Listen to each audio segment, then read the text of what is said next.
Hi, hello, it's me, I'm Brick. Where's Weasel? Weasel's gone. Where's the Weasel? I need the Weasel. Brick. Uh, oh, I see. There's Weasel. Hi, hello, it's me, it's Rick. I'm here. Oh boy, you have no idea how many issues I've had trying to get this up. So apparently, me not streaming for like a month basically broke my my capture card setup, and I don't know, like I didn't get image and then I didn't get sound, and I think it's fine now. So hold on, let me see. Can you? I'm gonna move the menu a little. You can hear that, right? I can barely hear it, but I think you might be able to hear it better than I can. For I don't know why I can't hear it as well. It's being wacky. But yeah. I see Chip. Hi, hello. Chip says, greetings. We saw another rat-filled day today, I see. Yeah, turns out we were not done with the rodents yesterday. That was just premonition. But yeah, this is the game I picked. It's Squeakross, because what better game to just idle on than this one? I see Sonio. Hi, hello. Sonio says, hello, y'all. Just tuning in for a bit again. I'm currently at my college right now. Okay. Chip says, yes, audio and video are good. Okay, cool. Okay. We're working, we functional. So we're gonna start. You know what? While people drop in, I'm gonna start with a few puzzles, and and then we'll get to the stories. Just because I need to make some time for people to show up. Don't want people to miss a thing. Um, Also, I haven't had the heart rate thing on for a bit because I somehow lost my watch charger. It was right here by my bed. I did unplug it because I needed the thingy for charging my VR stuff. But after that, I have not seen it. I don't know where it ended up. So my mission right now is to try to find it, try to figure out where it ended up, because it's not here. So yeah, I'll take care of that later. But yeah. All right, let me just get it. Oh yeah, we're in mouse controls. Get it? Mouse controls, because it's Squeakross, and I don't need to explain myself. Um, but yeah. Um, I see. Strybeck. Hi, hello. Strybeck sent hello, hi, wave, emote. Hi, hello. Yeah, but yeah, I think I'm gonna start with a puzzle, and then we'll get to stories. It's Squeakross, very squeaky. Look, it's the creature.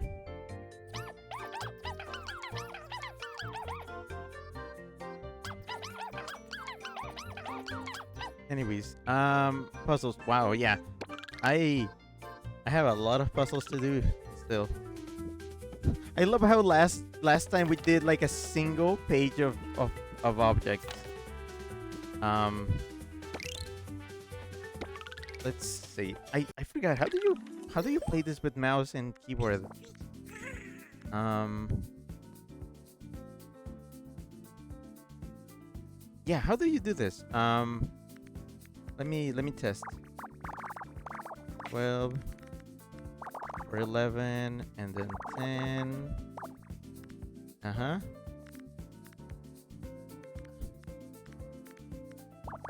3 space? Oh wait, no. I remember now. I was doing a mouse. I was I was doing it with a mouse. I forgot. That's how I was doing it last time. Oh, but I did get a. Oh, I'm covering the. I'm covering the little speaker. Um, I freak. Okay, I was doing it with my mouse, but the problem is that I guess I'm gonna have because I was supposed to program the mouse to be on the Steam Deck. I can still do that. It's just kind of annoying. So I'll get to that later. But yeah, now I remember how to play this properly with a mouse. But yeah, ever since I last played this, I got a new mouse. So things are not the same. 5, 6, 7, 8, 9. That's a single one. I believe that's 4 space 3. 5. What else? Oh, that's a 4. That's a 4. Closed. That's enough for this and this and that. That's the 7. And that's a 2. There's no space for a 3 here, meaning that this is a 3 and this is a 3. No space for this. We go down all the way down here. That's a 1. That's a 3. That must be the 2. And that closes that. And then bam. And blah, blah, blah, blah, blah, blah. Blah, blah. Okay, that. And then this. 1, 2. That's done. That's a 3. That's a 2. There's a 7 here. Space 2. 2. Space 4. Space 2. This is 2. Interesting. 1, 3, 2. Okay. I just want to make sure. I don't want to do like any weird misinputs. Okay, this is a 2. That means this is 3, 2. Okay, that's a 6. Space. But yeah, I think I may need to properly configure my mouse. So I'm probably gonna have to BRB for just for a second, just for a tiny moment, because I did not see that coming. I mean, I should have, but I didn't. Is this a 4? Yeah, 4, 2, 1, 1, space, 4, 3, space, 3. That must be the 1 and 6. Tonio says, "All right, I gotta go now." Okay, shoo. Skedaddle. Oh my gosh, it's a pirate neck scarf. I thought this was a cravat. Tonio says, "Hope y'all have a good day." Yeah. Go, shoo.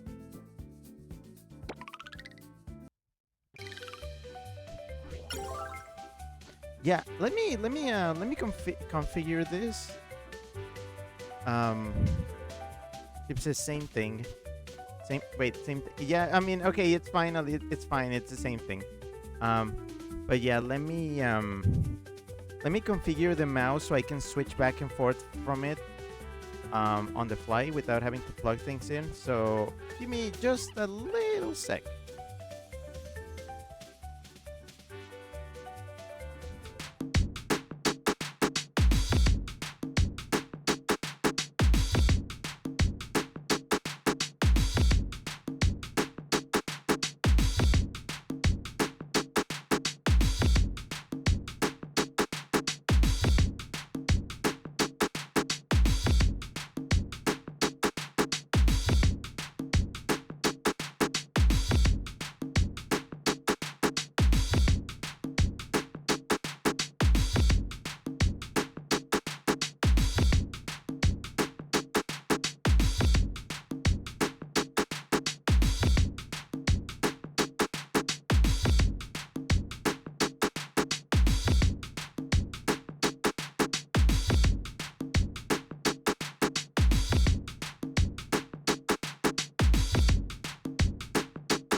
All right, got it. All right, cool. Thank you.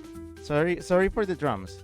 Thank thank you for putting up with that. Chipset drum time. But yeah, um, I don't think the people have shown up yet, so we're gonna do some more puzzles before we get to stories. So that's the thing. If you want stories sooner, bring the people in. It's your duty as stream watchers. Please, I don't want to. I don't want to have to like give people the context if they show up late. 6, 7, 8. Make this easier for me, not harder. 3, 6, 7, 6, 7. It do be like that. Wait, 7, 8, 9, 10. Okay, well, okay. I do like these hints that give me a lot of information about the board. I recently watched a video on Picross, just like the different Picross games that exist. There's a lot really weird ones. Many I already knew. Many I had no idea existed. That's just fascinating stuff. Wait. Okay, yeah, there's no 6 here. The 6 is here. There's no 4 here. You are the 4. Ah, perfect. What am I looking at here? There's a 5 here. This has to be the 4, meaning this is not 4. You are the 3. Okay, you're definitely the 4. That means all of this is unused. 3, there's 3 3s. There's 1 here. 3 space 3. Perfect. 4, 8, 9. Oh, I think that just solved it. There we go. If I'm not mistaken, I believe it's 1, 3, 6, 9, 10, 11, 1. Okay, yeah, this was easier than I thought. But yeah, I wanted to tell you that I did struggle a little bit setting everything up. We're actually gonna be using a bit of an experimental method for viewing the photos and videos. I couldn't put together a fancy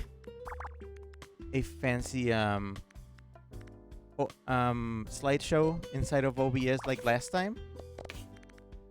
So we're gonna do a different kind of slideshow. It's still a slideshow, but it may give us a little trouble.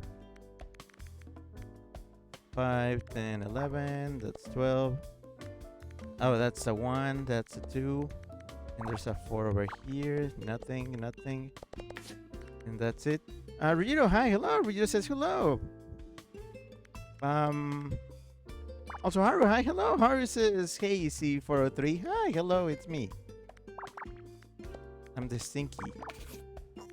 stinky weasel. I'm stinking it up.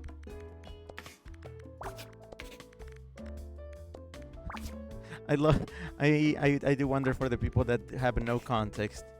I can divulge much here, but believe me. Alright. You know what? I think I see enough people. I think we can start with stories now. So we might actually end up doing 2 sets of puzzles, because I do have more.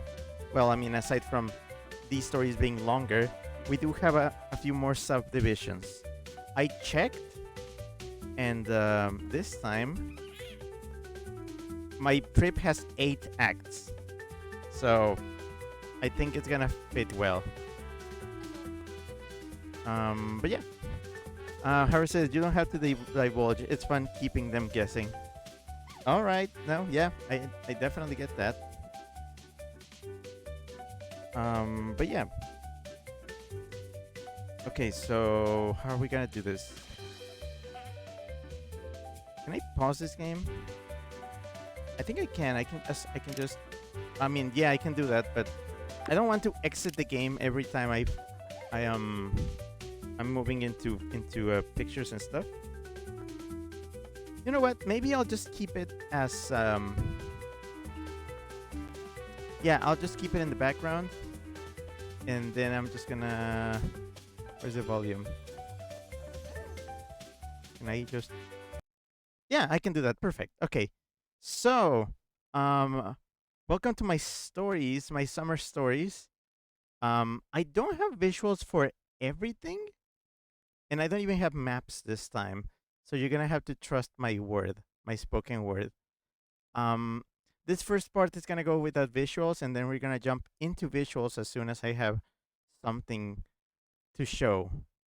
So, my trip starts back on Thursday, June 18th, which was not too many days after my last stream. Um, this is part one, by the way, of the trip. Um, this was this part. Blah, blah, blah, I can't talk. Part one of the trip is titled for Texas Furry Siesta, which because that was the con that I went to. Like I literally flew to Phoenix on Wednesday, the day before, and then the day after that we flew to Dallas. So yeah, Dallas. We hadn't been to Dallas. Well, no, I'm gonna say I had not been to Dallas in a while. We used to go there pretty often, and I mean that's the location of what used to be one of our favorite furry cons, Texas Furry Fiesta. Um, that con sadly did not feel the same as soon as it moved to a different location, a different venue. So we kind of stopped going, because it just had a different vibe. Um, luckily, sometime later, I discovered that. Well, I mean, we already had heard about this thing called Texas Furry Siesta, which is a complimentary con. It started as a meet, and then it became a con. That is kind of like Texas Furry Fiesta Mini. It's like a smaller event. Um, the nice thing about that one is that it actually happens um at the old venue, the old hotel where Texas Furry Fiesta used to happen for a bit, for all the years that we used to go. Um, so we said, yeah, let's do it. Let's do a small con. Um, so yeah, on Thursday on the 18th, we flew there. Um, we had a little bit of trouble getting to the hotel because it was late at night. We took a train, like a train, straight from the airport to the hotel, and then we had trouble crossing the street, or rather the train tracks, because there was just a train just stopped between us and the hotel, so we kind of had to go around under a bridge, like an underpass. I felt like a troll. Um, but we finally made it there, and for a Thursday night at a con, it was kind of small. It was kind of quiet. Like I saw like a few furries, like probably like a dozen furries just kind of sitting around. The fun thing is that as soon as we got to Dallas, we immediately realized, oh yeah, this is a World Cup venue. Because at the hotel they had a bunch of like World Cup things, promos, stuff. Even at the 7-Eleven at the Dallas airport, I actually bought plushies of the mascots. But I was only able to find the eagle and the moose, the US and the Canada ones. They didn't have the Mexico one. I wanted to have all three of them, but yeah, I could only find those two. So, yeah, even at our hotel, they had a table like close to the hotel like reception, the counter. They had a table of like I think they were like official FIFA like people, like guides for tourists coming to the city for the World Cup. Weird. And then there were just a few furries there. Chip says that train was certainly trolling. Okay, it is a very long train ride from the airport to the hotel, and then there was just a cargo train just stopped between us and the hotel. That was dumb. But yeah, I was sweaty by the time we got to the actual to the actual hotel. I was sweaty. But it's a very nostalgic hotel because that hotel, I believe it's the Hyatt Reunion Tower in Dallas. That's where I met Zane for the first time. I've told this story before, but that's where I met Zane, like in person for the first time back in 2013. So it's a hotel that is dear to us. Um, so yeah, we got there. We were sweaty. We got to the room. We decided to shower because we just felt gross after airport plus long train trip plus walking outside in the humid Dallas at night, and it was hot. So yeah, we took a shower. I had a weird allergic reaction. We weren't sure if it was the shampoos or if there was like weed outside or something, because I'm allergic to weed. But it's fine. We kind of explored the hotel that same night. We just kind of like roamed around for a bit, and that was basically that day. Um, so Friday. Oh wait, Chip. No, Scrappy. Hi, hello. Scrappy says hi. We sorry I'm late. Many smooches. Mwah. And three hearts. I love you tons. Yay. Also, I should probably bring the weasel back whenever I'm telling stories because I'm talking.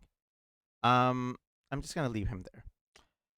So, let me switch to the thing. Perfect. Okay. So, one moment. Perfect. Okay. Sorry, I'm moving stuff in the background. You'll see. But yeah, hi Scrappy. Hello. Chip says you got the eagle. Yeah, I got eagle and moose. Um, but yeah, Thursday was the summary is we just got there. We just got to Dallas. Friday, June 19th. That was the first proper day of the con. That's when we do our recon. Like we started like checking the venue, seeing okay, where is everything. Um, Very importantly, where is registration? So we got registered. Immediately we could see that the theme for the con for Texas Furry Siesta 2026 was Pride, because yeah, they did it in June during Pride Month. Um, yeah, there like colors everywhere. People were wearing flags and everything. I was kind of sad. I was like, I wish I had like a ficto flag, but I didn't have one. Um, So when I registered, they had like flags and stuff. I grabbed the ace flag and the male uh flag. So I don't think I have them here, but you know the ones. The purple, black, gray, white one, and the one with all the shades of blue.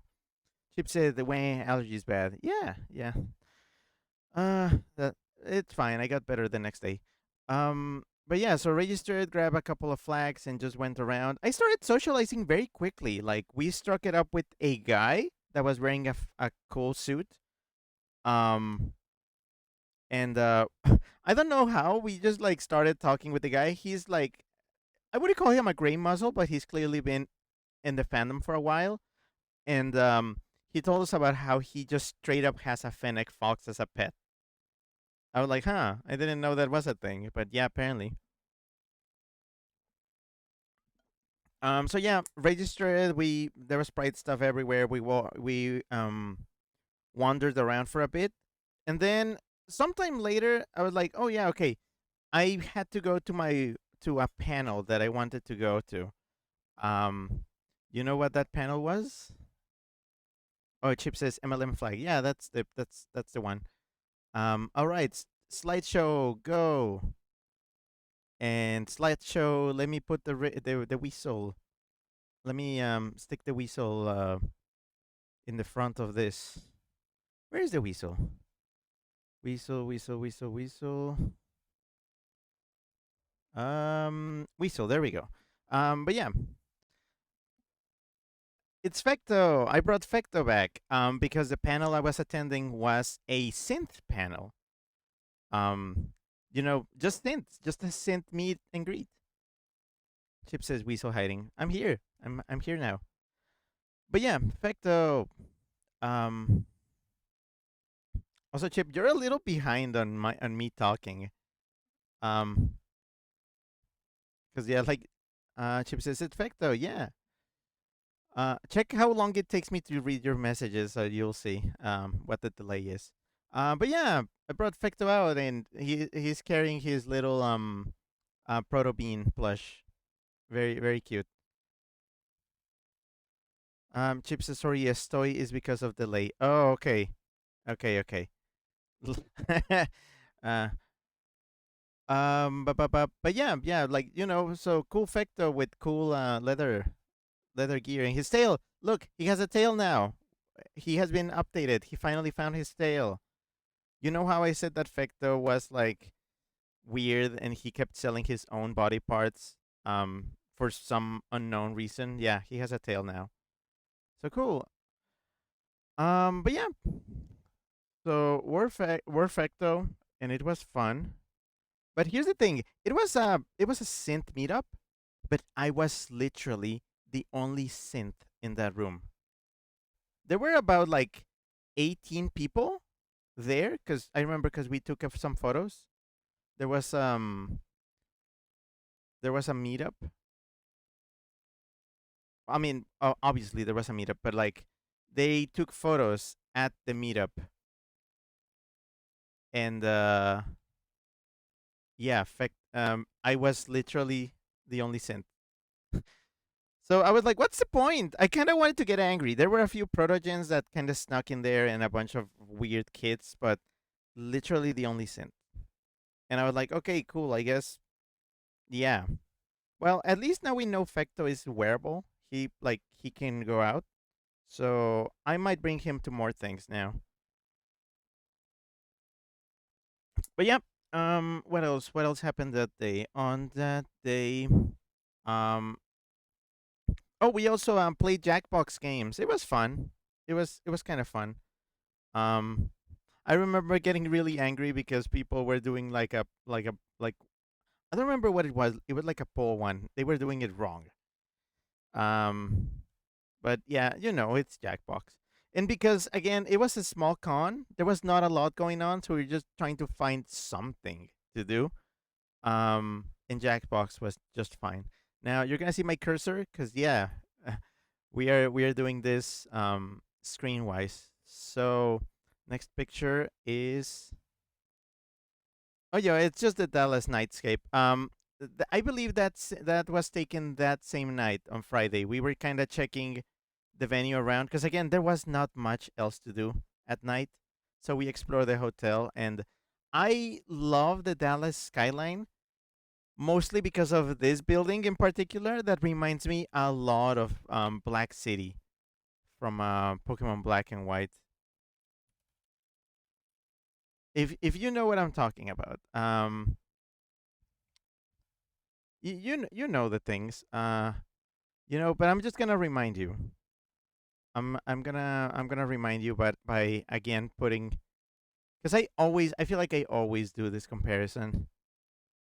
Uh, See this is what I'm reminded of Black City from Pokemon Black and White, or rather, just Pokemon Black. Fun, very fun. I think that's probably what inspired it, or maybe Pittsburgh. It's unclear. Um, yeah. So yeah, that was Friday again. Small con, not a lot going on. Now we're moving to Saturday the 20th. This is when I actually suited up in what I was gonna the thing that was gonna be my favorite thing to do, which is this my demi suit of Weasel. Um, it's my bit. It's when you wear like the lower half of Weasel with the tail and everything, and I decided to bring my tiny tiger shoes because they just look good. The proportions just work. It's fun. Um, if Haru's still here, I think you remember this is what I was wearing when I met up with you. Um, when I met up with you for the first time. Yeah, I I did this again because I liked it so much at MFF. I had to do it again. Rio says Halftune Wheeze. Yeah, and Haru says cute. Chip says the hoop got stuck. I should probably get myself like a hoop or something and just put like a big label on it that says TF hoop. I I feel like I need to drive the point closer to home because I feel like sometimes people don't understand where I'm going with this. Mm. Haru says I believe so. Yeah, yeah, that was pretty much it. So I wore this for a while. I think I got some compliments. Some people liked it. They were like, "Oh, cool shoes," and I was like, "Oh, thank you." Yeah. So this was pretty much me for the day. Um, Later on that day, we actually got some Brazilian barbecue, which I'm not gonna show you because I mean like that. Look at this. That was potatoes, rice, and I think these were ribs. This was freaking tasty. It was actually freaking tasty. I believe I had this with guarana soda, which rare to find. Um, I was like, ooh, I need to find more of this. Um, by the way, warning for this storytelling stream. I will be showing food pictures. So hopefully, you're not like starving. Some of this stuff does look questionable. You'll see. But yeah, this was good stuff. I liked it. I liked it. Chips is food. Yay. I believe that same night we were just kind of like just chilling, and we went to the bar to get drinks. Um, and I got some chocolate cake that they had there because I was craving cake. I don't know why I was craving chocolate cake. So I got their cake, and this was some primo nonsense. Yes, this thing is stabbed by chocolate like sticks. And those are blackberries, I think. There's like it's chocolate and blackberries. It was wild. I struggled to finish it because it was so dense. Mm. It was some dense chocolate cake. But yeah. So that was pretty much it for Saturday. Again, I'm breezing through this con because it was a very very small event. Um, I think on I vaguely remember that on this day, I also went to a Homestuck panel, and we reminisced a little. It was fun. And I believe I also went to an Amazing Digital Circus panel where they actually showed the final act. They screened it. Some people had not watched it. Some people, like me, had already watched it twice. And yeah. Um, I don't remember the last time I had been in a room full of people sobbing.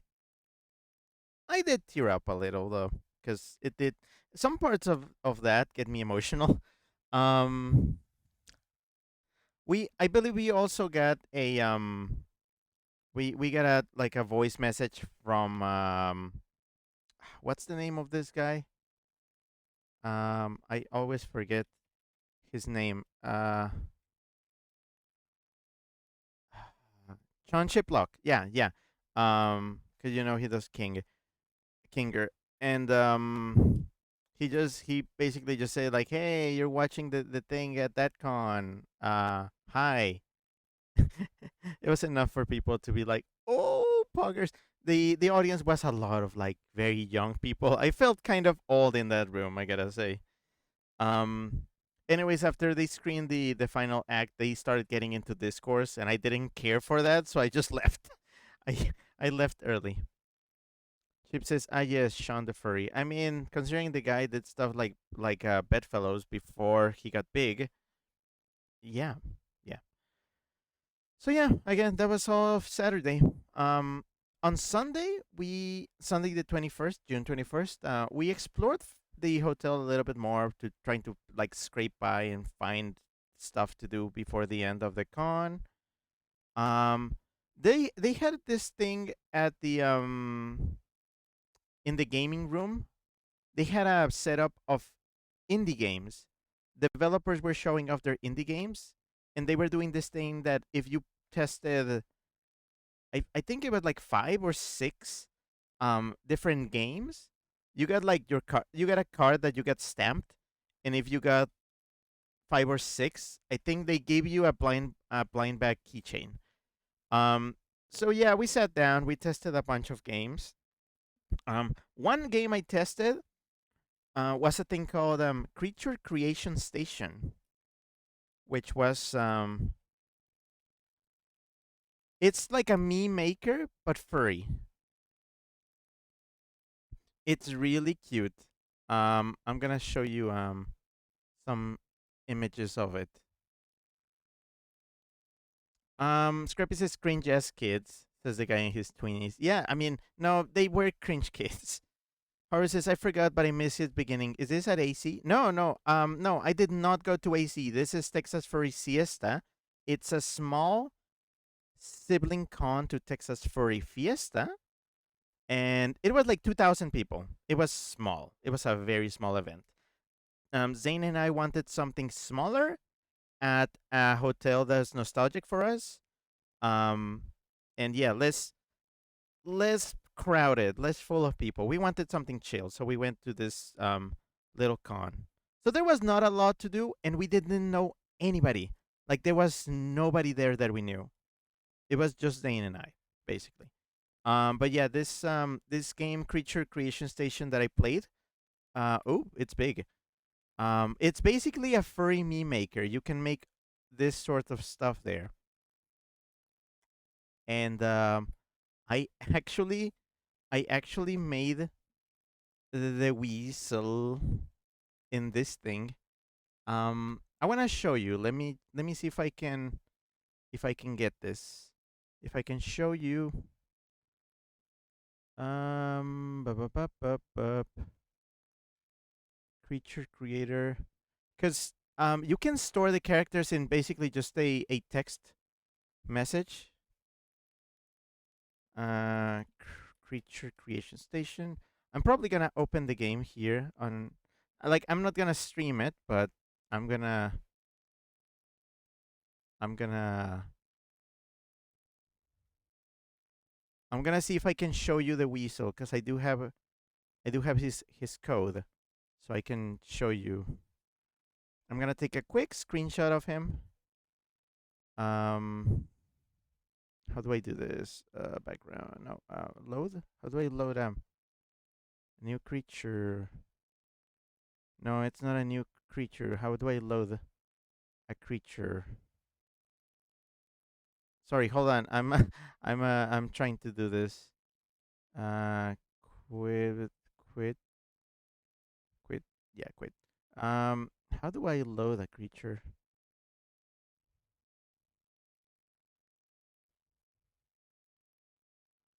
Um, hmm. Oh, wait. I think I know how. Again, let me try to load this because it's kind of lost in my gigantic thing. My I have a lot of tabs open on my I have a lot of tabs open on my phone. So I'm trying to like reach my phone's like browser tabs on my computer. I think I did it. I think I did it. Okay, yeah, got it. I got it. Okay. I have little Rick Weasel. He is freaking adorable. Hold on. Uh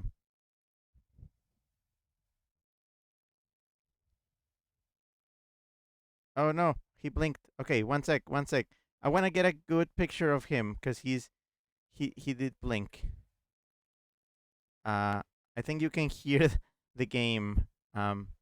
Sorry about that. No, don't go. Don't go. Stay. Okay. I think this is good enough. I'll probably show you him in more detail later, but he's basically baby. Here you go. Look at him. He's weasel. Why is this so? Okay, hold on. I want to get a good angle of him. I want to see if I can, because he does have a tail. Sorry, there's like me noises going on all around. Um, he is really cute. I'm gonna put him in the character editor, see if I can get a better look at him. Okay, okay, I got him. I got him. All right, cool. Here you go. Save. We stew. Um, he's got a long ass neck. Look. So while I was sitting at the con, while I was at the indie game stable, I actually made him there. I was really impressed by it. I was really impressed by this game, by this creator, and I was like, I need this. So I actually went. I actually bought a copy of the game right there at the con. Um, they were actually selling this game as a physical thing to buy. And you know how the game looks like physically? It's oh big. It's this. They actually sell it as a in a cassette in a cassette like box. It comes in a flash drive plus the game key. Comes with a sticker in the of like a little charm thing. It's cute. I love physical indie games. This was really fun to get. So I might showcase this later because apparently they will introduce the ability to use your avatars as VTuber things. So I might actually use him because I am really proud of how he came out. Because I'm like, really? As soon as I saw that this was such a powerful editor that I could make this, I was on board. I was immediately on board. Scrappy sent greater than 8 and a bunch of capital O's and then a lowercase o. Scrappy says they look so cute.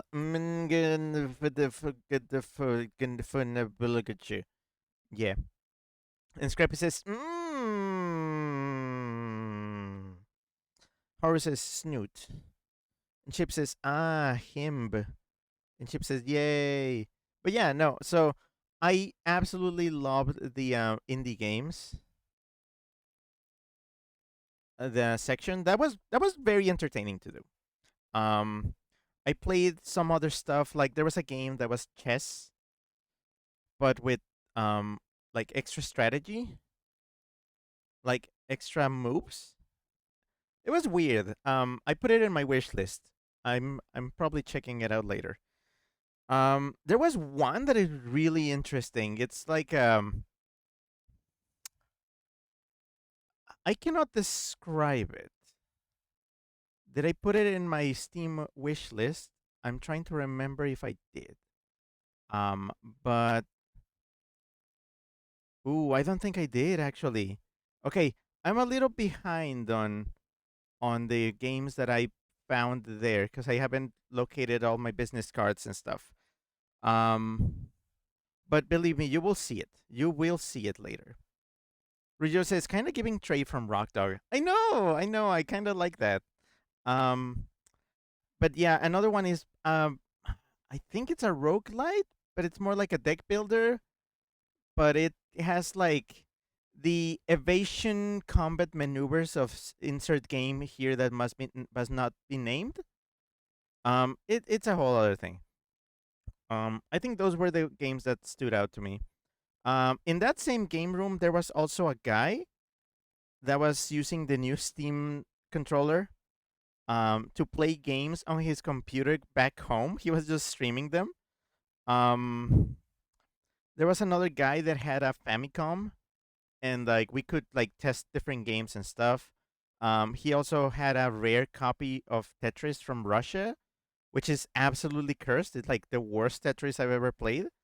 There was another one that was a good Tetris because it had like co-op multiplayer, but it's like an NES game. It was a whole thing. It was a whole thing. We tested a bunch of cool games. This was probably the most we've ever done in the game room of a con because we actually had a fun time. Again, small cons make you do things that you wouldn't do otherwise. Bup, bup, bup, bup.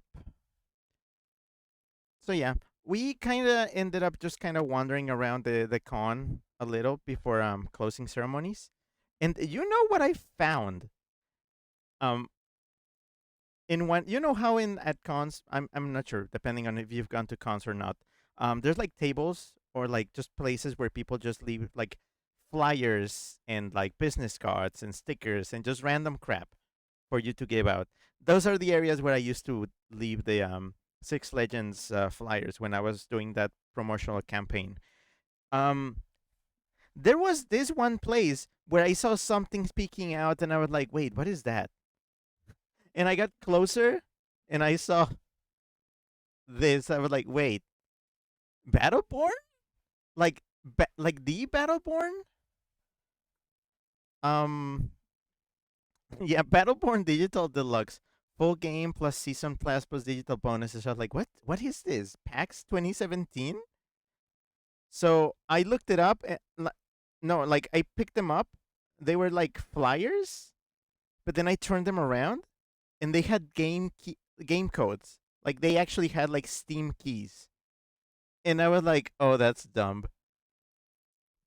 So let me give you a little bit of background.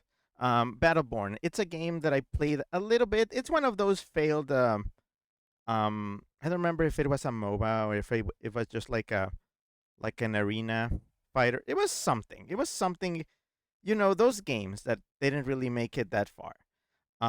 There's a character in that game that I actually like quite a bit. Um, what is his? I say I like him a bit, and then I forgot his name.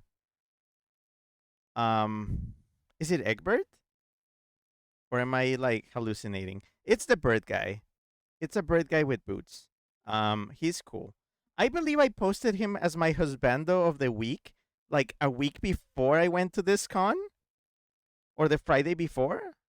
Um, so finding just Battleborn flyers with Steam keys there, I was like, that's weird.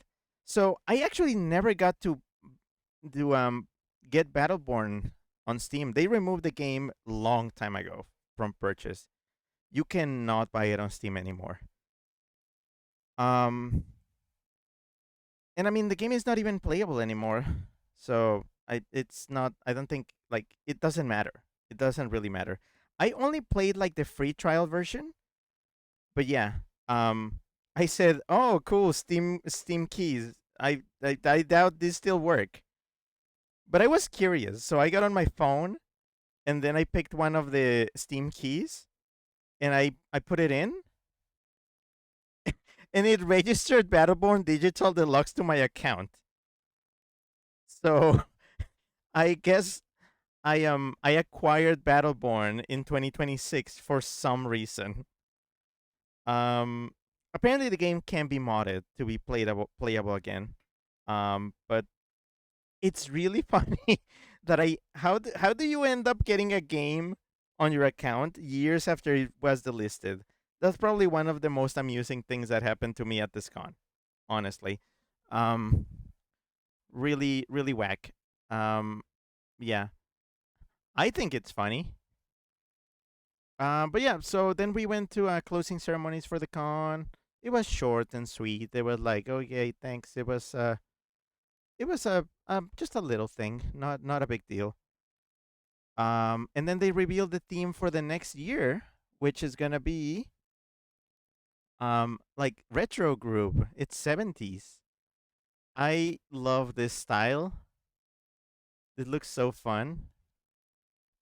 Um, we might return because again, it was a cozy con. It was a very cozy con. Um, I wish other people went to it to make it a little bit more fun. But I didn't mind that it was small. I wanted something like more chill. Yeah. So after that, we got to the airport and we flew back. Um.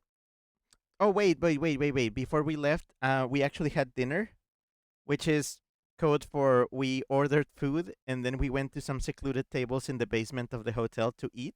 And I had chicken, some a gigantic loaf of chicken parm, but it was like pizza parm. I don't know. It was weird. It looks like slop, but it was tasty. It was really good. But this was me trying to beat a gigantic chicken thing with plastic fork knife. It was hard. It was difficult. It was very difficult. It was very difficult. So yeah, after that, yeah, we left back on the train. We went back to the airport and we flew back to Phoenix. And that's the end of part 1.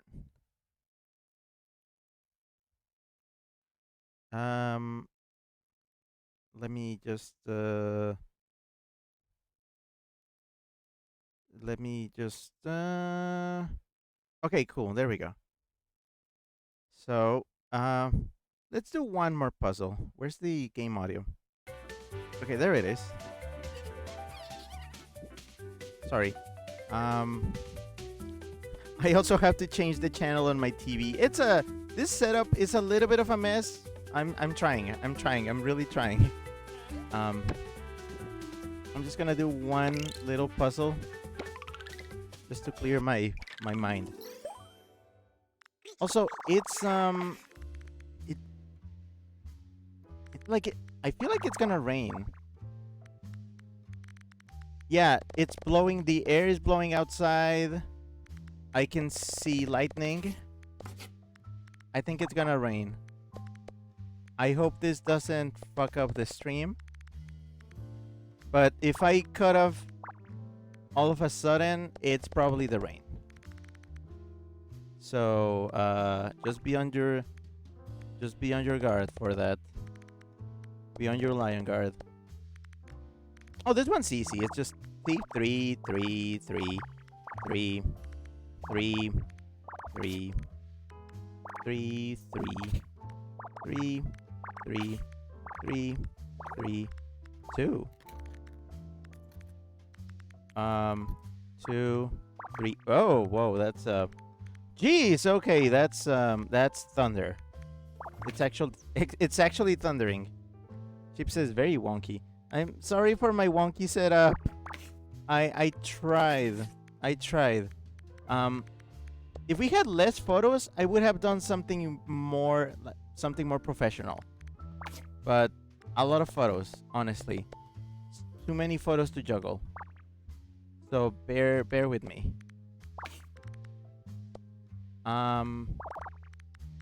But yeah, TFS was fun. I would do it again. I would definitely do it again, and I would like to drag somebody to that con with me because I want to do stuff with people. Ooh, okay, that's it. Yay! It's Minora the Explorer. Well, no, it's just 3 candles. I wouldn't be surprised if it was here. Anyways, let's switch back to the stories. Yay! Wait, how do I do this? Oh, I have to switch back to my computer and then cut the audio and then get this slideshow back on. Back to this. So, when we came back from TFS, On Monday the 22nd, like literally the day after we flew back, we went to something that we had been waiting for. By the way, this is part two, intermission one. That's the name of the of part two, intermission one. Um, they were opening a Bucky's store in Phoenix, and there was gonna be a fur meet at a nearby park first. Like the furries were going to essentially storm the Bucky's. Let's say that the plans just kind of fell through, and then everybody just started either not going to the Bucky's or going to Bucky's on their own, getting in line.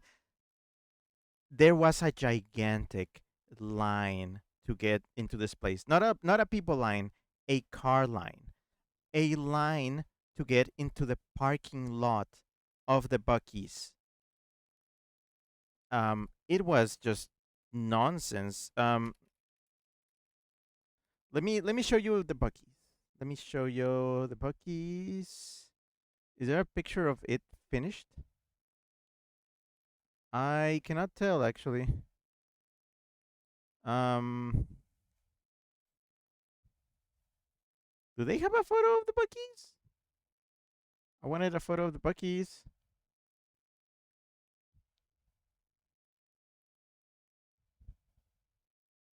No, I don't see it.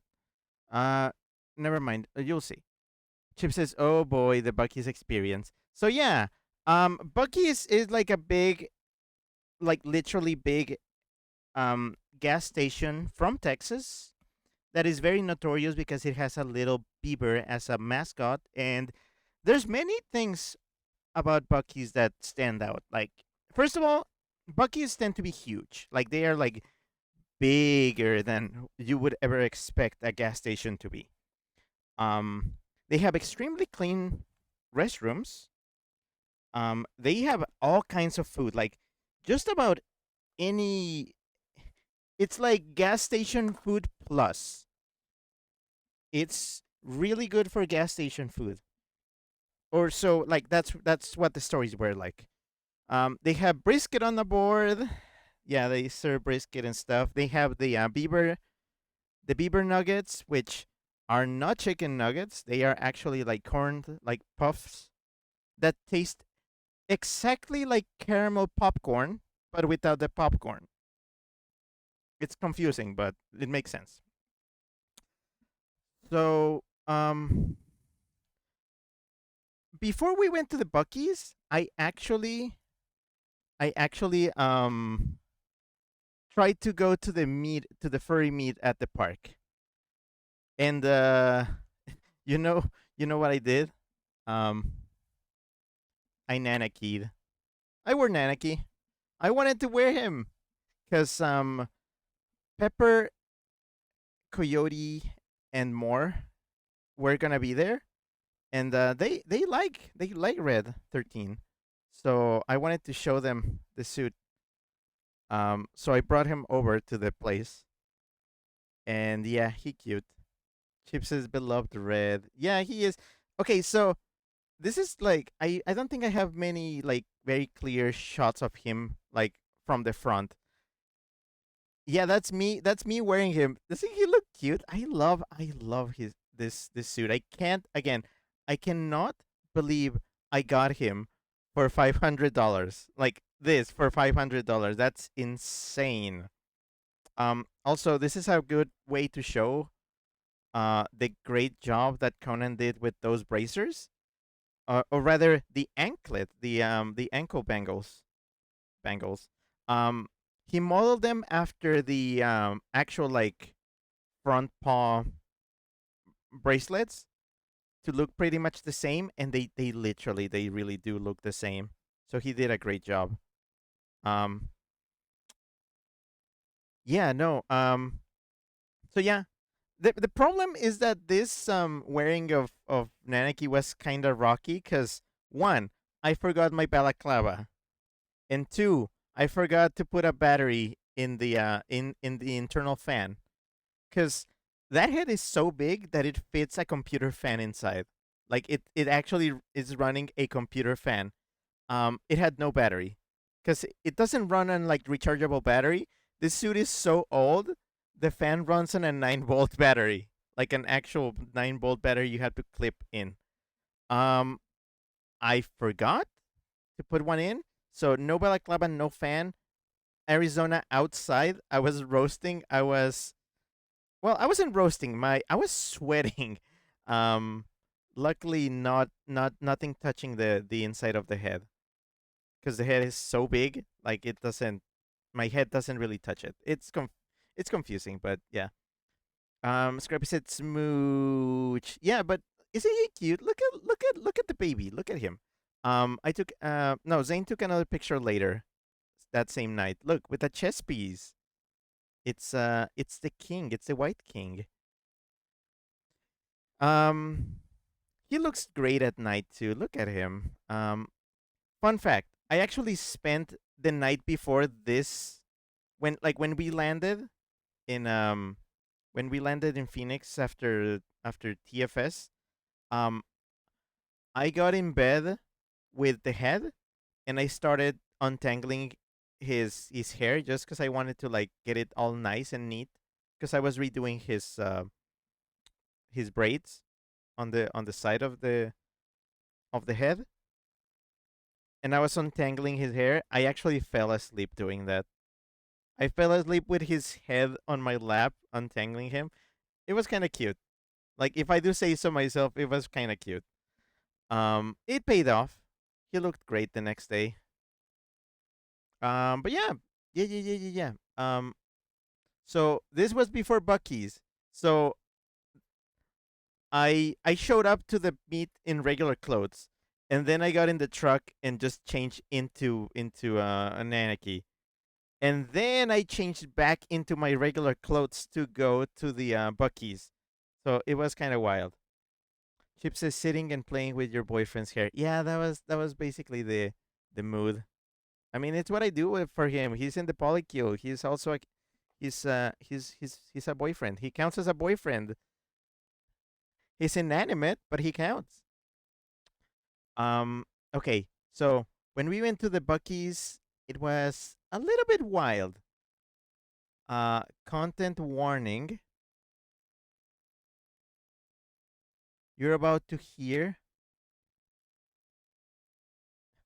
You're about to hear and see what the inside of that Bucky's was like. It's just a few seconds. Chips is buck wild. Yeah. Okay, just brace yourself.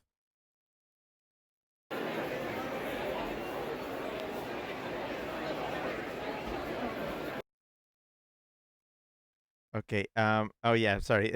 This is for. Okay. Spoilers. Gosh. Damn it. Um. Okay. So yeah. This is the Bucky's. There's the famous restrooms in the back. Um. It was packed. There were easily over 200 people inside of that place. Just so many. This is a gas station. Again, this is a freaking gas station. It's big, and it can hold all these people, but it probably shouldn't. This was opening day, and it was full. We were like trying to navigate our way through there. Just so many people. My goodness. Um, Bucky's. So I actually got myself like an icy to drink. I was gonna buy it, but I ended up drinking the whole thing while we were like trying to move around and then find stuff to buy. That I ended up refilling my cup. Um. So yeah. Um. We went around the entire store looking for things to buy. We gathered a bunch of things. We actually had like two baskets full of things. We got the beaver nuggets and everything. I got a couple of Bucky's plushies. Very cute. Um, I got the smallest one. Like I got a keychain one and one that is like basically a slap bracelet. And yeah. So our total count, the ticket they gave us after everything we bought amounted to over $100. I dare to say over $150 of stuff that we bought at the Bucky's.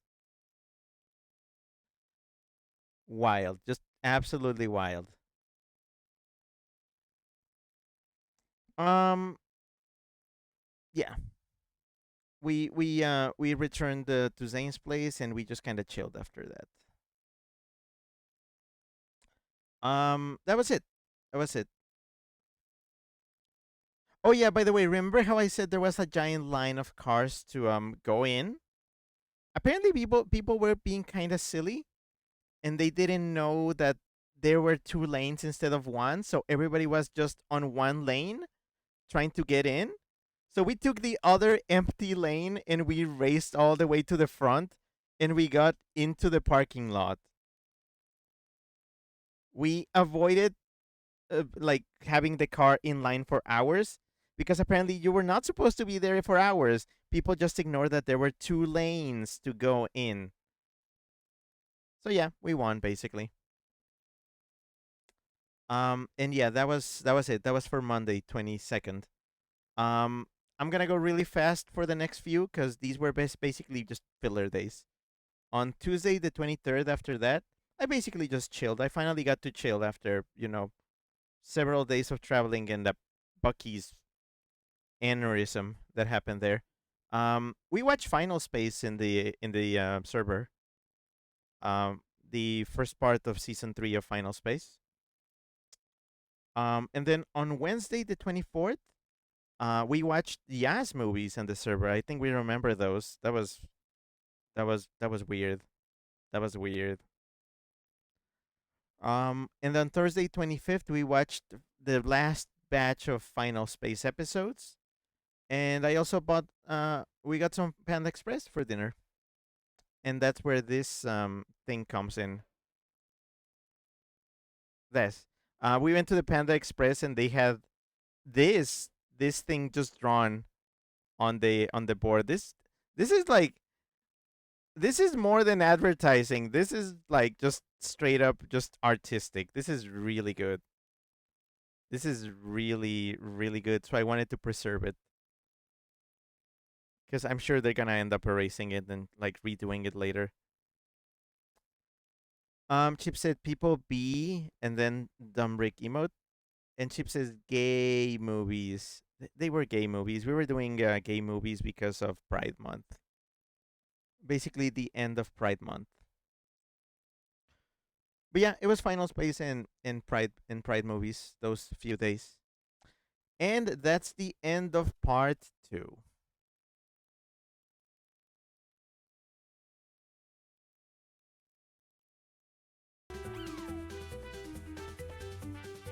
All right, I think I'm starting to get the hang of this setup. So, Chip says gender bending, low budget sci-fi comedy double feature. Yeah, that was weird. Those were good. Like I enjoyed them. They were weird, but I enjoyed them. It was so much nonsense. I think the Asian flick is the one that traumatized me the most because I was like, how did this get made? It was just absurd. One of these days I want to do a stream where I go through my letterboxd. I did. Didn't I do? Didn't I say that I promised you that I was gonna do like non-gaming stuff at some point?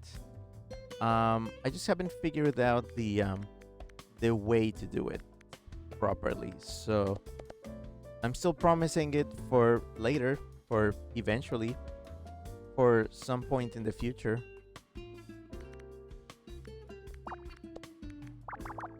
And I mean, I don't even know if that's the kind of thing that you want to see. So that's that's usually the sort of thing that I do off the record, just on over voice call. People who know me, they already know. That's kind of what I get up to. Um. So yeah, because I do have a lot to say about movies. I want my opinions to get immortalized in stream form because I'm egotistical like that. Because I'm worth it. L'Oreal. Because I'm Weasel. Wild shit. Chicken shit. Where did that phrase come from? Chicken shit. Is this 2 space 2? Yes, it is. Is this 3 space 1? Yes, it is. Is this 1 space 4? Absolutely. Alright. This is coming out well. I'm not even gonna say anything.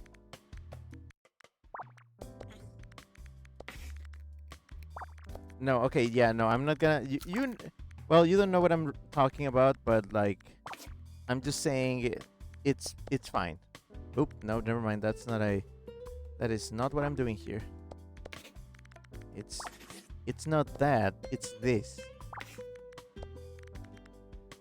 7, 8, 9, 10. 3, 2.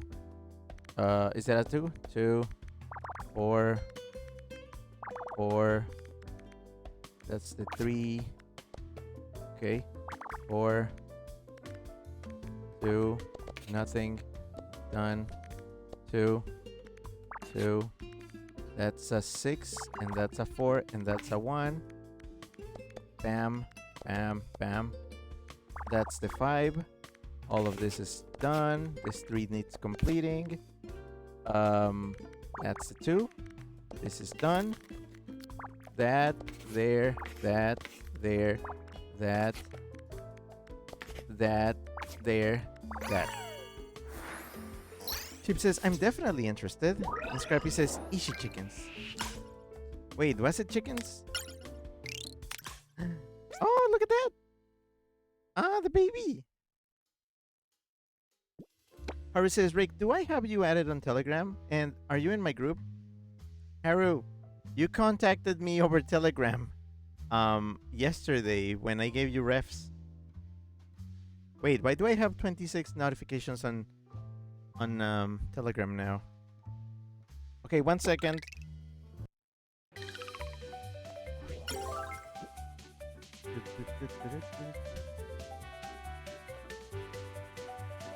Wait, the Musky Husky?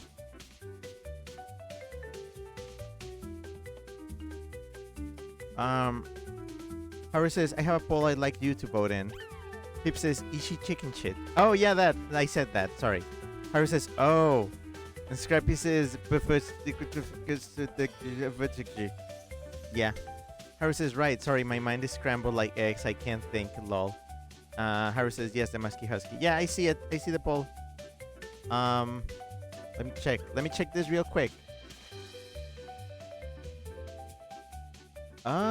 Ooh. Okay. Okay. I'm gonna say I really dig 5. Okay, so 1 is pretty basic. It's like what you would expect. And it meshes well with, you know, how stuff usually is. 5 is very interesting, you know? Because 5, the slanted slit, like, lenses on the goggles remind me of who was Mr. Long Leggies?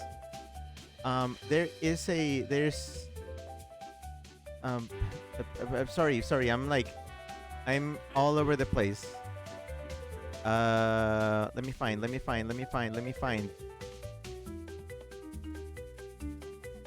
It reminds me of G007 because of the eyes. That's what I'm reminded of. If you were interested in my input, that's what I have to say. So I already put my vote, even though I see that the other option is winning. Harry says, Leonard, hahaha. Yeah, that's basically it. Harry says, thanks, Rick. Yeah, no problem, always. Harrison Colon 3. Yeah. Okay, let's go into part 3 of my stories. Let me just check that everything is in place. Okay, cool. So On Friday the 26th, after the Panda Express visit, we flew to Chicago, aka long flight. Phoenix to Chicago. It's a little bit long. It's like 4 hours. Um, so we got there. Let me just set it up. Perfect. Okay. So we got there, and I don't know. It felt kind of odd. You see, every time we ever flown to Chicago, it has always been to attend Midwest Fur Fest. Furrycon in Chicago in December, and it's cold, and it often snows. It was not cold. There were no Christmas decorations anywhere. The interior of the airport looked like this. I don't know. It was kind of uncanny. It was really weird. It was like the uncanny valley of of um of trips. Bum. So yeah, we flew to Chicago and we headed like straight to our hotel. Zane picked a very nice hotel, and I forget, did we get there during the daytime? I think it was like evening, or it was going to be evening. I'm trying to remember. I think it was kind of late. Let me just check real quick, just to get my facts straight. Straight. Yeah, we were late at night that night. So yeah, we headed straight to a hotel, and we just chilled for the rest of the evening. I well, Zane just pretty much just conked out immediately. Um, I I brought up my Steam Deck and I plugged it into the TV, and then I connected my laptop's keyboard, which is detachable, to the Steam Deck wirelessly, and I also used my mouse, which I was carrying with me, the mouse I'm using right now. And I was essentially playing Steam games on the TV. I love my Steam Deck. It just allows you to do that, and it just works. It's fine. Um, so I did that until it got too late, and then I went to sleep. Next day, Saturday the 27th, we got some breakfast, and we headed out into the city. And we got a little touristy. Zane took these photos of Chicago during the day. It looks nice. Um, this is, I think this is a river, but yeah, it looked nice. You know how many times when there's rivers in like cities, they always look like weird and polluted and gross. Pittsburgh. This one actually looked nice. I liked looking at it. Zane and I, despite having gone to Chicago over 10 times in our lifetime, like having flown there over 10 times, we had never actually seen the city of Chicago proper. It's always from the airport to MFF, to the area of the hotels at MFF, and then back to the airport. We never go anywhere else. Never. So it was nice actually getting to see the city properly this time. Chip says it looks like Venice. Yeah, no, it actually looks nice, despite being like an industrial like sort of looking place. Chicago actually cleaned up very nicely. I think it probably didn't look as nice some time ago. So we headed to the museum by bus. This was us walking from our hotel, which we had already checked out of. It was just the hotel was just for the night. We checked out from the hotel and we walked down the streets over to a a bus stop. Um, because we were gonna take that bus to the museum. So we got to the museum. It was kind of a long bus ride. Um, and we decided to just go in. We just straight up went into the museum and we started checking the exhibits. We were supposed to be meeting with Didman. If you don't know who Didman is the emperor of all the rats. Um, he's a friend of mine. We used to room together at MFF until I got kicked out from the room for not being rodenty enough. For I was not enough of a rodent for the rodent club. Um, no, Deadman is nice. He has let me wear his suit, Ziggy. I've shown you Ziggy before. You've seen photos of me as Ziggy. That's Deadman. Deadman's the one who facilitates me wearing Ziggy. Um, we invited him to join us for the museum thing because the original plan was to take Meki, but Meki sadly was not able to make it, so we had an extra ticket. That's why, like I think last month I made a post saying, "Hey, who is gonna be in the Chicago area? Who wants to go with us?" And basically, Deadman was the one to respond. So I said, "Well, I guess you win." Um, so yeah.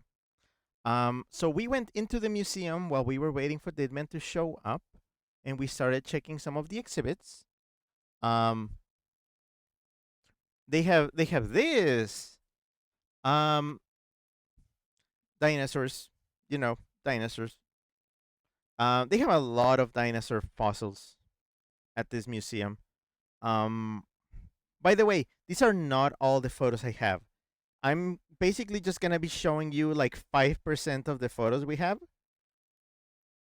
Um, I will be showing you the full like repertoire of photos that I have. Maybe this weekend we have to figure out a time to do it. But yeah, they had fossils and they were cool and they were gigantic. This is the museum that has Sue, the most complete T Rex fossil ever. Um, and we did see it. We did see it. But yeah, so soon enough, Ditman showed up. We helped him get in because we had his ticket. Um, and we just kind of lounged around the museum. It's a big museum, by the way. It's huge. Um, Spoiler: we were not able to see everything in that museum. We saw like 40% of the entire place because it's just that big. So we uh once we had Deadman, we still had to kind of roam around and wait because our reservation was at like 2 p.m. and it was like noon or 1, so we just had to like kill some time. Chip says, "Oh, you saw Sue? Yeah, yeah, yeah. Um, yeah, they even had this like thing where they told the story of like Sue and like showing the, oh, this is what it could have been like, and they were just like telling stories about how everything they learned from like studying the fossil. And I got emotional. I actually, I don't know, but I got teary eyed. Um, it wasn't because of the story of everything, but like I don't know. In that moment, I just kind of felt like this, like, oh, this was many many years ago. I don't know. It was like this weird like psychological disconnect between you and just realizing that, oh, these things were here like ages, eons before you were like in this same planet. And I don't know. I got weird about it. I got weird about it. Scrappy says, "Aw, yeah, I don't know. I felt a thing. I felt a thing." Well, time came and it was finally our time to go into the Pokemon Museum thing. Scrappy says, "Sweetheart, existential ish, IDK." No, it was kind of that. Yeah, I also felt my lifespan kind of wobble. I don't know. Um, Looking at bones does that to you.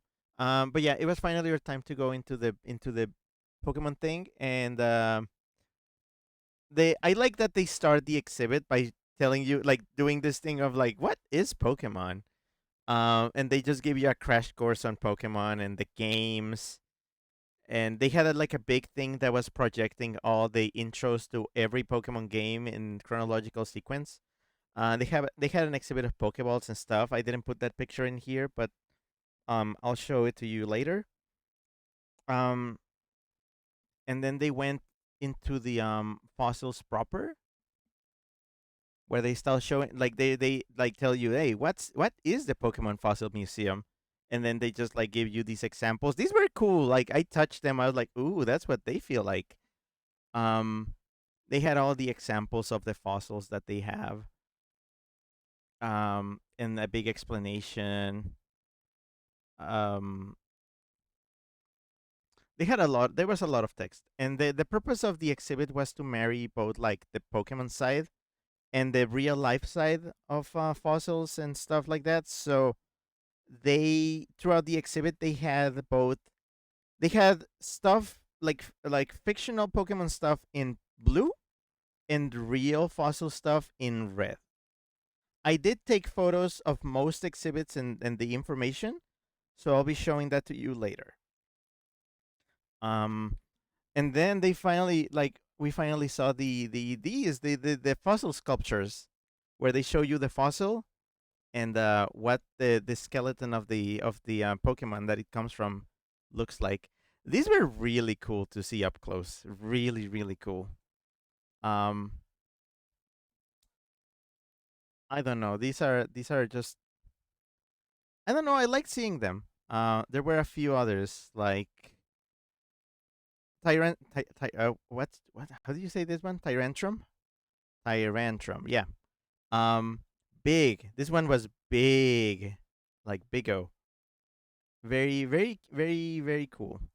I like it. I didn't know that part of the head was bone. I didn't know that was just straight up bone. They also had Cranidos. Cranidos is one of my favorites. I love Cranidos. Um, again, these are like really cool like sculptures. And being able to see them up close was really cool. Let me see. Do I have more? Yeah, okay. Um, the exhibit is fairly small. I believe we were able to see everything in like 30 minutes, but it was still worth to see it in person. I like fossil Pokemon. I did take a lot many more photos of this. I just wanted to leave it, like keep it short for the stream. I'll show you later. After this, they gave us vouchers to go into the gift shop. That's the thing. You cannot go into the Pokemon Fossil Museum gift shop until you have gone through the exhibit itself. And of course, you cannot go in if you don't have a ticket. You must have purchased a ticket to the exhibit and have gone through the exhibit to be able to get your voucher to be allowed into the store.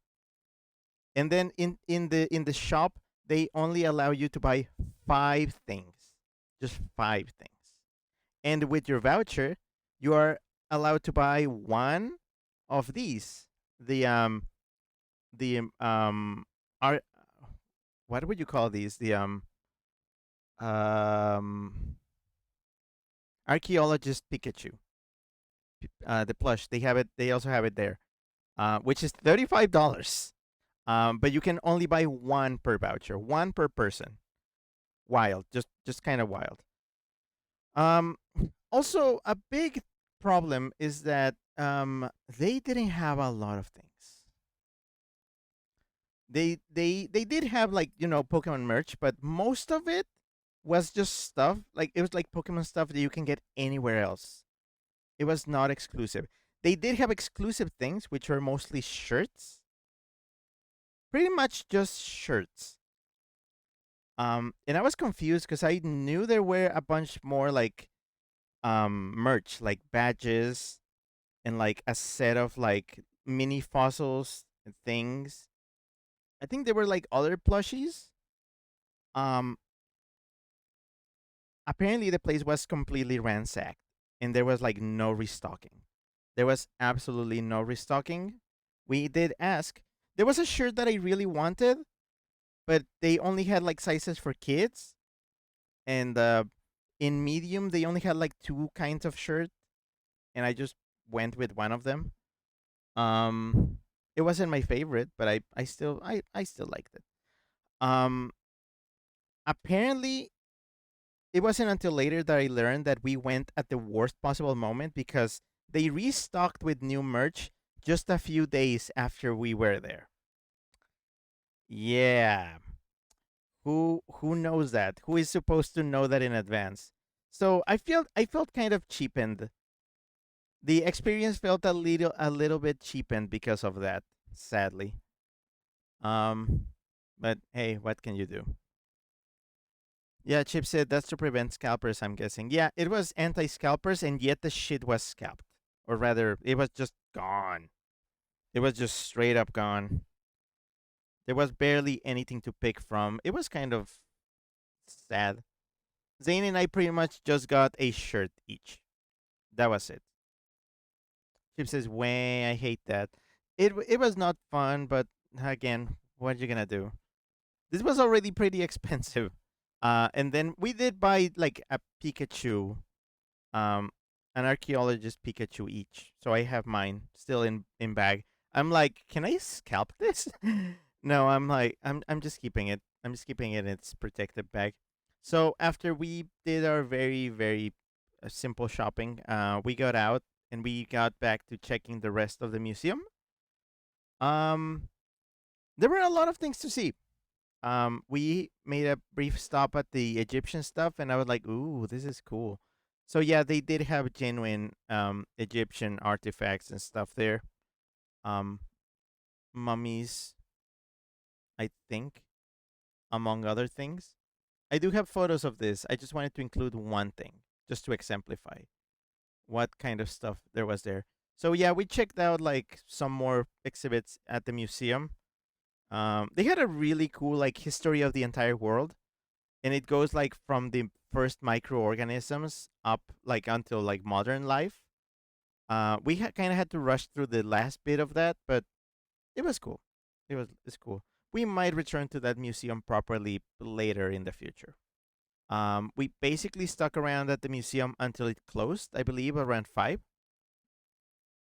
So we left afterwards. Oh, right. The outside of the museum looked like this, by the way. I was like, ooh, that's cool. That looks very cool. Ryujo says, I like Egypt stuff. Of course you do. There's always an Egypt craze. But yeah, it looked pretty cool from the outside. I was like, wow, they take this shit seriously. I love a serious museum doing a silly Pokemon thing. So Didman actually like drove us in his car to the airport. I actually was planning on meeting up with Azul. You know Azul from Six Legends art fame, among other things. Um, I was planning on meeting with Azul because Azul lives around there. Sadly, it did not happen because we couldn't find a good like time to do it. You see how fast this trip was? We flew to Chicago. We got there at like midnight.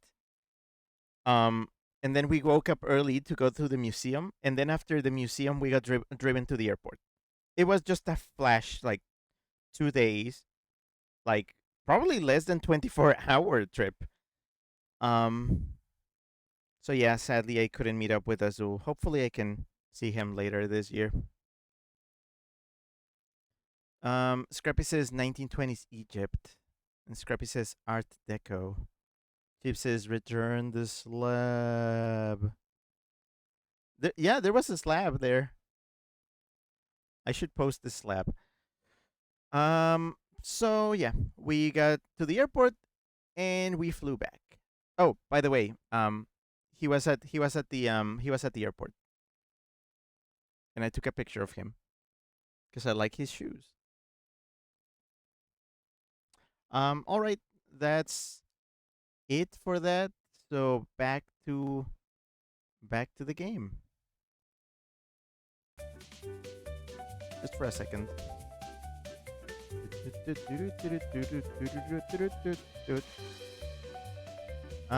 Scrappy says huff, and Chip says dangerously cheesy. Oh, he was. He was very cheesy. This is working out well, I think.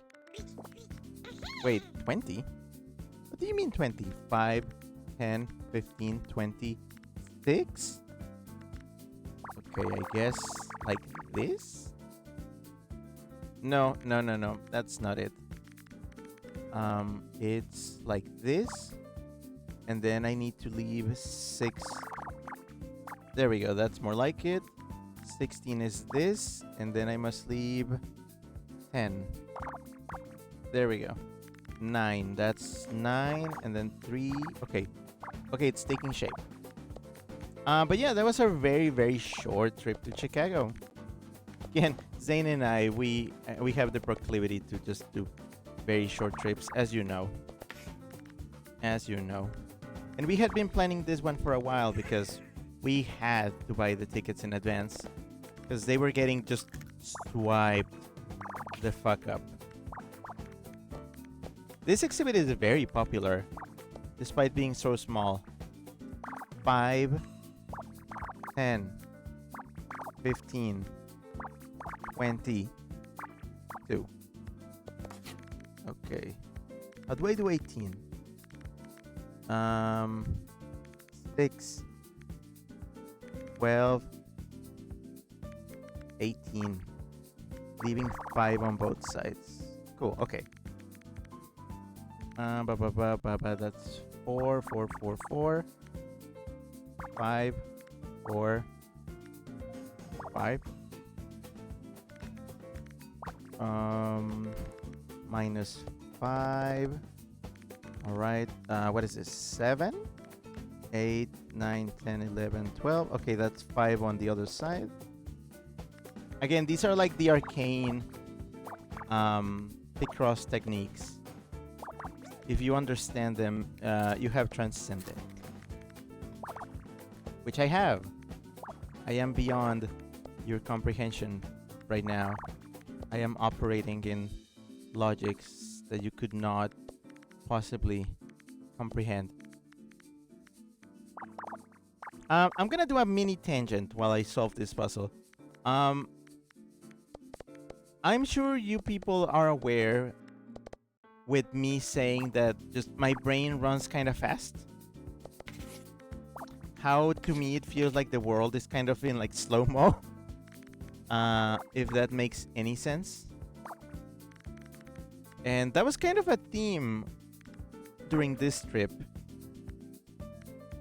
10, 11, 12, 13, 14, 15, 16. Because it did come up a few times that I was telling Zane like, oh, stuff is like slow. Too slow. I was getting impatient with things here and there because, again, brain is just like that. Brain is just wants things to move faster. Things to be more efficient. That's just kind of a thing of mine. I have difficulty slowing down. 6, 7, 8, 9. Wait, is that 9? Yeah, it is 9. I have difficulty slowing down, and that's on me.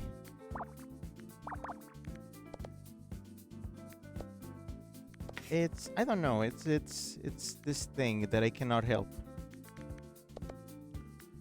It's like it's the Rick version of kids who are like overstimulated. Perhaps that's the reason. Perhaps I'm just overstimulated. And this is nothing like out of the ordinary. It's just me dealing with the same attention span issues that are plaguing society, TM, at the moment. So I need to always be doing something, always be multitasking, otherwise I'm not content.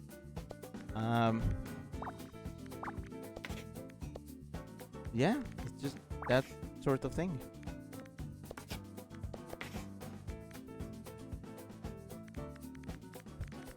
That's why sometimes it feels like I can have like very little patience for others. Because in my head I'm just like, hurry up. Just not always, but sometimes I do like manage to slow down and just take things in as they are. I'm also, paradoxically, I'm also a very patient person. Um, there's stuff that other people could not fathom to deal with, and I just like smiley face. I'm like, yeah, that's fine. I've been notoriously patient with some. I've met some people who like really demand your patience. Again, not talking about anybody here. I'm talking about some. I'm sure you have dealt with individuals before that have just they need they really need like a special kind of attention that only a saint can give them. Oh, I left the weasel on. Oh well, little rat. Oh, angelic disc. I like that. Let's send it. Let's send the rat to heaven.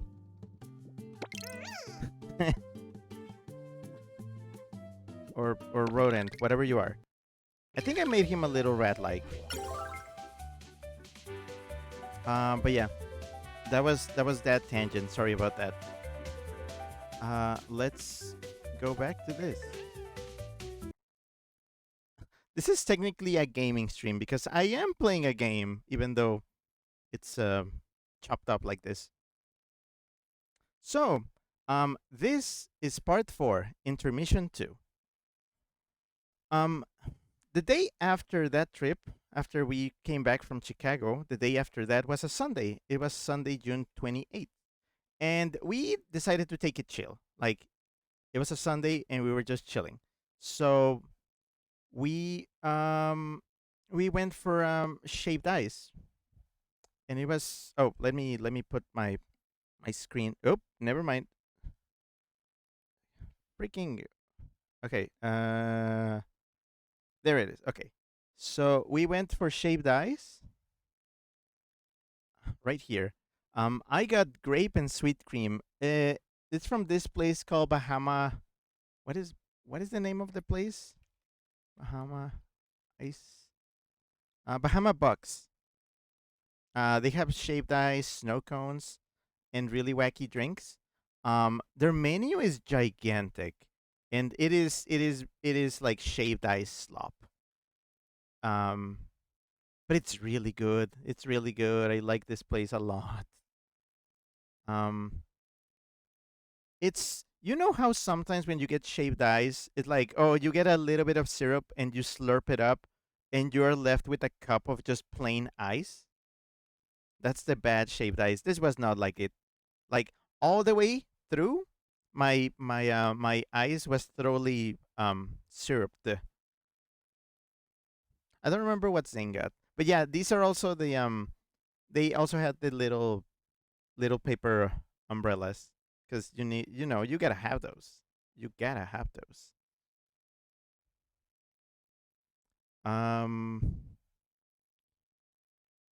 Also, the spoon changed color when in ice. It was fun. After this, we went and got some groceries. I don't remember what, but it was groceries, and that was it. That was Sunday.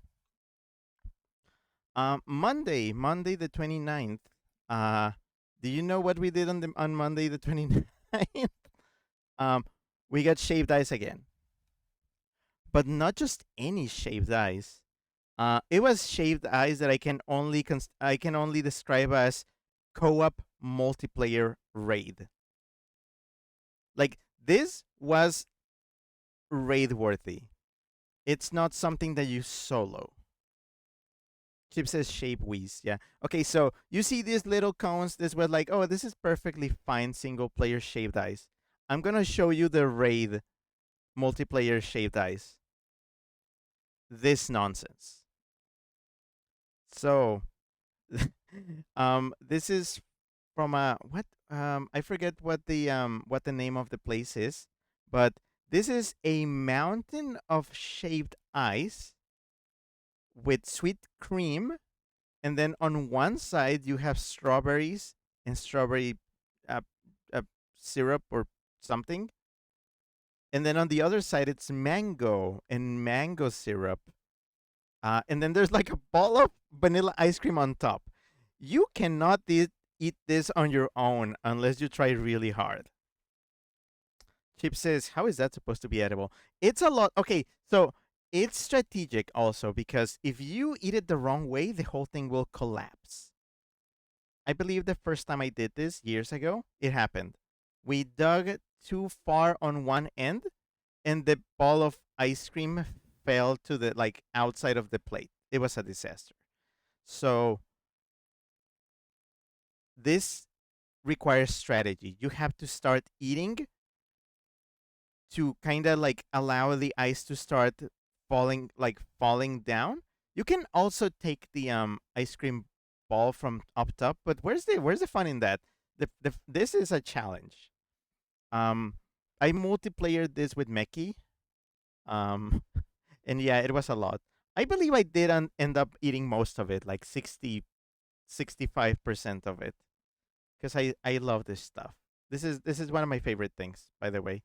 But again, I cannot have it unless somebody else is helping me with it, and Zane often is not in the mood for this nonsense. Um, so yeah, we had shaved eyes one day, and then we went and had shaved eyes the next day. But yeah, fruit slop. Oh, um, that same day I also got something fun in the mail. It was this. Okay, so that thing on the right, that's a banner. That's a Midwest Furfest banner that we got at Midwest Furfest last year. But then I got this. Look at that. It's an actual Ficto. This is called, by the way, I finally learned. It's the Ficto Rose flag. It's the one that has both the fictosexual and fictoromantic sides. Um, Thanks to Chip here, Chip was able to basically up-res and like give me a big um, clean version of the flag that I could submit for a place to make as a flag, like as a proper like big flag. This is big. Like this flag is as tall as I am, which is not saying a lot, but it's wearable as a cape basically, and it gets down to my ankles. Um, Sadly, this barely came in time for Pride. Like I got it at the tail end of Pride. Um, but I'm very excited to take this to future furrycons and events. And then have people ask, "What is that? What is that flag?" And then I can explain it to them because that's me. I just want to raise awareness for Ficto stuff. So yeah, I got my flag and I'm happy. I'm happy about it. And yeah, that was Monday the 29th. Um, After that came Tuesday, June 30th. And this was pretty much just me indoors. Like, this was me on my own. Um, on Tuesdays, Zane works at the office. So I'm basically left all on my own at his place. So I hogged the TV and decided to play Dreamlight Valley because I hadn't played in a while. And also, this thing was there. This is question marks. I actually completely forgot the name. This is a female dog. Uh, does not belong to us. It's actually the dog of Zane's roommate's brother? Question mark. I never asked the name of this dog. I completely forgot. Wait, I think I can actually check. I think I can check because it may have ended up in the group chat. Um, Airy. Okay, Airy, like ARI. Um, Airy is the name of the dog. Um, Here's the thing. I am not a dog person. Like people know that famously, I am not a dog person, but this dog was very friendly and I actually enjoyed her company. Um, she was also very silly. Very, very silly. So we were basically dog sitting. Um, they brought the dog to stay with us. Um, and yeah, dog just kind of roamed around doing her thing. She was She was all always all over the place. She always had so much energy. Um, Chip sent black heart emoji, white heart emoji, purple heart emoji, pink heart emoji, and green heart emoji. Yay! Scrappy says Mary Lears as fuck. Chip says I hope so. I'm not really a dog guy either. And Scrappy says feels like our dog. No, she was like fun. She was like an actual fun dog. That's saying a lot when I say it because I don't like dogs. Um, it was fun because I could sit at the TV, like not like sit no sit in the living room, just playing games on the TV. Harris says, "Arf." No, I like you. I mean, like feral, like these kinds of dogs. You're a good dog. I like you. I'm telling like dogs that don't talk back at me. I need dogs that speak. Um, but yeah, I was playing games, and then if I patted the spot next to me in the on the couch, she immediately understood the signal that she was being allowed to get on the couch and sit with me. I like that. I like when I can actually communicate with a dog and it actually does things. That was fun. I was like, okay, that's fun. I like that. Um, she was also a weird dog in a different way. Um, so when this dog had like her bowl of food, um, like by the dining room, and what she would do is that she would like grab a mouthful of food of like crunchy dog food, and then she would walk over to the living room and she would start like chewing. She could not eat at her dog bowl. She always was doing what I call takeout. She was grabbing food and then chewing it elsewhere. And I could see she was dropping crumbs. I was like, "Wow, why are you doing this? You're weird." And it was like she had the crunchiest food, so you could always just like hear her just crunch, crunch, crunch. It was loud crunching. Scrappy says, "Yeah, wow, this dog feels similar in some way to ours." Yeah, but no, she was fun to have around for a while. Scrappy says, "Ours does that, but with toys." Yeah, I think she also had toys, but I didn't see much of that. Um, there was a problem with her though. Days later, like a few days later, before our next trip, um, she kind of started. I don't know why. She just kind of started pooping in random places, particularly places with carpet in the living room, and this one time in the bedroom.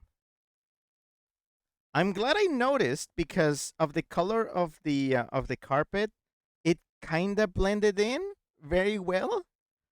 So we did notice the few times that it happened, but we were like, "No, why are you doing this? You were so well behaved." And she just randomly started just pooping everywhere without us noticing.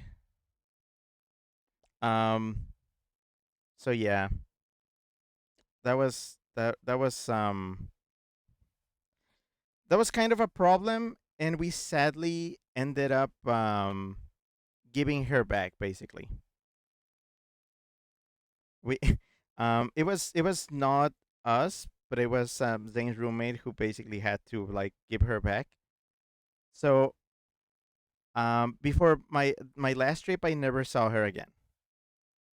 So that was the sad part of that.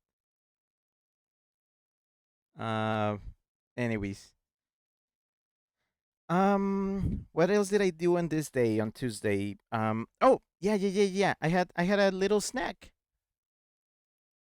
I had 6-7 nuggets.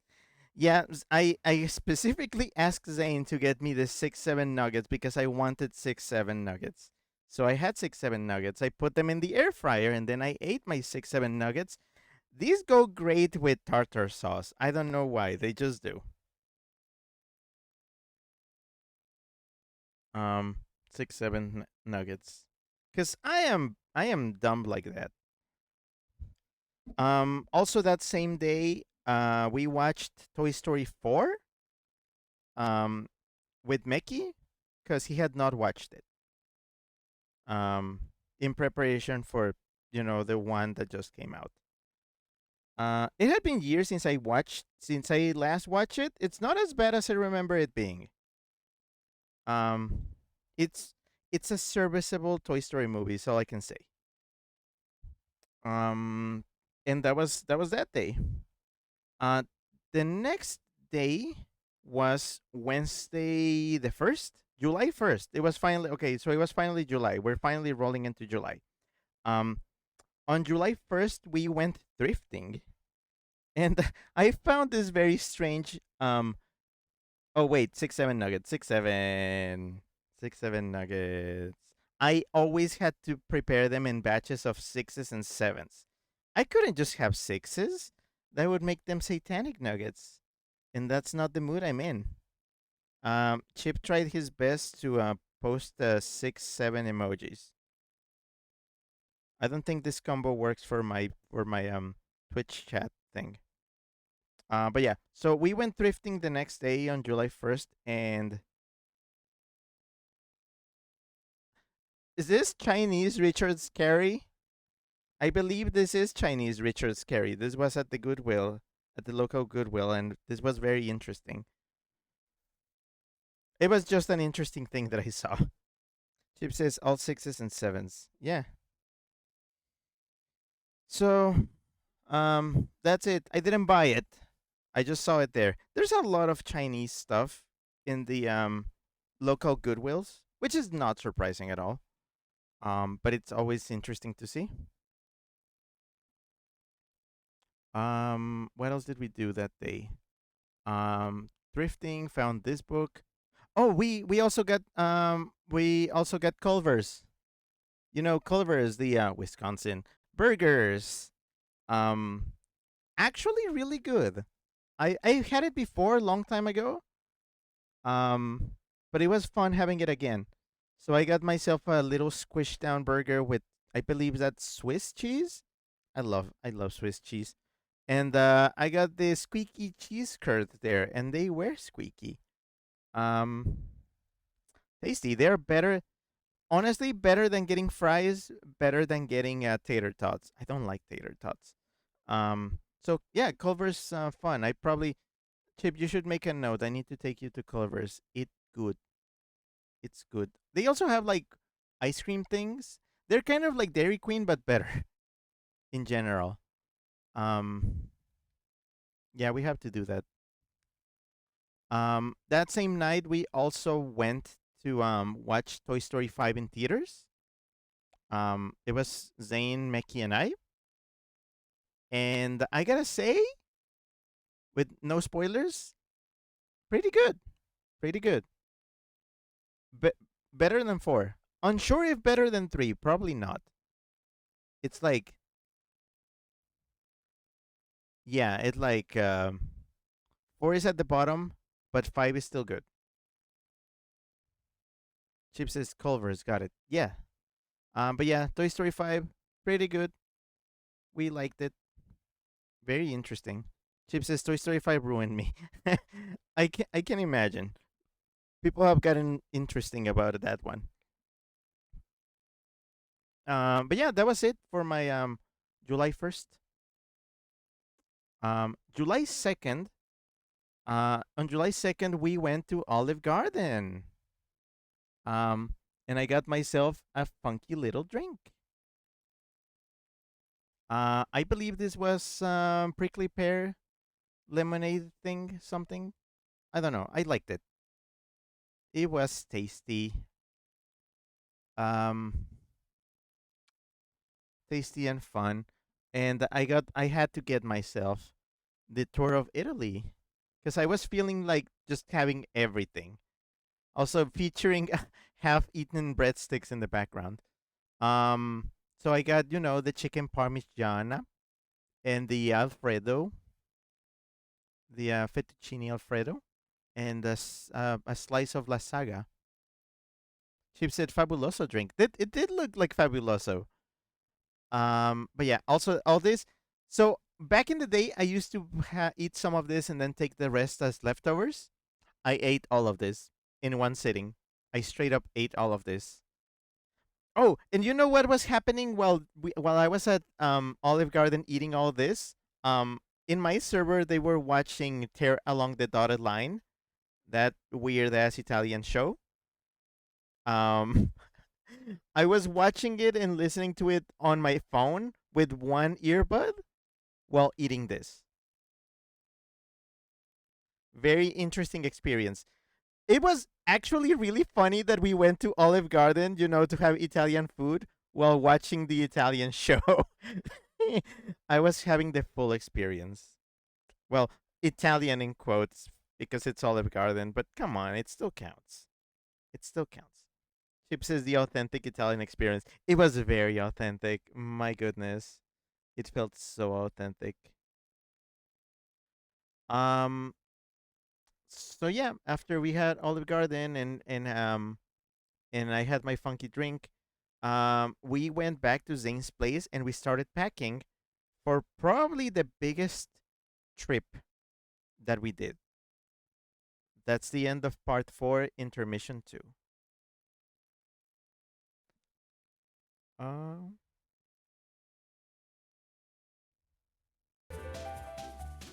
I'm starting to like this format. It just works. It just kind of works. It's a good format. Um. Oh, right. I have to. Where's the remote? Because I need to also put the game on my TV so I can actually play it. It's kind of fitting that we're finishing a page with this. Oh, this one is short. Oh, they're just giving me a. Wait, what was that? No. Okay, 15. Check this out. 5, 5, 4, 3, 11, 4, 3, 3, 2, 2, 1, 1, 3, 2, 7. And now we cut all of this. We just close it, close it, close it. Okay, from here, where am I? 1. Okay, that's a 4. That's that. That's this. 5, 10. This one's really easy. The 15 at the start just kind of breaks it. 1, 1, 2, end. 1. That's part of the 3. That's part of a 7. That's the end of that. There's no 6 here or here. This is not a 4. This is the 4. That makes it a 6. 1 space 2, 6, 5, close, close. Done with this row. That's the 3. This is a 5. That's the 3. This is the 2. The 6 should probably start here and go all the way over here. That makes this the 10. This is the 2. This is a 2. And what am I doing? All right, this is 1. This is 3. Closed. 1. What is this? 1, 1, 2. And then this is a 4. This is the 1 for that 4. This is a 3. That's 1. This gives us a freaking 7. No, stop. That's the 6. That's done. This is a 2. This is nothing. 7. There you go. 2. And that's this row done. That makes a 3. That finishes this. We have plenty of... Oh, sorry. Wait. Is that not it? Ooh, I think I made a mistake. Okay. I'm gonna have to go back and fix it, but I'm gonna try to... Yeah, this is not supposed to be here. Okay. I think I went too fast. Mistakes were made and I need to fix them. I'm gonna go backwards and try to fix this. Okay, that's fine. 3, that's... Oop, that's 2. Okay, this is fine. This is fine so far. Um, okay, no, there is something missing here. This is not supposed to be closed off like that. I mean, it is. It is. Okay, no, I actually made a retroactive mistake here.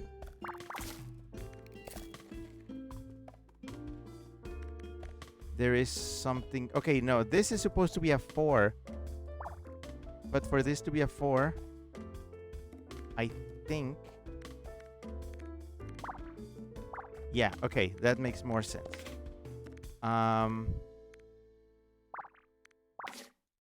Okay. But then that means this cannot be a 6. Okay, this is definitely a 3. What is missing here? Yeah, okay, there's like a little bit of a mistake here. Okay, that fixes that. But then, there you go. Okay. Again, I got carried away a little. Nordic cupboard. Cupboard. How do people pronounce this? Cupboard. Cupboard.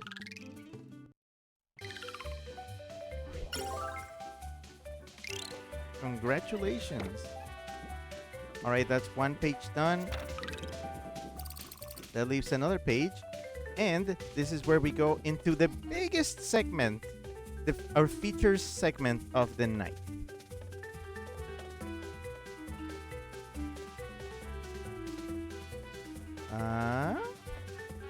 Let's mute this and back to this. All right. So on Thursday the 2nd, July the 2nd, we were, after Olive Garden, we got back to Zane's place and we started packing because the next day we had to take a big flight. Pretty much a first for me. So on Friday, July the 3rd, we got up really early to get to the airport. As we were taking a flight to Honolulu.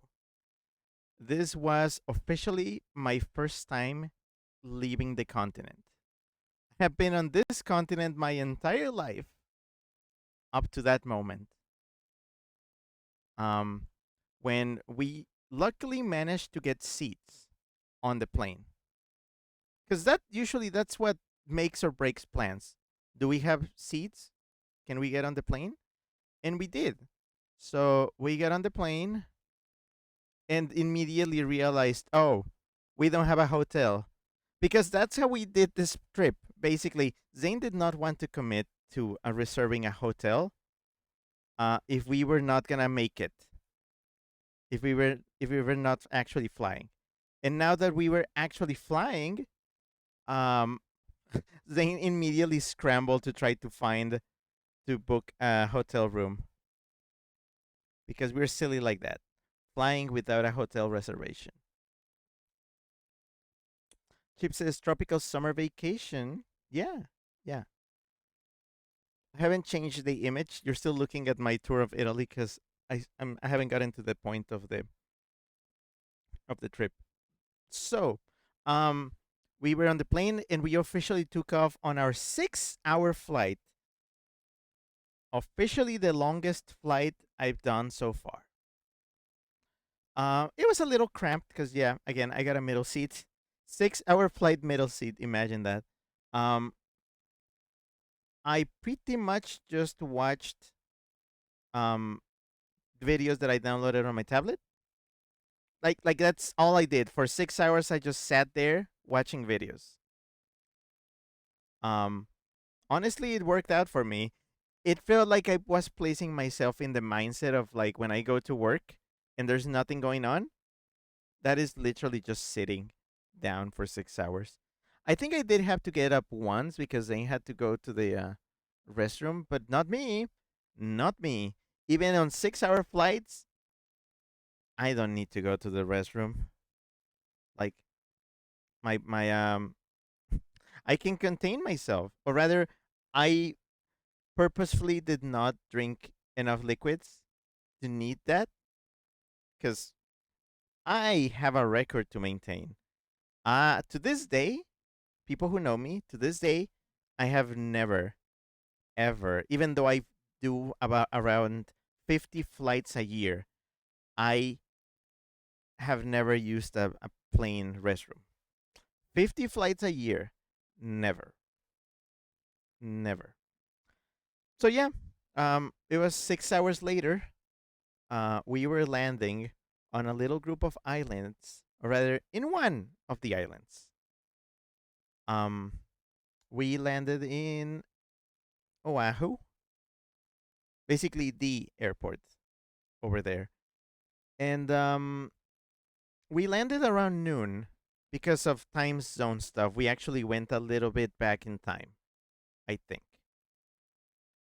Um, so now I believe now the time difference between Hawaii and Phoenix was like 3 hours.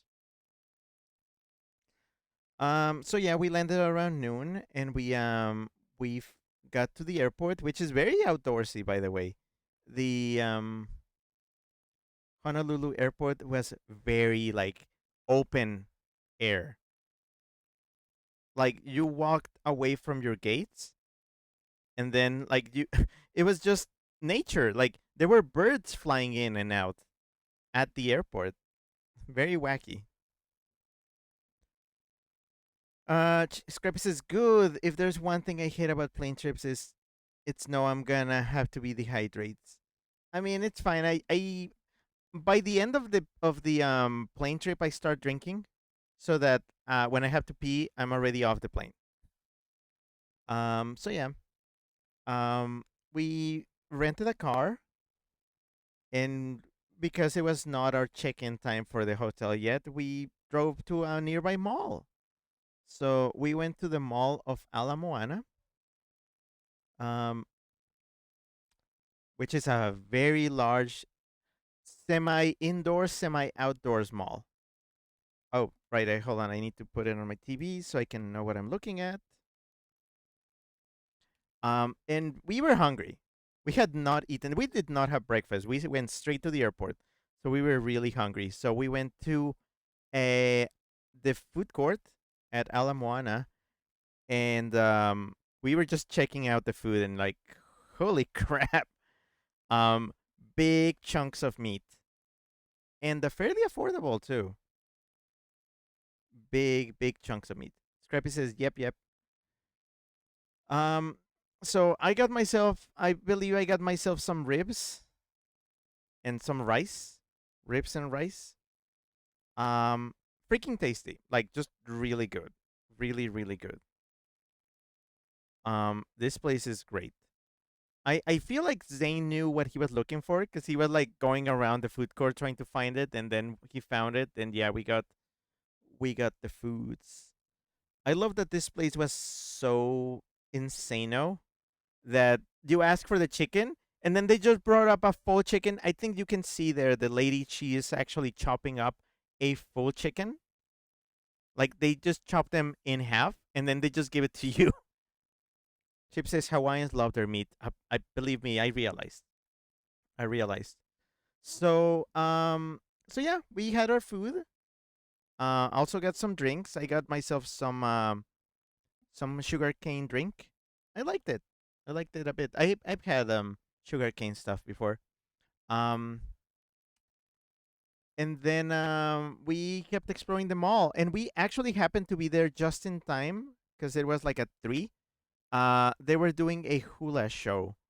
At first it was like your traditional hula stuff. Very aimed for tourists. Like they know if you're coming to Hawaii, you want to see hula. So just put it in the mall. Do it once a day, and we did happen to be there just in time. Um, it was just multiple numbers. It was the dancers just going back and then changing into something else to do a different song. And I loved this. This was Texan hula, like authentic Texan hula. With the jeans and the cowboy hats and the lace. It was funny. Chip says chicken. Yeah, it was funny. Um, very fun. So yeah, we watched that. We kept roaming around. I think we got some like Baskin Robbins ice cream. I guess the authentic uh ethnic nature. Sorry, if you see the flashing, that's my wallpaper. That's my dead wallpaper. Um, yeah. So we just kind of kept checking the stuff, and we kept getting lost. There were like a bunch of floors to this mall. I again, I do have more photos. We'll show them to you later. Well, I'll show them to you later. Um, we also found a supermarket in the parking lot level. Like it was basement. The basement. Imagine the basement level of a parking lot. But then there's also a supermarket.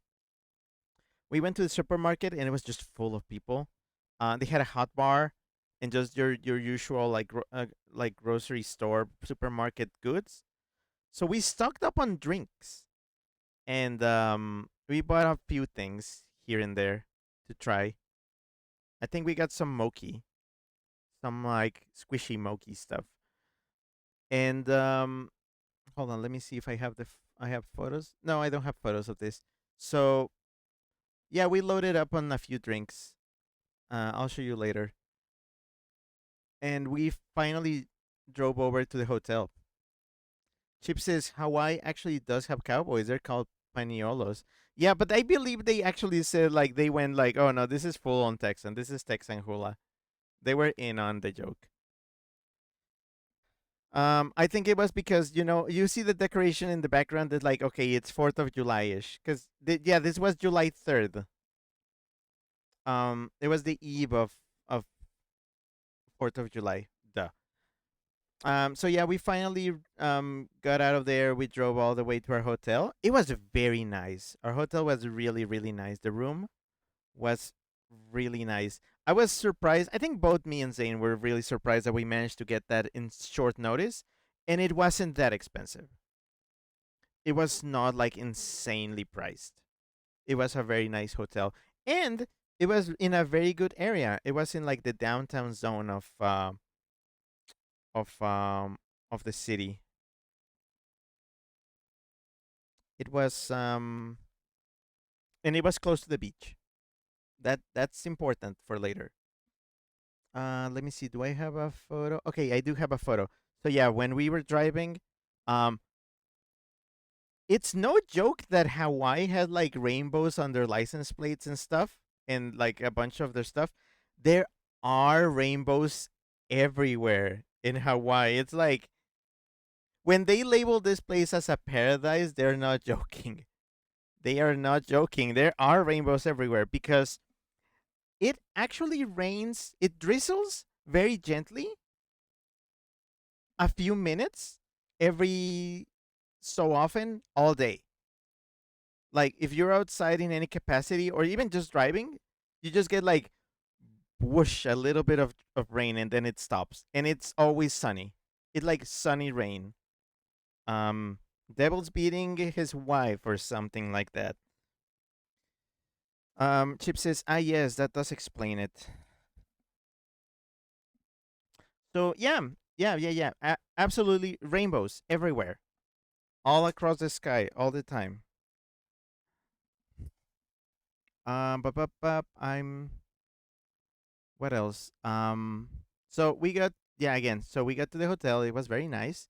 Um, our they actually in our room we had the room came with drinks and snacks. They actually left us like a few drinks. They gave us Hawaiian. I think it was like a I forget Aloha. I think it's the name of the drink. It was like a passion fruit um soda and canned wine, like wine drinks. Um, some fancy Hawaiian chocolate that I still have here. I haven't finished yet. Um, a mix of cheese and caramel popcorn made in Hawaii, like local. A bunch of stuff and waters, of course, just regular waters. So we had those drinks that they gave us, and then we had brought drinks from the from the supermarket. So We pretty much loaded the room's mini fridge with drinks, and we were set for the entire trip. We had drinks at all times. That was kind of funny. So once we were settled in at the hotel, we decided to just go outside and check out the surrounded area, the streets and the beach. Um, and yeah, no, it was crowded. It was crowded. Chip says Fox's wedding. Wait, Fox's wedding? Um, but yeah, it was crowded. There were tourists everywhere. You could tell that they were tourists. This place did not bother hiding the fact that we were in the tourist zone. Everything was pretty much just like catered to tourists. Chip says the sun shower, one of many names for it. Scrappy says Hawaii's shitty siren system. I don't know. I'd never heard a siren while I was there. Um. So yeah, we walked around downtown, and then we got closer to the beach. We went and got away. Um. It got dark soon enough, and they were having something in the beach. There was like a big arch with a Southwest Airlines logo. Apparently, Southwest was having like an outdoor event at the beach. With they were like selling food, and there were a lot of people there because there was a ton of people sitting down because they were just straight up screening. Sorry for the blurry image. They were screening Wicked for Good in a big screen just publicly next to the beach, like next to the sea, like just there. And it was just bring your chair and sit down. And it was very clear. You could see it very clearly. Sorry for my blurry photo. And the sound was powerful that you could always hear everything. So it was a perfectly more than acceptable. It was a very good outdoor screening of a movie just happening just outside, and we just bumped into it. We just walked by. I was not gonna sit down to watch that. We had watched it recently in theater. Well, when it came out. Um, but yeah, it was crowded. It was very crowded. Scrappy says, "Yeah, probably didn't test. I hear though they are not good at testing slash not reliable, and also it's a monoculture now. Haha. I mean, I feel like Hawaii needs sirens more than anybody else because of they are islands in the sea. You would think. Although, what good would it do them? Anyways, so yeah. Oh, we also saw some accident. There was like something like a street was closed off. There were paramedics. There were a lot of people gathered around, and we couldn't see what was going on. Um, Later, I think we heard that somebody got run over with a golf cart or something, or a golf cart got run over by something. I don't know, but something happened there. It was wild to see that on our first night there. But yeah, so after we got tired. We headed back to the hotel, and we got EP. Um, that was it for Friday, our first day there. I love that we were able to fly in and still do things the same day. Um, Next was Saturday, 4th of July. Um, on Saturday, 4th of July, we our big plan for 4th of July was to take a cruise, like a just a cruise trip, like a short cruise trip, like 3 4 hours. Sail, do stuff, and then return to the pier. Um, but that was late in the evening. So the first thing we did was we had breakfast at our hotel. And okay, this is one of the bigger adventures we had. So after having breakfast at our hotel, we drove to the resort area of the island of Oahu with the intention of checking out um Aulani. Aulani is a Hawaiian resort by Disney. It's Disney. Basically, it's Disney's hotel in Hawaii.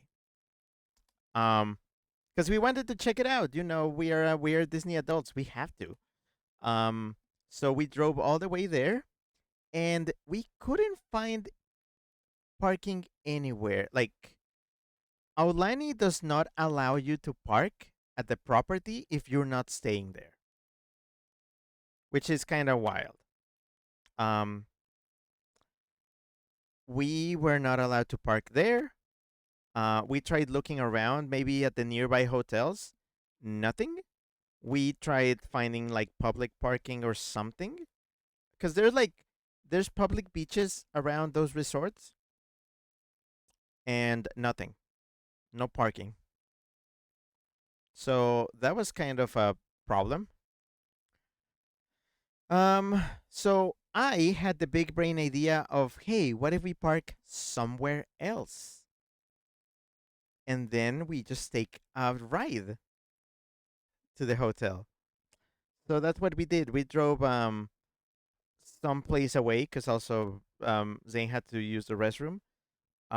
We left the car in a supermarket parking lot, and then we called for an Uber. Chip says sneaky weasels naughty trespassing adventure. We didn't trespass. I want to make it very clear. We didn't. It felt like it, but we didn't. Um you'll hear why.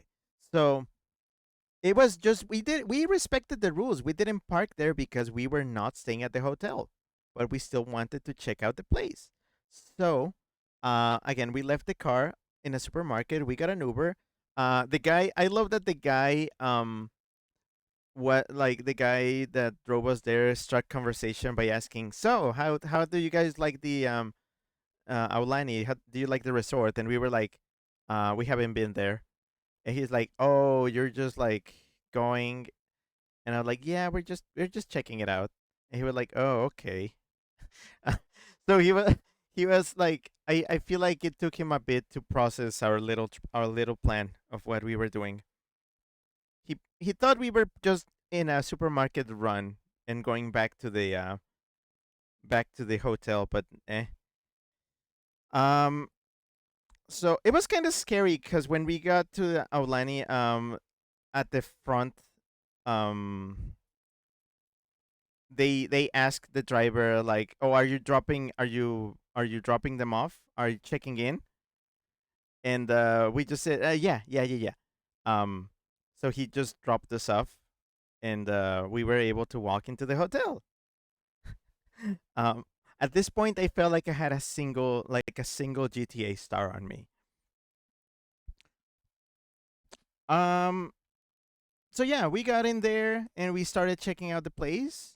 We explored the hotel. We saw the shops. I mean, you don't have to be a guest to shop at the Olani shops. Like anybody can do that. Like they're not gonna check if you're staying there. Hey, if you're giving them money, why not? So again, non-guests can shop. It's just hard to get there. It's just discouraged. Um, so while exploring, I I understood very well that to get into the pools and all that stuff, you actually do need a bracelet.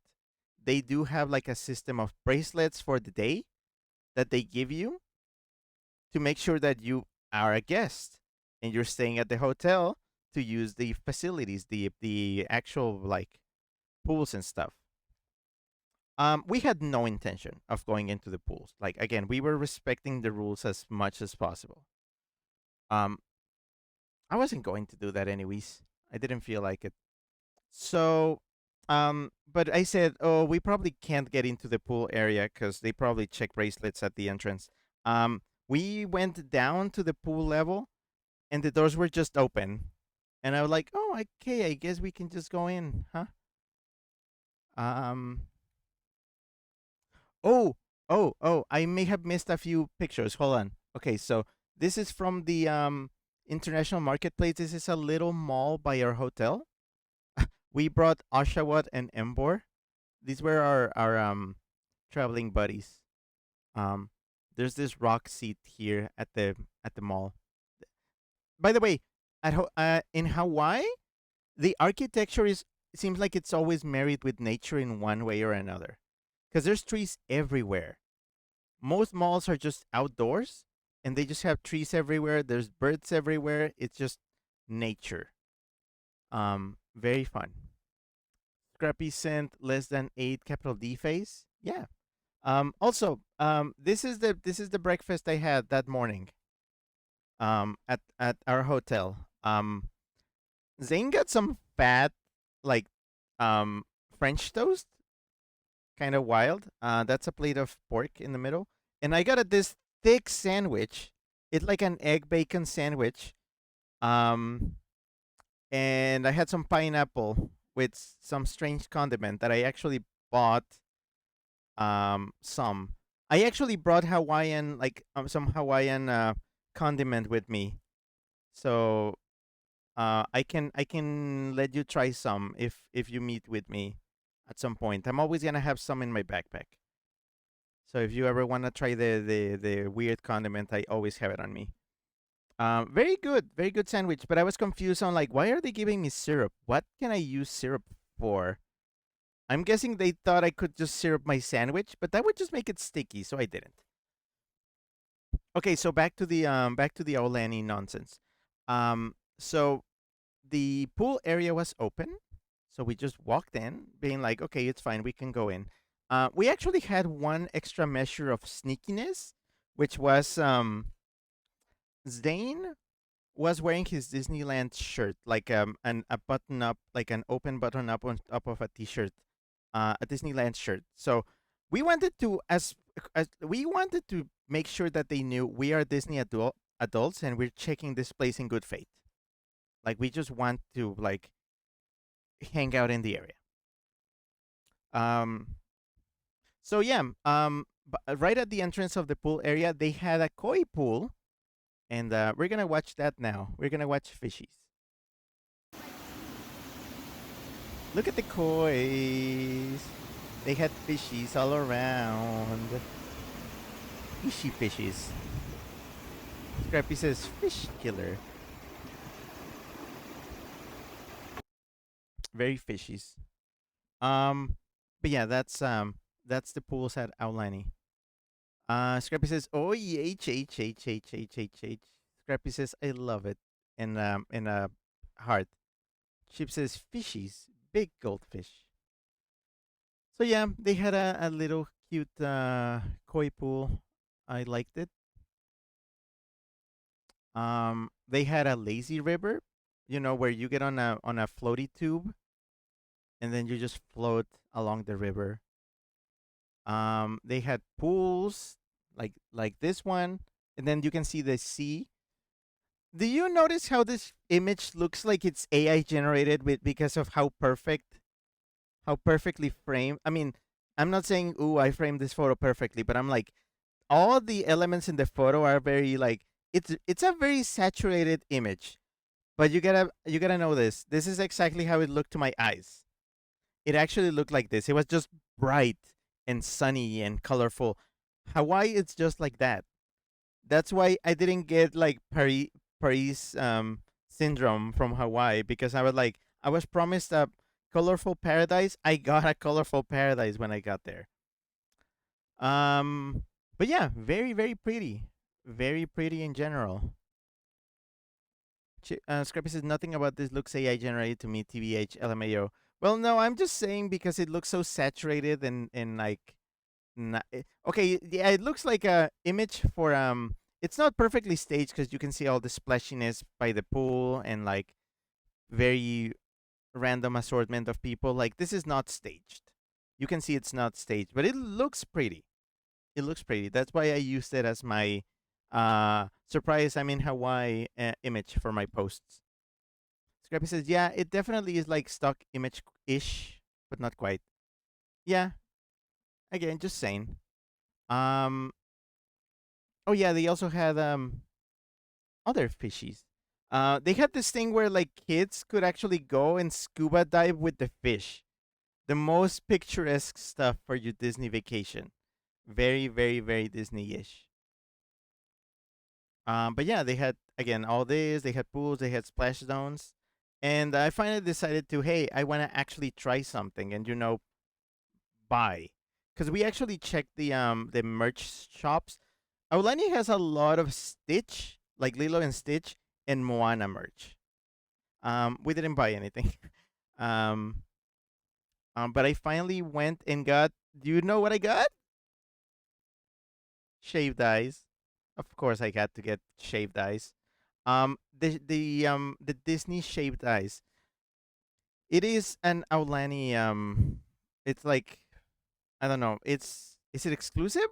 I'm not sure, but it's well known. It comes with like wooden spoons. They let you have three flavors. They let you pick three flavors for your shaved ice.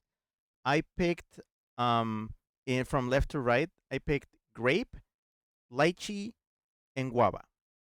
And I also asked for like sweet cream on top because I love my shaved ice with sweet cream. I had so much shaved ice on this trip. I don't know what's wrong with me. Um, but this shit was tasty. It was really tasty. I loved it. I miss it. I miss shaved ice. So yeah, we kept on wandering around. Me with my shaved ice. We checked the location. We took elevators on both sides of the resort to go all the way up, and we took some pictures of the place from high up. It's pretty. It's just pretty. It's fun. Scrappy says this reminds me of a YouTube channel that visits places in Japan that are like running since the 60s and stuff, or like old school and not often visited. Chip says sloppiest of the sweets. Scrappy says, and they order food and take pictures and capture everything. Scrappy says, also, what the heck is sweet cream? I don't know. It's like cream. It's like creamy stuff. I believe it may be like watered down, sweetened condensed milk. It just goes well with shaved ice. But yeah, this was one side of the resort, and then we went to the other side, and yeah, you can see the lazy river, the pools, the slide. I believe this is a water slide. The beach is over there. By the way, the beach is public, but because it's within like Disney, uh, it's like anybody can go into the beach. There is a back entrance to the beach, but it's just the Disney beach. So, but yeah, very very pretty, very fun. So yeah, this was our incursion into Aulani. We were there a few hours. So we kept on exploring, and then once we were done with it, we left the resort. We started walking away because we wanted to check just a nearby public beach, one that we couldn't go to because those places have like 8 parking spots. Like, why would you put just 8 parking spots at a public beach? I mean, I feel like the resorts are doing it on purpose. It's malicious compliance. They say, hey, this is a public, like, the Hawaii beaches are public. You cannot make them private. And you have to provide parking space for like people that are not staying at your resorts. And they're like, sure, sure, we'll do that. And then they just provide 8 parking spots. So that's why we couldn't park anywhere. So we just walked from Aulani to the beach nearby just to check it out. Um, and I believe I have some footage of that beach. So let's check it out. It's a it's like a closed off beach, so you can't really get pulled into the ocean. Also, those things you see, turtles. Actually, just turtles, just there, just chilling. You as a tourist can literally just go and swim with the turds. Oh, that's the cruise. Let me go back to this. Oh, never mind. Um, but yeah, turds. Can I see the turds? This player is complicated. Oh, that's a cryptid. Turd. Okay. Chip says turtles. Yeah. So you as a if you're visiting the beach, you can literally go and touch the turtles. You shouldn't though. They always do the thing of like don't bother them. You can watch them, but don't bother them. Um, yeah, just they're just turtles there. No need to go to a zoo, petting zoo or whatever. Just wild turtles. It was nice. It was a nice little beach. Let me see. Where's the white shot I have of the? Yeah, again, very just picturesque. It's just primo Hawaii. Um, there were some people there. It was not busy. It was not busy at all. There were people, but it was not busy. It was nice and calm. I suggested to Zane we should come back and check it out late at night, maybe, because that was my main mission when we were going to Hawaii. My main mission was to go to a secluded beach without lights, like those that are like not illuminated just by moonlight. I just wanted to be at a beach at night to listen to the sea. So I said, "Hey, this one looks good. We could come back later." But then I was like, "It's by a resort. Maybe it might be crowded." But I still had hopes. Um, so we left the beach and we walked to a nearby supermarket. Not the one where we left the car, the one that apparently was closer and we just didn't see before. To buy some things. We got some malasadas and I got myself some mango flavored tapioca pudding. Really, really nice, but it's like sweet caviar. It was just full of little balls. Um, and then we got another ride to take us back to our car that we left like a mile away. And then we drove back to our hotel because we had to freshen up, shower, and get ready for the main event of our trip.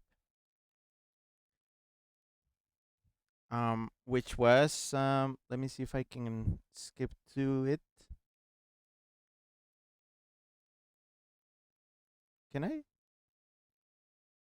No, wait. Can I? Okay, here.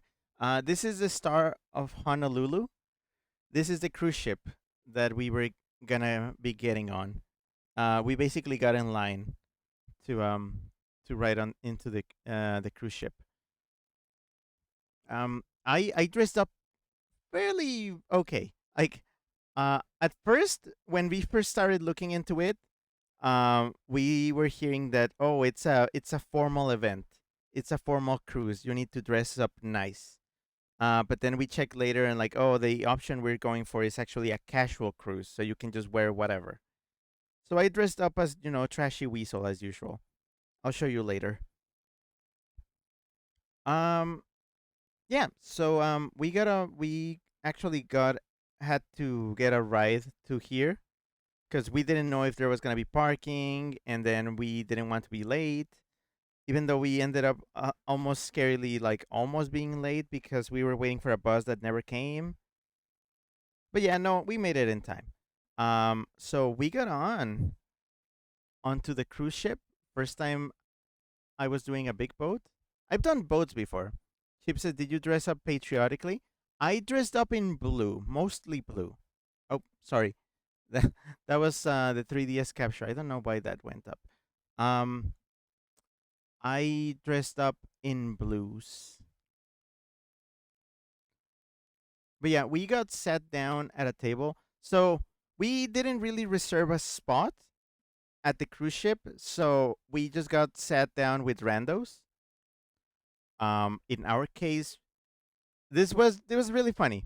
So the table that we sat at was the capacity of 6 people. So it was Zane and I, and then there were other 4 people already there.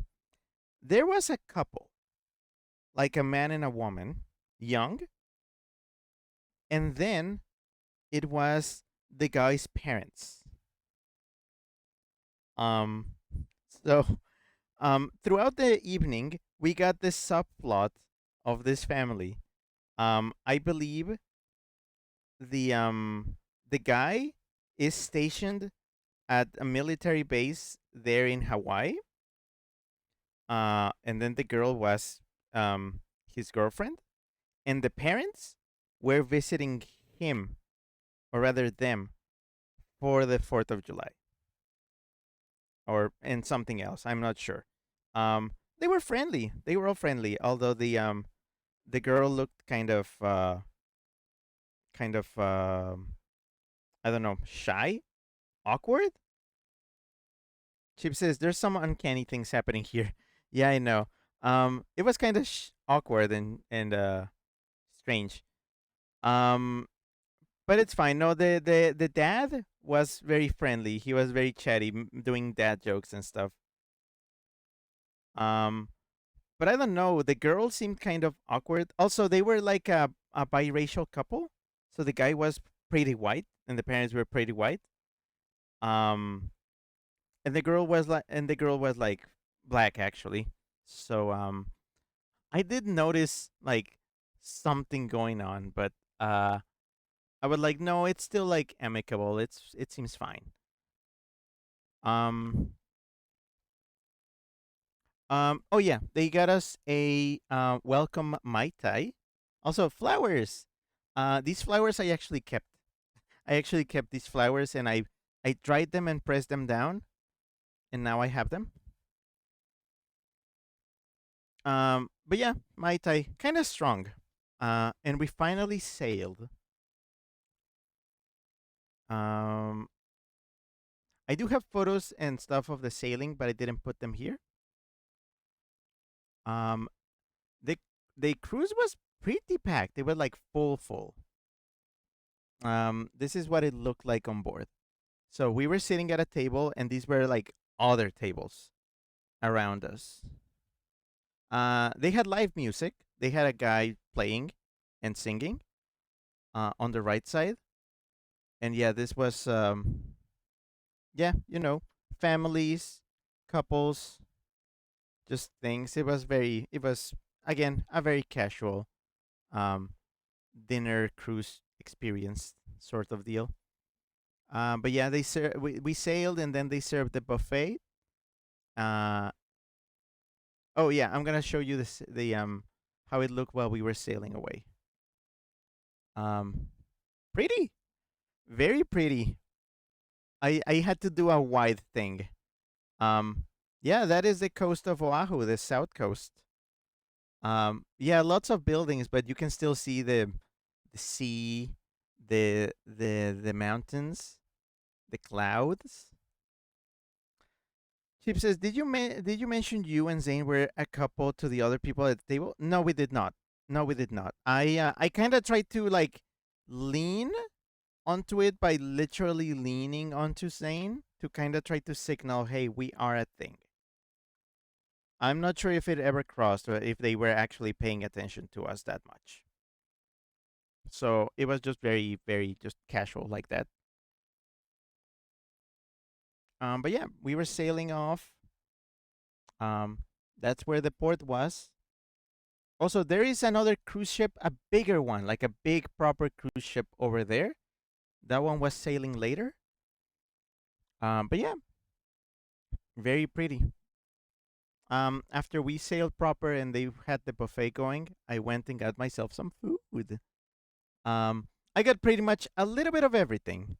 So they had roast beef. Um, I think there was teriyaki chicken. It was sweet chicken. I grabbed a little bit of rice, a little bit of mashed potatoes. Um, the bread rolls were ube. They were ube bread rolls. Like if you split these open, the bread was purple. Very fun. Also some croutons just for fun. Also, probably the best pineapple I've ever had in my life. This was pineapple with coconut sprinkled on it, and it was delightful. It was just good. It was great. It doesn't mess with your tongue. It's just sweet and really pleasant to eat. Chip says, very beautiful sight, familiar to me since I also live in a tropical paradise by the sea. Yeah, you were basically looking at the opposite side of that. Um, but yeah, tasty foods. I just had one plate of food. I filled up really fast. Um, also had some tiny little nasty cakes. No, they were actually good. I liked them. Um, I believe we have vanilla cake, brownie, banana cake, and guava cake. Um, I don't think Zane ate his, so I actually ate them because again, I'm Pigo and I like to eat. I like eats. Um, yeah, I do have way more footage of the and pictures of the sea. I'll show them to you later. Actually, now we're gonna skip a little bit forward after the dinner to when it was getting dark. And wow, just pretty, just wow, just very, very pretty. Just wow. It just again, you had to be there. It just looks really nice. It's hard to compare what it feels like to be taking these photos and just have like ocean breeze on your face. Um, very, very nice. Um, so again, this was a 4th of July cruise ship, and the thing is that when we got on board and everything, they basically said we do not guarantee um fireworks. I mean, nobody could guarantee them. I believe in the mainland, some places cancel their fireworks because of bad weather, and here it was like, ooh, these clouds are kind of dark. Maybe there won't be fireworks. So yeah, we kind of waited a very long time outside because yeah, we got up from the table and we just went to check out the just to just take in the sights. And then soon enough, late enough, there were fireworks, and I did capture them.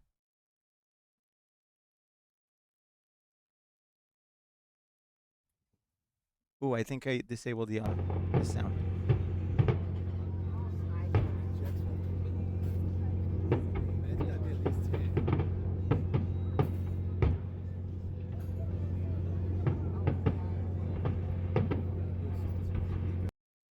So yeah, we had fireworks at sea.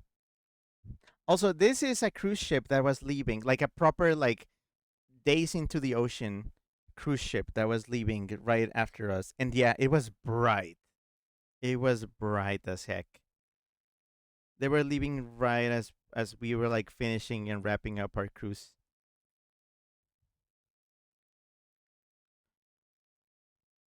Chip says, "What a romantic sight." It was very romantic. We tried doing the romantic thing, but Zane is not much of a romantic, so I just kind of had to carry that. Um, so yeah, the cruise started winding down. I got some more pineapple and stuff. Everything seemed fine with the other family, so no issues there. And we started sailing back to the pier. And yeah, so we finally returned to the pier, and everybody started getting off from the ship. I just kind of stuck around because I was waiting for Zane to come back from the restroom. That's the team, by the way, with him.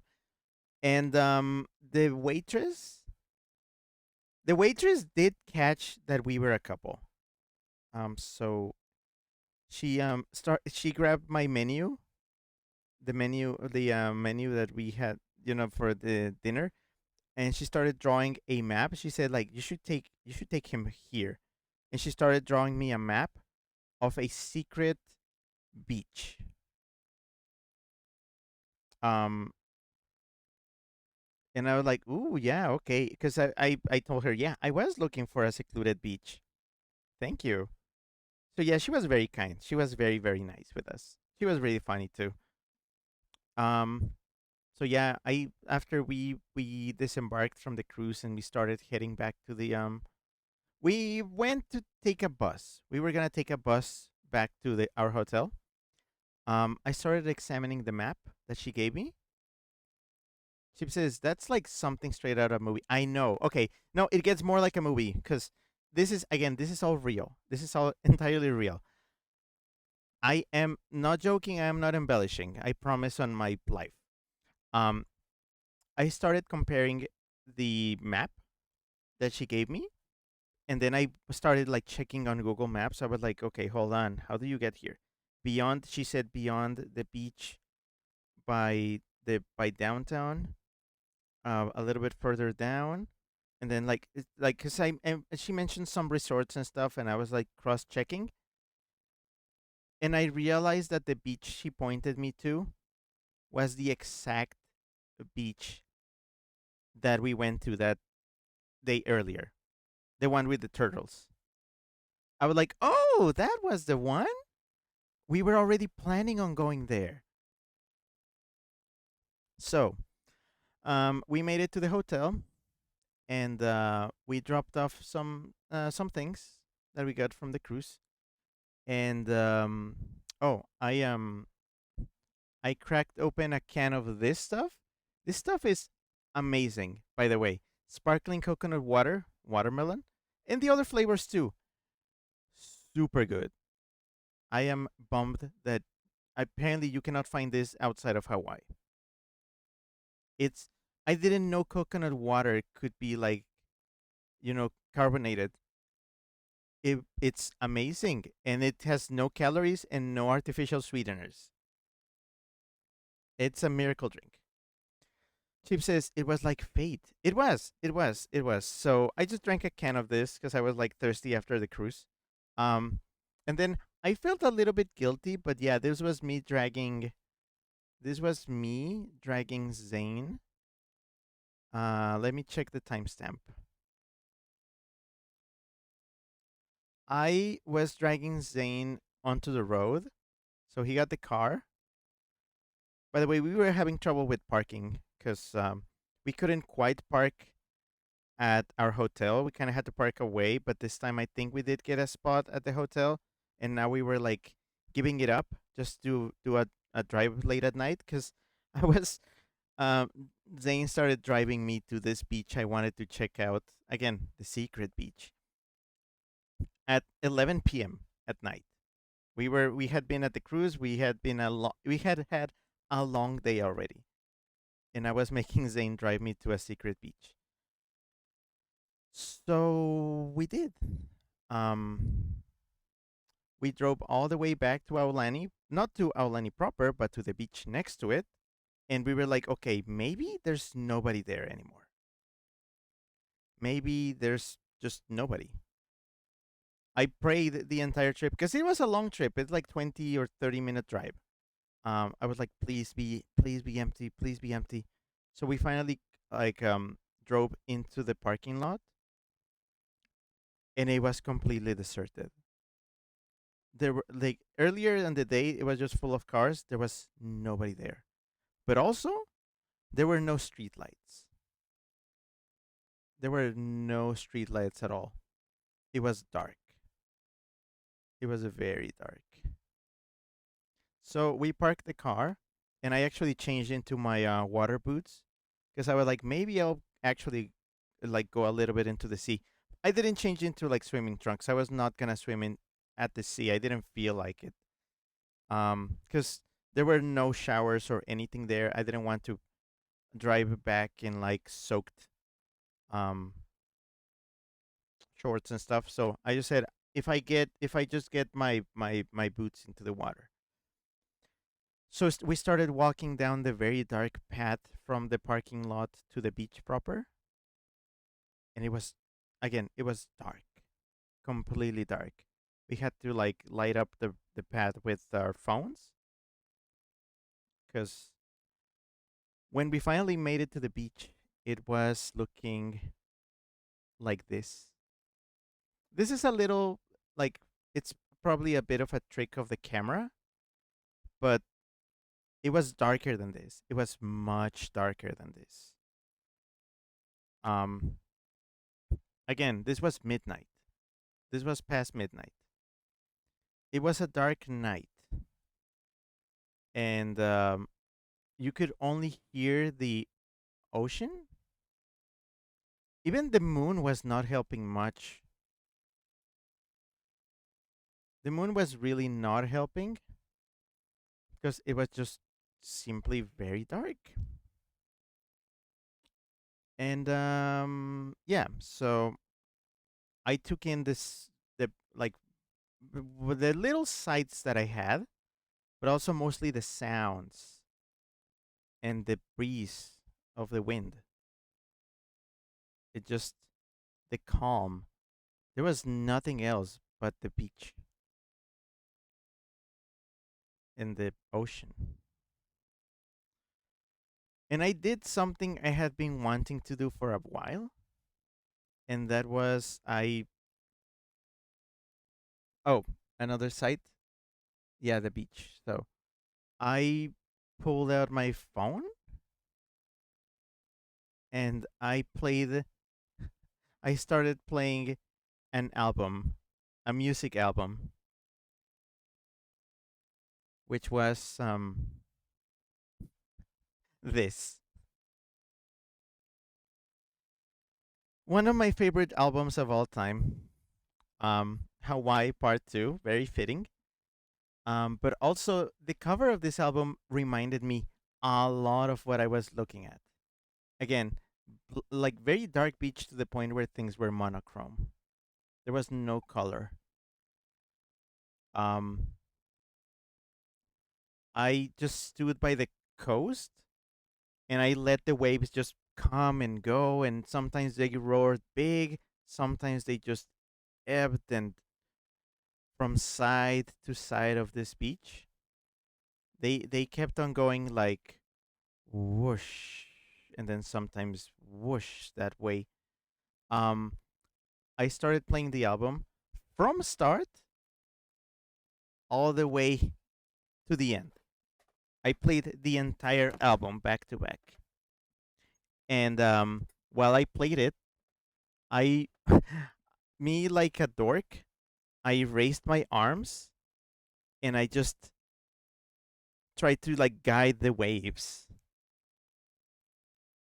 at the tune of the music, and I could swear that it was working. Chip said the calm and the quiet, and Scrappy says yes, and Scrappy says rehack should the this and the Chip says think of this thoughts as limitless light exposing closing circuity of fright. That was one of the songs, but yeah, I did the entire album. Scrappy says, "Gosh, Rick, I wish we could be here. This is romance at its finest. Let's kiss here." I mean, no, I do want to take you to a beach because this was an experience. This was a hell of an experience. Just being alone in a dark beach with the sea, just you and the sea and the sky and the stars. It was great. It was entirely worth it. It was like this was what my Hawaii trip was for. Scrappy says, I'd say Duluth, but I don't know if a beach, quote, on the Great Lakes is much. It's a new experience for me. I would appreciate it. Scrappy meant Duluth. Scrappy says, we could go to California for that or elsewhere. Again, yeah, we have many years ahead. So, after we had our experience with our dark beach, um, we got back to the hotel. Oh, by the way, do you want to see how the spooky parking lot looked like? Yeah, yeah, that's some primo liminal spaces. Goodness me, it was scary. It was frankly pretty scary there.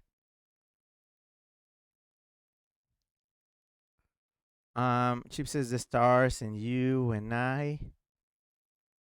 Scrappy says greater than 8 capital D. Yeah. Um so we went back to the hotel and actually Zane, I believe at some point he said I should just fall asleep to Lilo and Stitch. And I was like, yeah, sure. So I tinkered around it with my tablet, managed to get Lilo and Stitch on the hotel's TV. And yeah, I just put it on. I just put on Lilo and Stitch. Um, as expected, Zane fell asleep. watching it, and I actually did watch the whole thing because I cannot do the thing where you fall asleep to a movie. I must watch it in full. Scrappy says M, just M. Um, and yeah, that was it. That was our Saturday, 4th of July. Pretty full day. Yeah, that included everything: the breakfast, Aulani, the cruise, the dark beach. It was a single day. It was very packed. So, and Chip sent a purple heart emoji. So, the next day was our last day of our trip. That was Sunday the 5th. So, Zane picked us some breakfast. Did I put the breakfast in here? Okay, no, we went for breakfast together, and I was actually hunting down a bird because I was trying to record its sounds.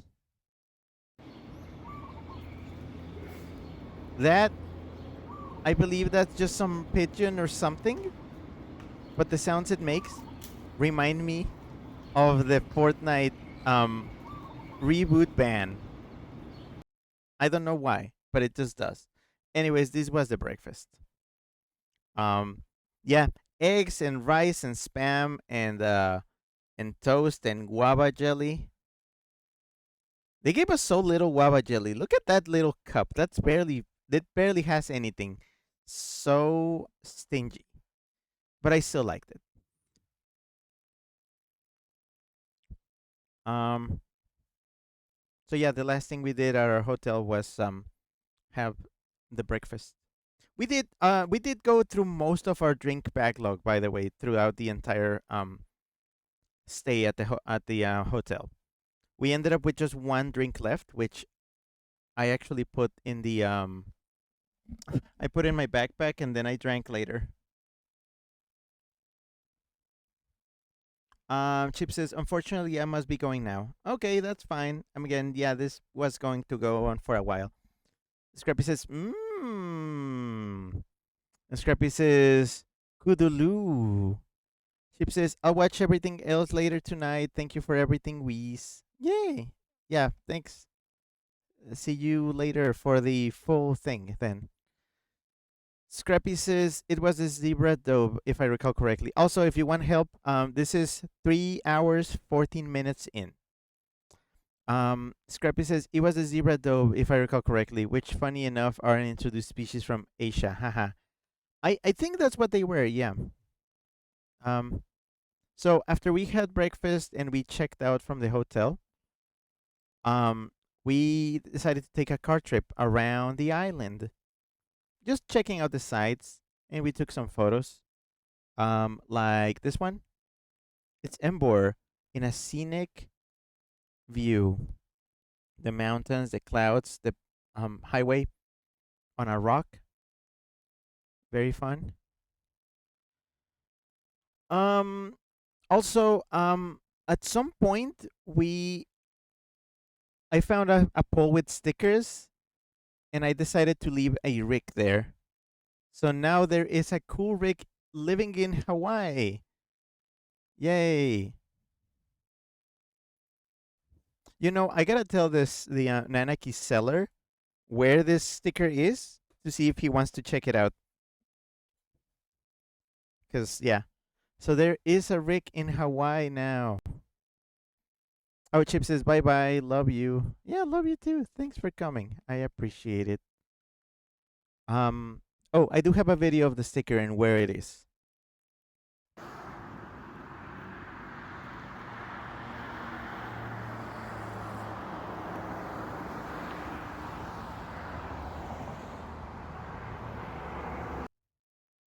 So yeah.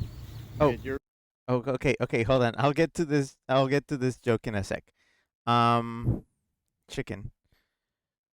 So yeah, I left my sticker there. Um.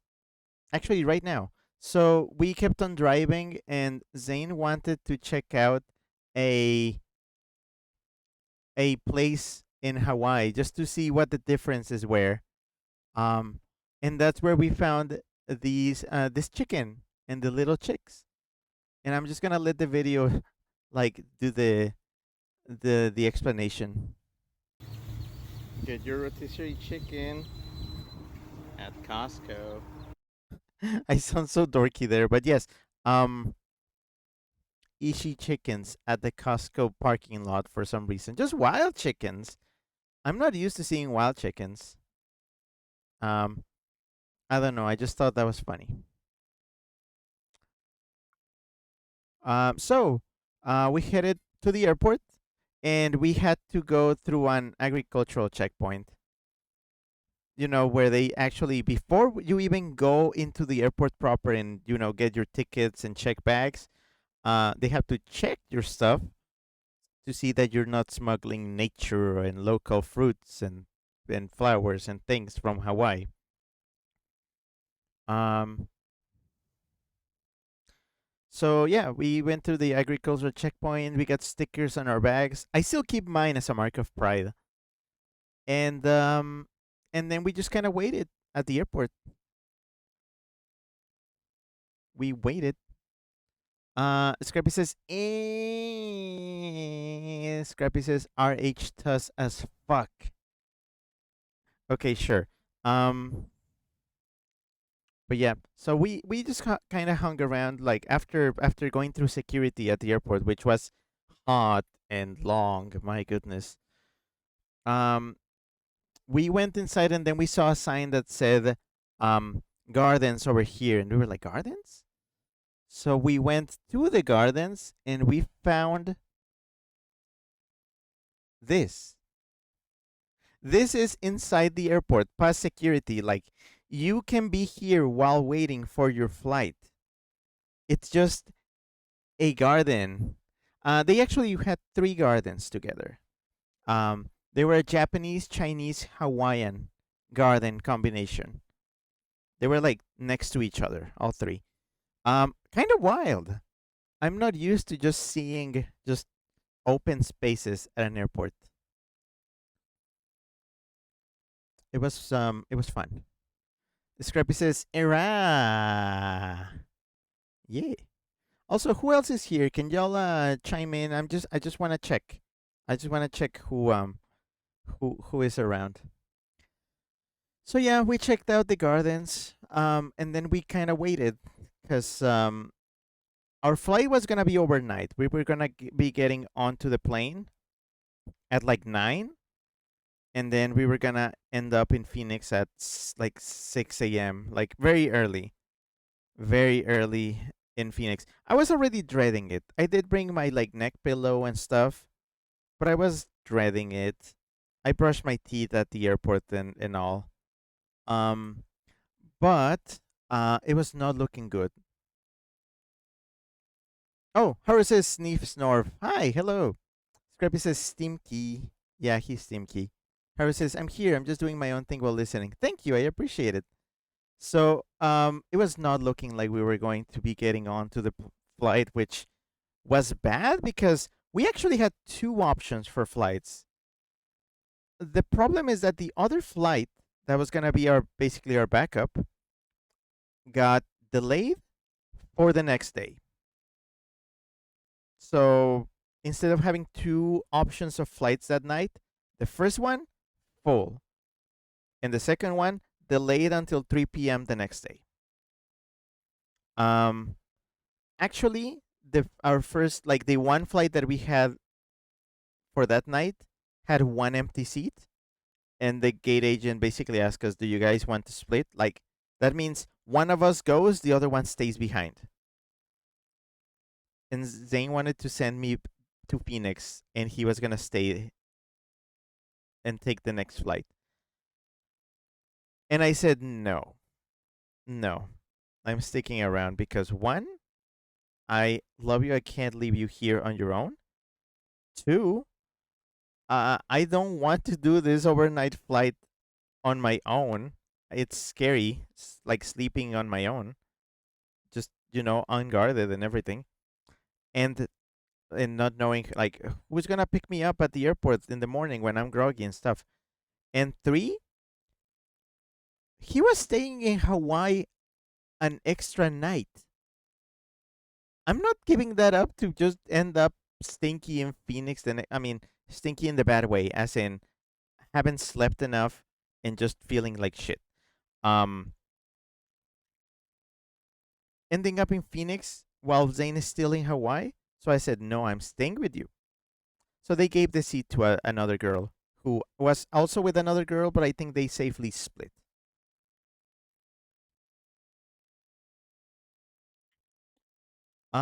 Scrappy says, I've been doing the same thing. I promise I'm listening. Hey, you're fine. So yeah, we ended up not flying that night, sadly. So we got put on the next flight at 3 p.m., which in a way was kind of a good thing because that meant we didn't have to wait until 9 p.m. the next day, like 24 hours. Um, so yeah, um, we left the airport just kind of bleh. And we took a bus back to the city. Also, Zane basically, again, frantically trying to book us a room, just something to sleep overnight, something cheap enough. And yeah, he did manage to find a decidedly less glamorous hotel to stay at. So yeah, we got to the hotel, which was kind of shady. Um, Not like terrible, but just not as nice as the one we were staying at during most of our trip. So yeah, we just got to the room and basically conked out. EP. The next day we woke up fairly early. Um, and we decided to try the hotel pool. Oh yeah, another image of the airport gardens. Look at this. That's just pretty. How is this inside of an airport? Past security. That's wild. Uh, Love that. So, so yeah. In the kind of crappy hotel, we were like, well, we haven't done any pool or just getting into water in Hawaii. We should probably do that while we're here. So we went to the to the very small, very sad like hotel pool. Um, First, it was cloudy. It kind of rained a little.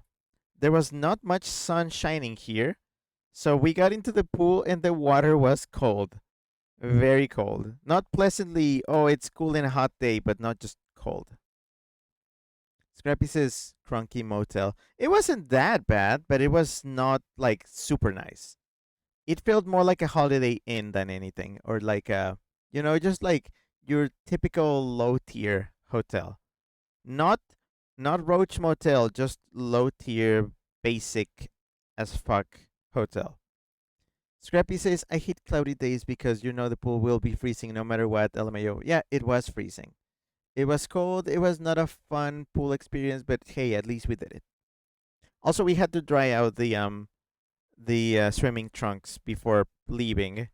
So I did my best to like, hang them outside, um shake the water off, dry them with the heat with the hair dryer in the room, just so we were not taking anything soaked in our bags. So yeah, um, so we checked out from the hotel, and we decided to check out the surrounding areas a little bit more before leaving. And check this out. This is the McDonald's. Oh, another note: Jack in the Box and Panda Express vastly outnumber McDonald's in Hawaii. Clearly, they are the more popular franchises over there. But the one McDonald's we did find, they're serving eggs and spam and rice. Um, Wild. McDonald's local stuff, I suppose.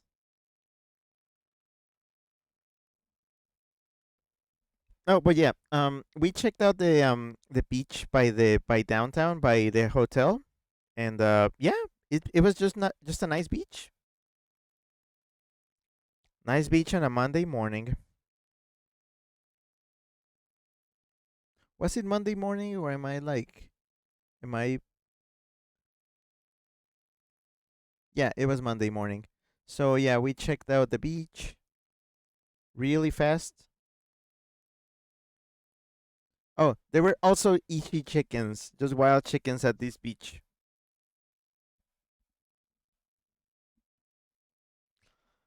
But yeah, we didn't have much time because again, the new flight was at 3 p.m.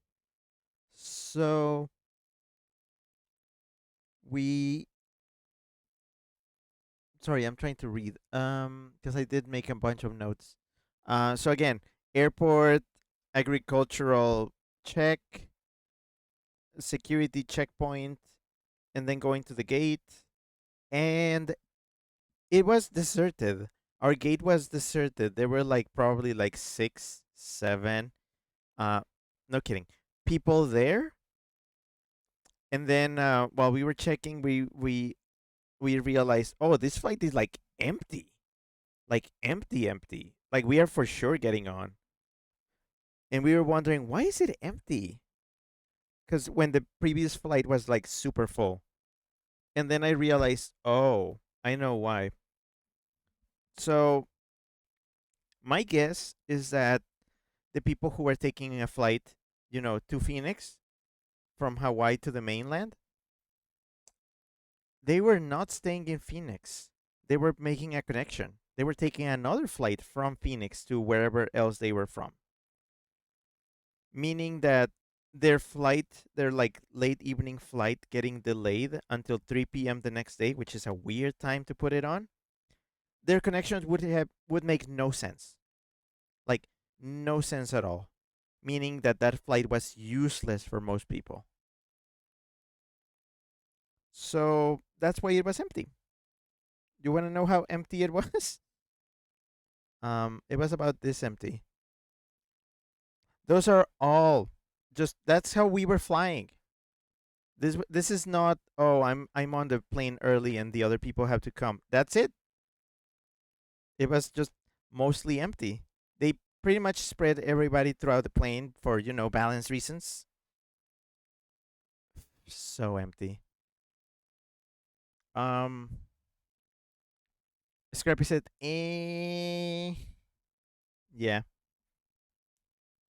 Oh, also before we boarded the plane, there were there was some, nowadays it's very rare that we manage to get first class. Because remember, the way our thing works is we get any empty seats, with first class being the first ones that we get offered. Um, Most of the time there's no first class available, so we just get regular seats. This time, because again, so empty,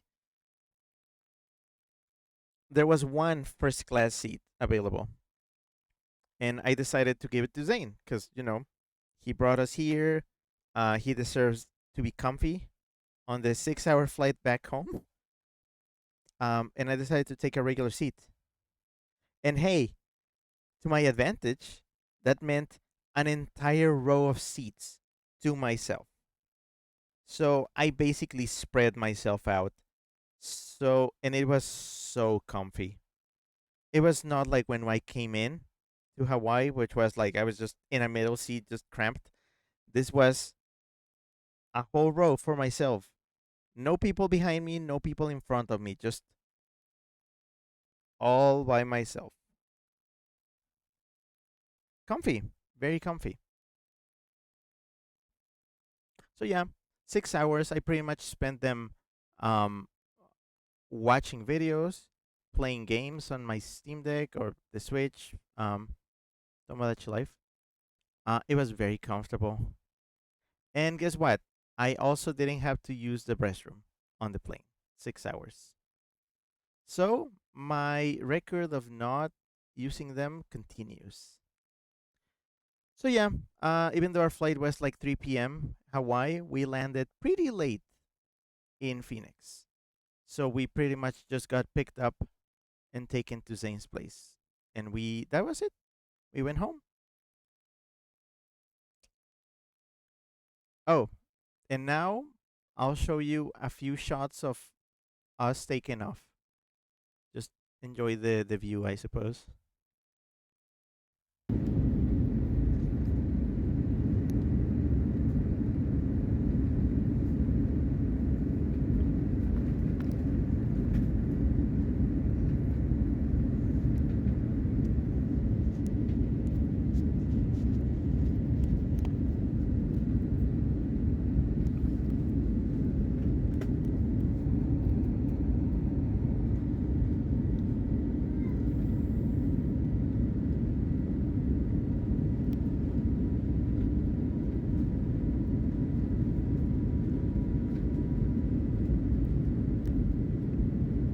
very pretty.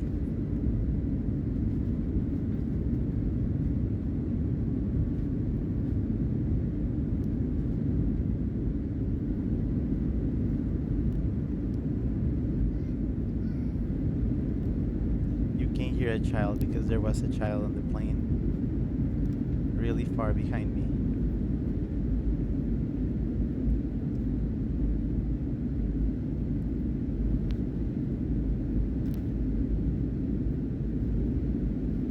Scrappy says LMAO, really empty plane and still young child. Yeah, and they were very loud and kind of annoying.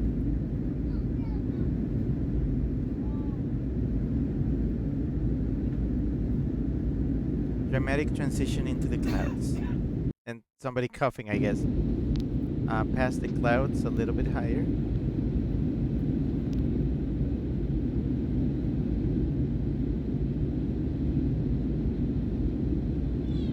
These videos are very heavy, by the way. 187 megabytes, the first one. This one is 247 megabytes. Jeez. By the way, if you ever wonder why I record in like square aspect ratio, that's kind of my brand.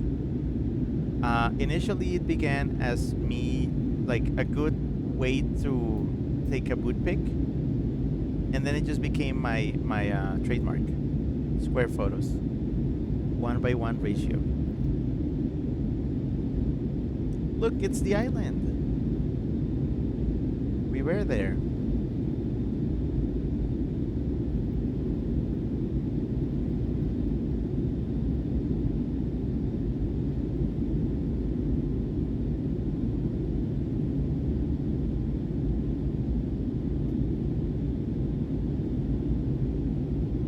Again, very, very comfy, very comfortable. Probably one of the best flights I've ever had.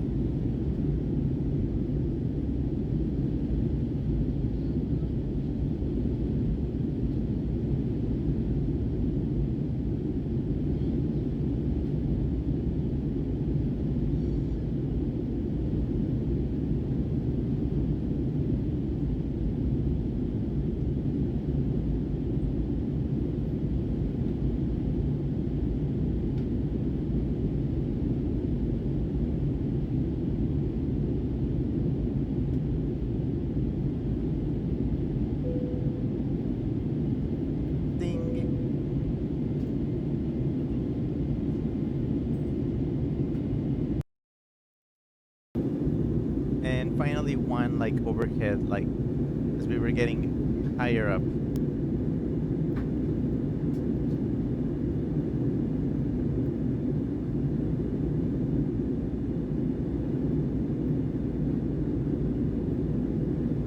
Scrappy says the airplane chime nowadays is like I bet back then they were an EMEC chime device greater than 8 capital O face.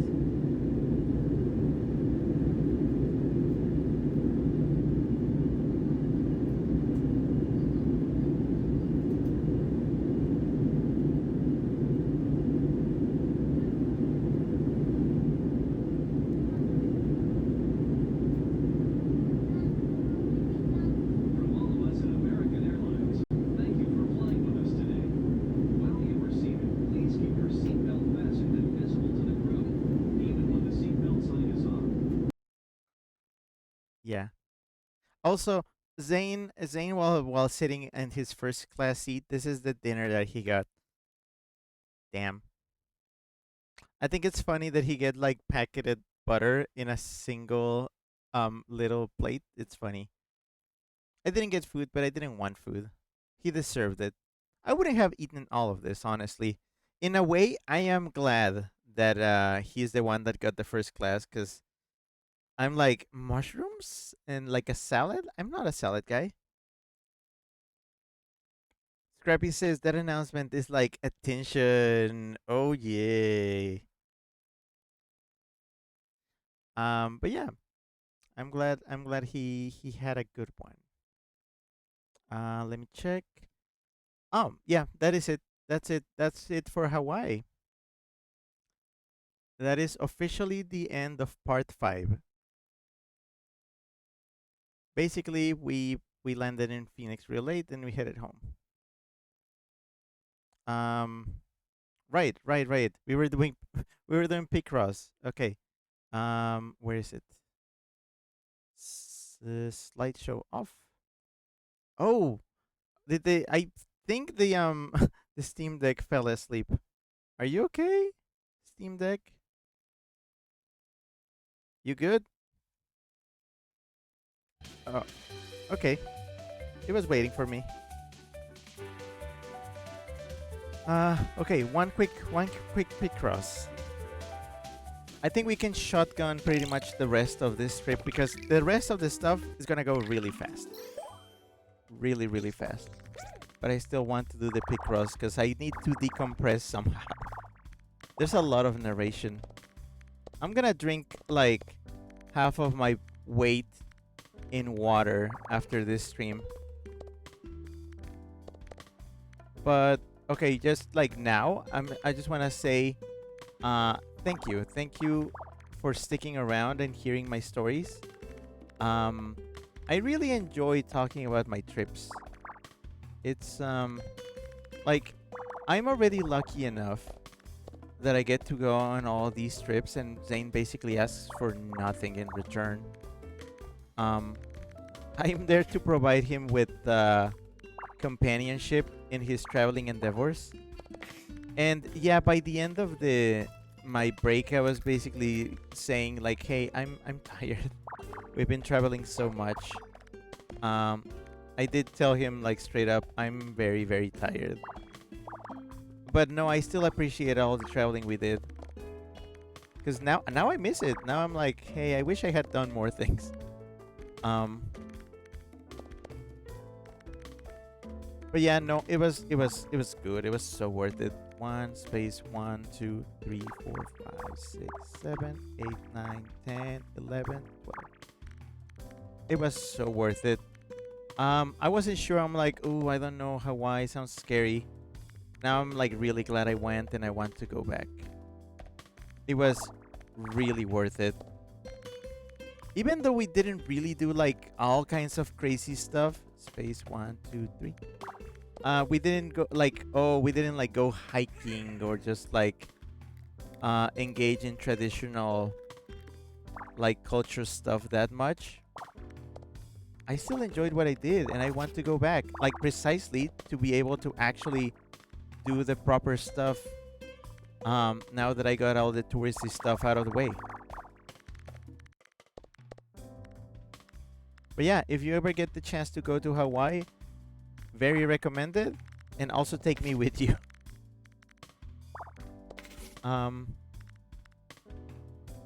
Scrappy says the one thing about vacations is you always leave wishing you did more. Yeah, no, that's very much the case for me. Although in my case, it's I wish I slacked more. Because one thing about my vacations is that they were packed full of activities. So there was not much time for me to actually decompress. And, be able to just take on like full leisure. Although I gotta say, probably the last block of my vacation was that we're going to like breeze through the last few days. Although we're not quite done yet. There was another big trip that happened right after this one. Because yeah, apparently Hawaii was not enough for us. We had to keep going. We had to cram another big one. So yeah, we'll get to that one right after this. Our little Picross intermission. Again, thank you for tuning in.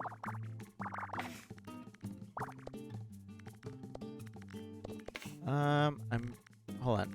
Before 9. That's done. That is done. This one's done. Done. That and that. There we go.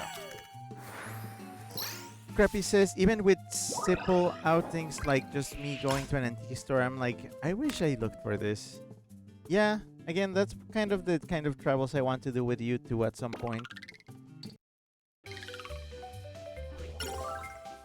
All right, all right, cool.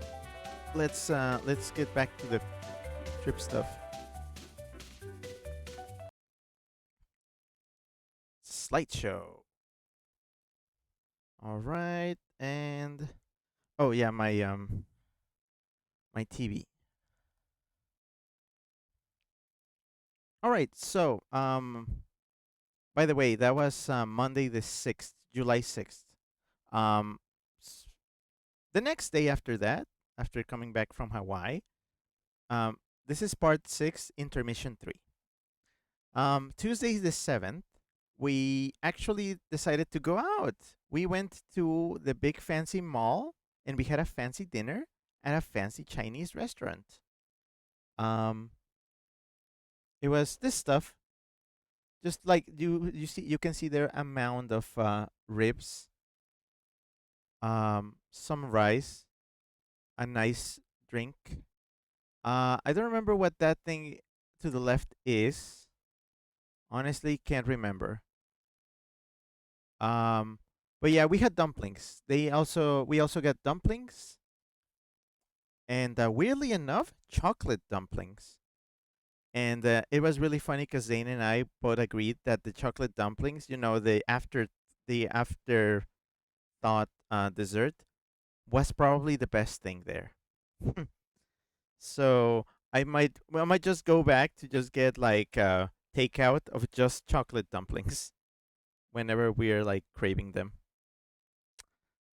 Ryujo says chocolate dumpling is a thing. Yeah, no, and they are great. It was just okay. So these dumplings were also it's not the bready. They were not the bready dumplings. They were the ones with the thin, like the outside was thin. Like you could poke them and they would burst open. Um, they were filled with the most like they. You could tell this was fancy chocolate. It was really fancy chocolate they were using. Um, just delightful. I want them again. I need them. And that's it. That's all we did on Tuesday the 7th. Um, on Wednesday the 8th, guess what? Oh, wait, no, I do have another picture of my dinner. These are gyoza. This is gyoza upside down. I believe the way they made them, the sheet is like fully keeping them fully together. So the gyoza are actually like the legs of this little table of whatever this stuff is. Very strange. Also, that sauce there, it was very spicy. Rio says rice paper, probably. But yeah, the gyoza were connected by this strange membrane. So you know what I did? I grabbed my chopsticks, one in each paw, and then I started like I I was cutting them. I cut around to free up a single a single gyoza. I had to free them. I had to split them manually with by performing surgery on them with my chopsticks. But yeah, that was the fancy Chinese restaurant on Tuesday the 7th. On Wednesday the 8th, I literally did not do anything. Like, I mean, I didn't, just breathe and blink, but I just stayed inside. I did some fun stuff online and just hung around, and that was pretty much it. It was like a truly chill day. Oop, hold on. Uh, I gotta take this. Um, on Thursday the 9th, the day after that, let's just say that was also a pretty much a chill day at home as well. I did have some mood time. If you know what mood time is, um, I believe I did show it. It was it was enjoyable. I hadn't had some mood time for myself for a bit. Um, needs more cowbell though. That that evening we did go out a little. We just went. I don't even remember for what, but we went out because I did wear um some fun boots. I wore the Destiny. inspired boots. But it was a very short outing. Um, one moment. Rio says moo time. Rio says with the baggy pants. I didn't even pants. I just raw dog the moo. Also, okay. Just on a side, I hate how people have been using raw dog recently. Like, have you heard of people saying raw dog in flights? Apparently, if you raw dog a flight, that means that you just sit there and do absolutely nothing. Like, you are not on your phone. You are like not watching or reading anything. You're not playing anything. You just sit there and you just exist. Which, I mean, to be fair, some people need it. Some people, it's the aerial equivalent of touching grass. You just kind of, some people, I'm like, honey, you need to decompress. You need to stay away from screens for a bit. It's a cleanse. And I feel like I also need it, um, but not really. um, yeah. Anyways, people raw dog things all the time now. Apparently, that's what we do. Um.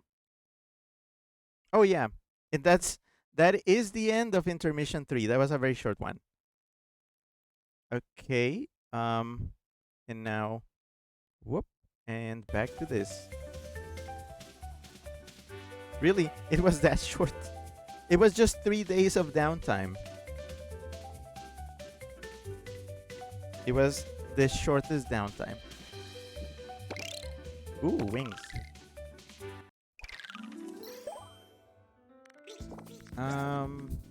What is this? 11, 10, 6, 7, 8.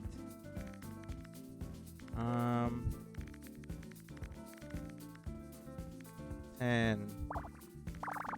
Up. Kraken, hi, hello. Hi.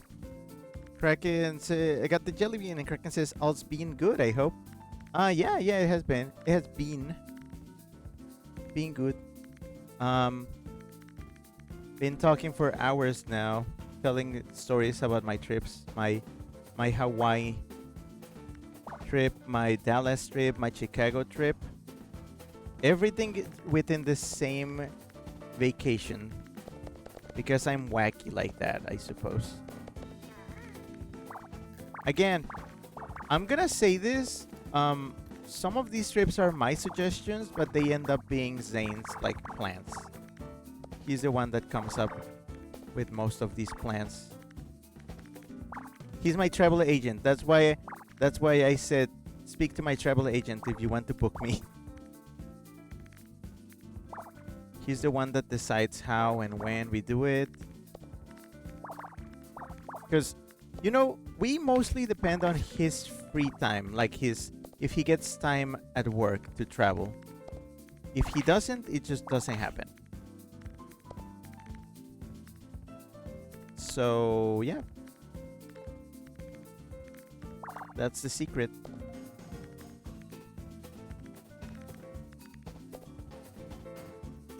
I personally, I am more flexible on my travel. Like I can go pretty much anywhere.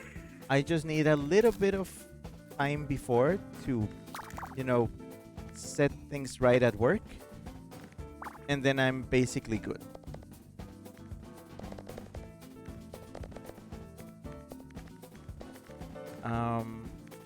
Hold on. Hold on, I'm so close to the end of this. 5, 9, 10, 11. Okay, that's 3. Oh, perfect. This is 4. Flat. 4, 4, 5, 3, 2 done. All of this done. Is this 9? This is 9. That means this is 1. Closed, closed, closed. This is 5. This is 3.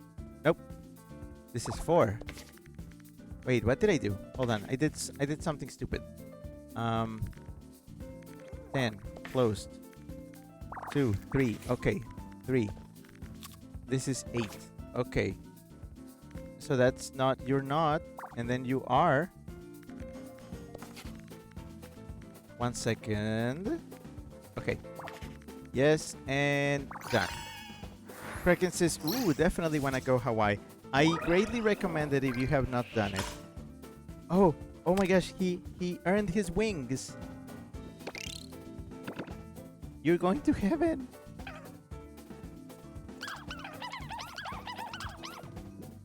Oh yeah, let me get my bean. The bean is, it's green. Finally, a different color that is not orange. And it's, ooh, that's juicy. That's lime. I'm gonna say, is that lemon lime or sunkist lime? Lemon lime. It tastes like basically candy. Oh right. I need to switch over to the computer. Mute this. Go back to the slideshow, and let me get in the candy. The bean candy. Yeah, I think that is lemon lime. I cannot tell, but I'm giving it to lemon lime. Or is it lime? No, it tastes different from the other one. No, I'm gonna say sunkist lime. Because it is different from the others. Yeah, I haven't had this in a while. Okay, so July 24th, Kraken. In a way, I'm kind of glad nobody redeemed a bean yesterday during the VR stream because getting beans is a torture while in VR. I should probably disable that. But yeah, okay. Thank you. Thanks for being. Um, okay. So next leg of the trip. This is part 7.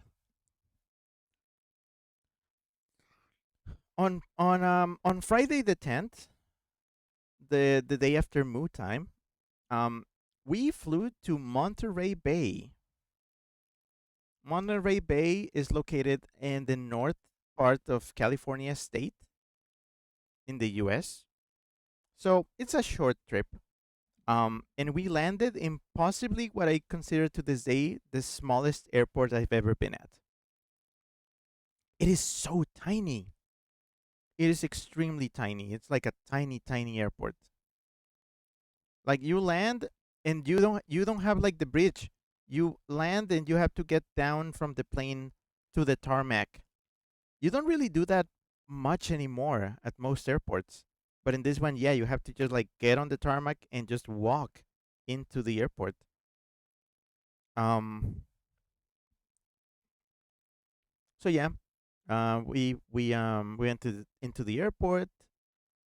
We rented a car and we basically like just skedaddled out of the airport. We headed over to like the boardwalk, just the general like coast area of Monterey Bay, close to where a certain aquarium is. And because we were craving it, we went to Bubba Gump for dinner. If you're not aware, Bubba Gump is a chain of restaurants in the US which are themed after, very specifically after the movie Forrest Gump. They are based on, the stuff, the shrimping boats. That's why it's called Bubba Gump, because it's like, between Forrest Gump and Bubba. And it's completely themed. The entire restaurant. How do you theme an entire restaurant around a single movie? They do apparently, and it works. So I got myself some fish and chips, and Zane got himself a bucket of slop and crab. Um, and I also got. Oh wait, let me set it for myself on my TV. Um, there we go. So I got myself this fun little drink. So this is an orange flavor icy, like an icy, the slush drink. but with sweet cream. Again, sweet cream comes back, and this is basically shaved ice or slush or whatever. So my my thirst for this stuff continues. It came on this light up uh cup. It says Jenny and me was like peas and carrots, which again quote from the movie. And it lights up. The Ooh, I left. I think I left this cup back in Phoenix. Crap, I wanted to bring it home. Um, but yeah, this was extremely cheap. Also, I was impressed that there was a light up cup and the drink was just like $10. So yeah, that was good. Did I take a picture of my food? I did. Yeah. Okay. So I had myself some fish and chips, gigantic pieces of fish, by the way. Um, Fries, very good. They use like a special seasoning that they don't sell anymore, but we do have a little bottle of at Zane's place. So now that's a precious product because you cannot get it anymore. The slaw was great. They gave me tartar sauce, but they did not give me enough. You see that little cup in the background filled like to the halfway point? Do you think that's enough for all this? No, it wasn't. So I I kindly asked for more. Even though I was trying to like conserve some of the tartar sauce by using ketchup for the fries. But even then it was not enough. So yeah, instead of having authentic local cuisine, we just went to Baba Gump because we were craving it. When we left the restaurant, good food. We left the restaurant and we explored around a few stores and stuff. We noticed that it started getting very cold, and we realized it was actually cold, and we did not pack jackets. Like it, this was hoodie weather. All of a sudden, it turned into hoodie weather, and we did not pack any jackets. And I was just, oh, and I was there in shorts, so I was freezing. I was freezing my butt off.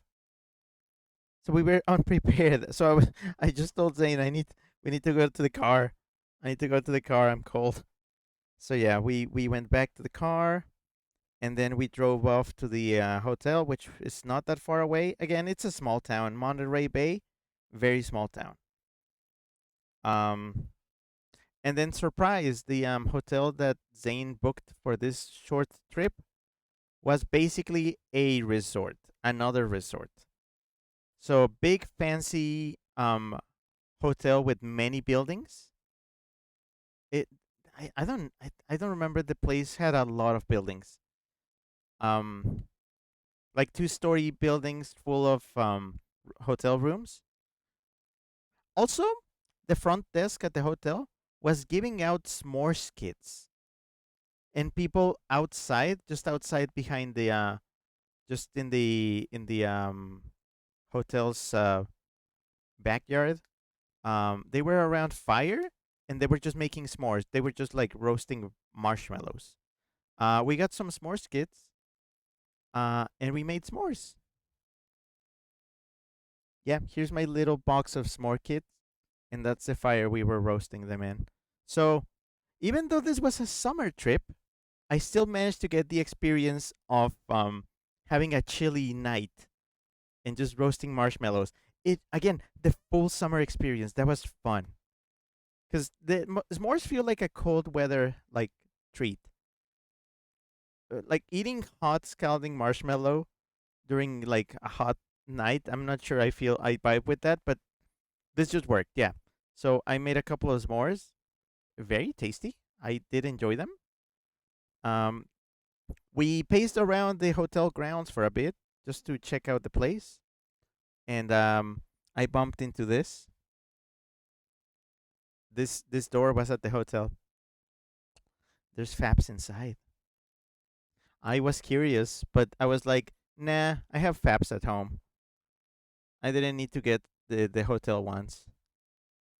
So so we just returned to our room.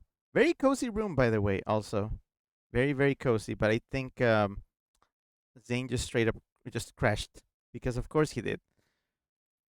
So, the next day, Saturday, July 11th, we finally got up for the thing that we came to Monterey Bay for, which was the Monterey Bay Aquarium, which is one of the most important ones out there, I believe. One of the most important aquariums in the United States. We were there for a while. We saw a lot of things. I believe, if I'm not mistaken, I lined up some videos. Yes, we have a good lineup of videos here. So it's gonna be videos back to back.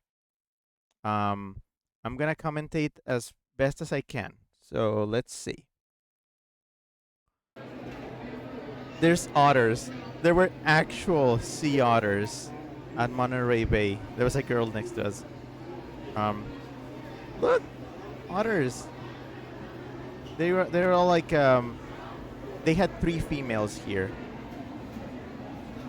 Apparently, Monterey Bay has this surrogate mother program that actually helps orphan otters.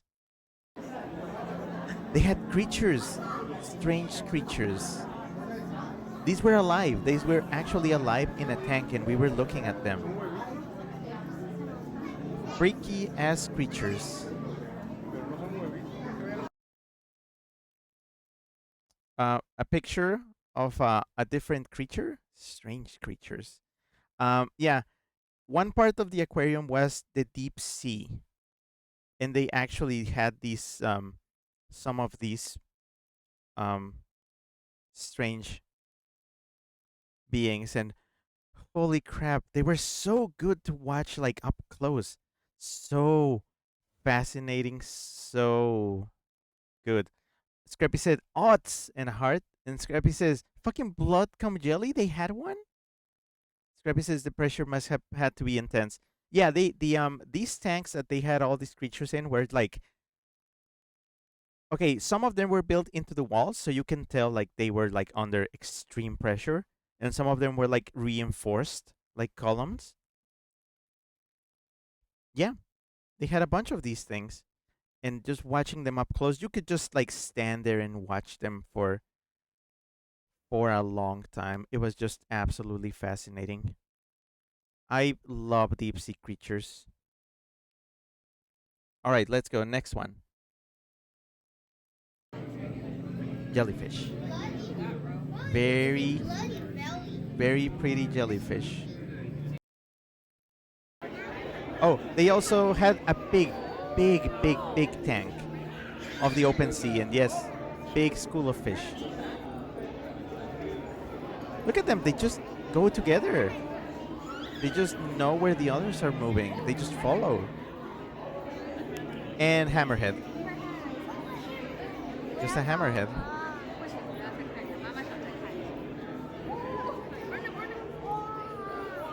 And tuna. Big ass tuna. Oh, more jellies.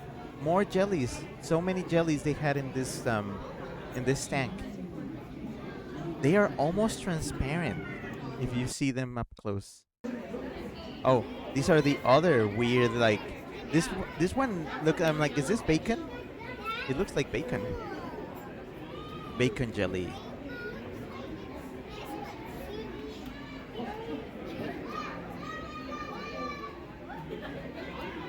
There were a lot of kids there.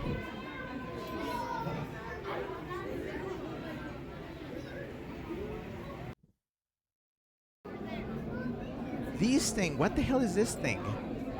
That's crazy. Somebody saying that's crazy. That is so crazy.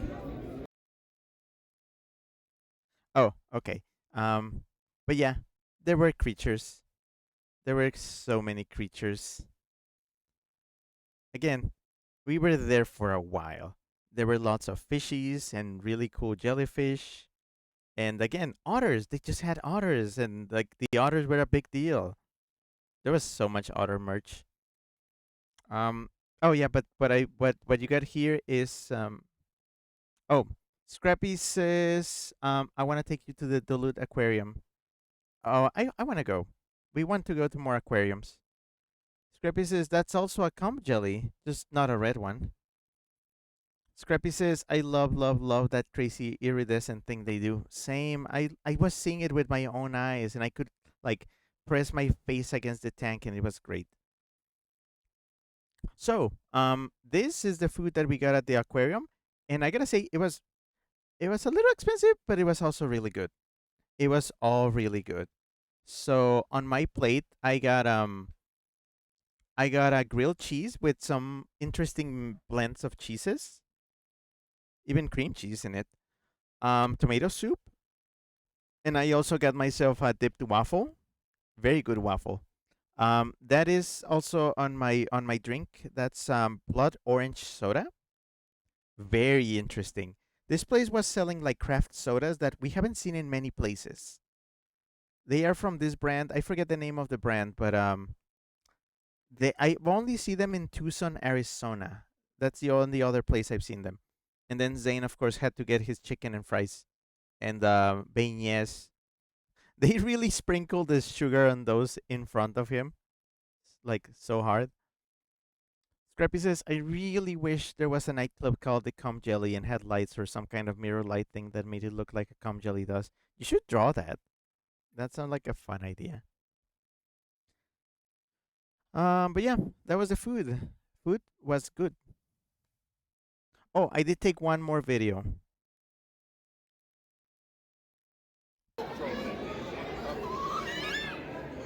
baby. Turt. Oh, I'm sorry.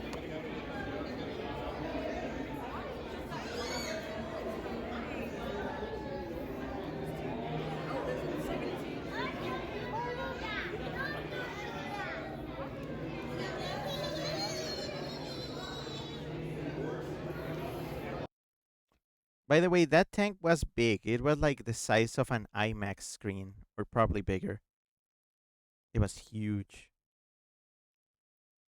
Um, but yeah. So after we were done with the aquarium, basically as soon as it closed, we had to leave because it was closing. Um, we headed back to the world's tiniest airport. Returned the rented car, went through the security checkpoint, which again, baby's smallest TSA checkpoint, and when we went in, we walked over to the outdoor area. Yeah, this is outdoors. This is they have an outdoor area at the airport where you can just sit outside and just watch the planes. I believe this was me actually like getting onto the plane, but like the plane was still pretty close for just anybody to like just watch. So yeah, this was us getting on the plane. So yeah, we got on the flight, which was a short flight to Phoenix. Um, and that was it. That's the end of part 7, Monterey Bay. So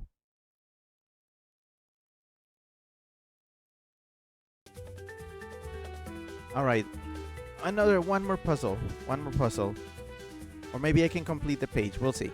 Um, I'm confident I can finish the page, but uh, let's wrap this up. Puzzle. Oh, I need to change my mouse. Oh, this is a small one. Okay. 3 space 1 2 3 4. I can do that with all of these. 1 2 3 4. 4 space 1 1 2 3. Okay. I can use the same pattern everywhere. 2 space 1 space 1 2 3. Okay. 3. Oh, that's it. Just 311. That's the sequence. There's nothing else to it.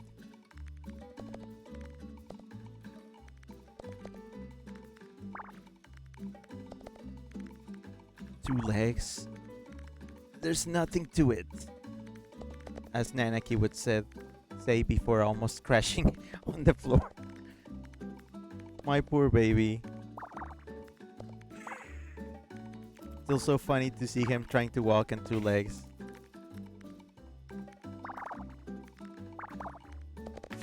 He looks like Puppy. That's the thing with Red. I don't know what to call him. Do I call him Kitty? Puppy? Both? He probably doesn't like either, unless he trusts you. Uh, but yeah, I don't know. I love the guy.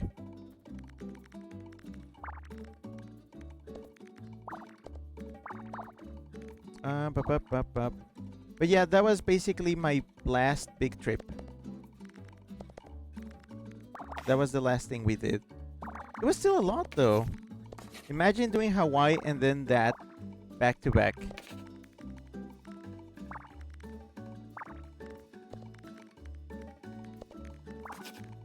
That's why I said I'm exhausted from my vacations.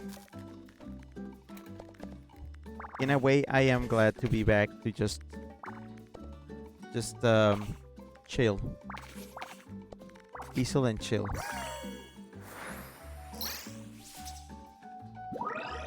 Ooh, fancy. Oh, yay, stickers.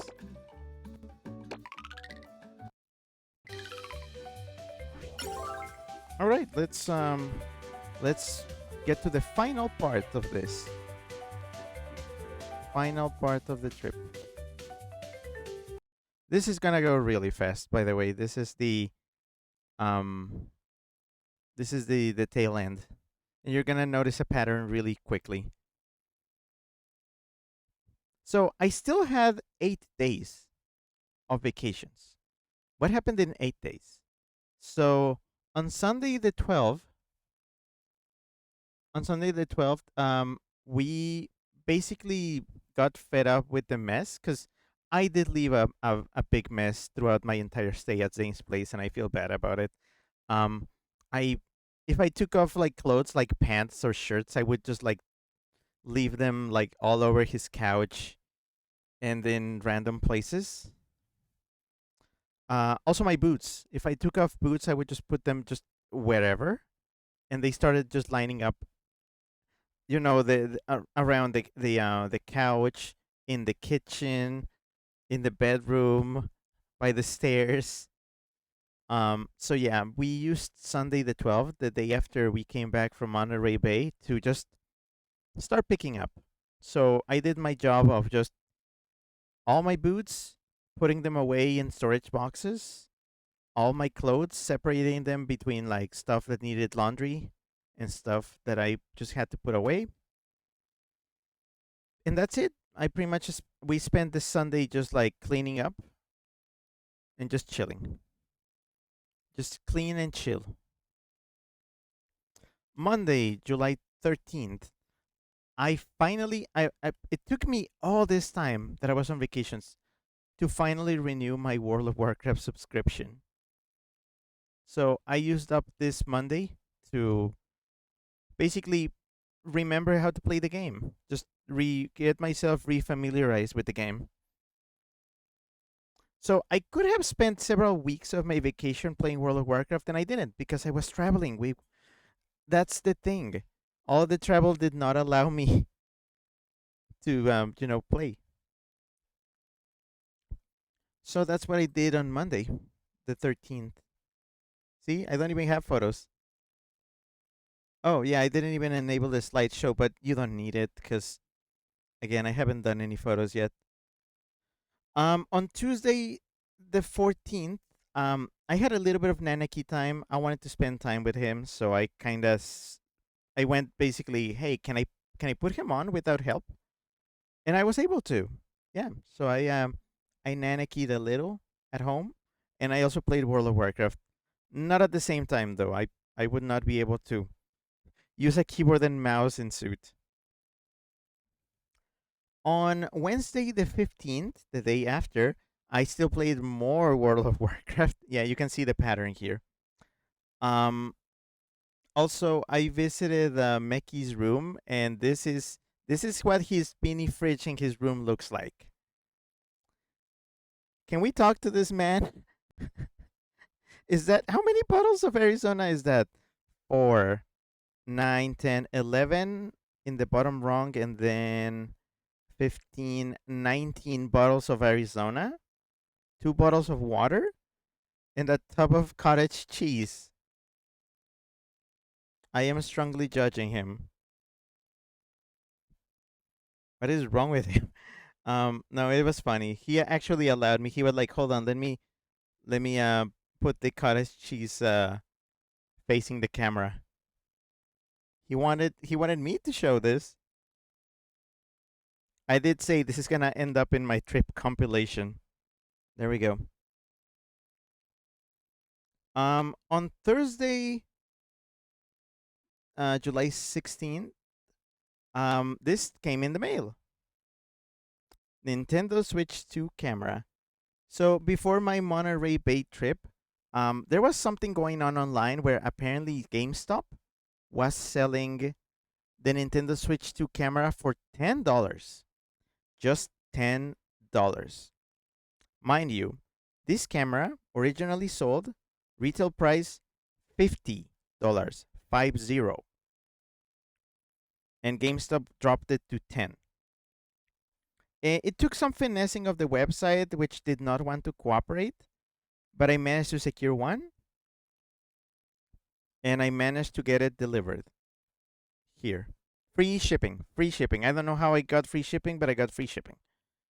Um, so you bet your weasel that I'm gonna be using it to perform funny Star Fox shenanigans when we finally play the game next week. Um. Oh, also I did play some World of Warcraft on my own, and Mickey and I got together to play Lorcana, Disney Lorcana. You know the card game. I had never played it before. I own a few cards that Norami gifted to me. But I finally was able to use the deck that Norami got me, and Mickey got himself some decks, and we played together. And Mickey absolutely trans me, but now I know how to play. On Friday the 17th, Zane, Mickey, and I went out to do hot pot because Mickey wanted to check it out. I believe Zane had already been to this place, but it was Mickey and I's first time. It was a hot pot slash barbecue, Korean barbecue place. You know, the places where you can just grill your own stuff at your table. So I got myself some in my hot pot. I got myself some chicken um broth or stock. And I ordered some ramen, like literally just a sheet of like raw ramen, and then I made myself ramen. I believe this is the very first time in my life that I've ever had like real non-instant ramen, and I made it myself. Well, kind of. They put the soup in front of me, and then I put the ramen inside. That's all. That was the extent of my cooking. Um, it was really good. I enjoyed it. But because I'm boring, I only stock I think pork. I put pork in it. It's what those white ribbons are. So pork chicken ramen. I enjoyed it quite a bit. And in the grill, they do be grilling things. Zane got himself a whole ass steak and shrimp. I got the bulgogi because that's all. That's the only thing I like. I want my sweet meats. It was a good place. Unsure if it's worth like the big price for how little I ate, because I basically just had a little bit of meat, my ramen, and some dessert. But yeah, um, first time eating ramen, like real ramen. Kind of wild that it took until 2026. Um, on Saturday the 18th in the morning, Zane and I did some last minute shopping. I I think did we go to Walmart? I think we went to Walmart or something. Um, and Jimmy came to visit. You know, Jimmy Rumshot. dad slash uncle, adoptive. Um, he came to visit because the plan for the day was to do things for my birthday. Because I was gonna be leaving soon, and I couldn't be in Phoenix for my birthday, so we had to do things then. So Jimmy came over, and we went out all together to roam at a mall. I believe a mall that Jimmy had not been to. Was it Arizona Mill? I don't remember which one it was, but it was the one that is shaped like a big rectangle. We basically just did a lap around. We checked all the stores. We joked around. We did not buy a single thing. I think the only thing that Jimmy bought was it a drink? I think he just bought like a drink from from the Five Below of all places, which indicates just how rough the economy is. So we left, and then they were hungry. But then I said, you know what? I don't want to choose what we're eating. I said I don't feel like making decisions. So Jimmy suggested this like sushi place that they were like, yeah, maybe they have stuff that Rick can eat. And because I was not in choosing mode, I just kind of tagged along. We went to this place, just hoping to check the menu and maybe ask for like to go, like takeout. But here's the thing. Apparently, the owner knew Jimmy like at sight. She was like, "Oh, you, welcome back." Which was kind of funny. Um, but the lady ushered us to a booth and basically sat us down and put waters in front of us and menus and everything. I check and we were taken aback that we were basically being forced to like, okay, we are sitting now, and I guess we are expected to order now. When we just wanted to check the menu and see what was available. So I resigned and I started checking out the menu, and there wasn't really anything that I could eat or wanted to eat. So I just kind of micro panicked a little. Um, and yeah, we were all just kind of awkward. We were like, why the hell did we get pulled into like a booth? We didn't even ask to get seated. Um, and I was like, yeah, I can't do this. And they were like, yeah, well, if you're not like comfortable, we can just leave. And then they basically, yeah, because my indecisive ass was like, I don't want to do this. It feels bad like when you're seated and like you're already being given service that you just want to bail.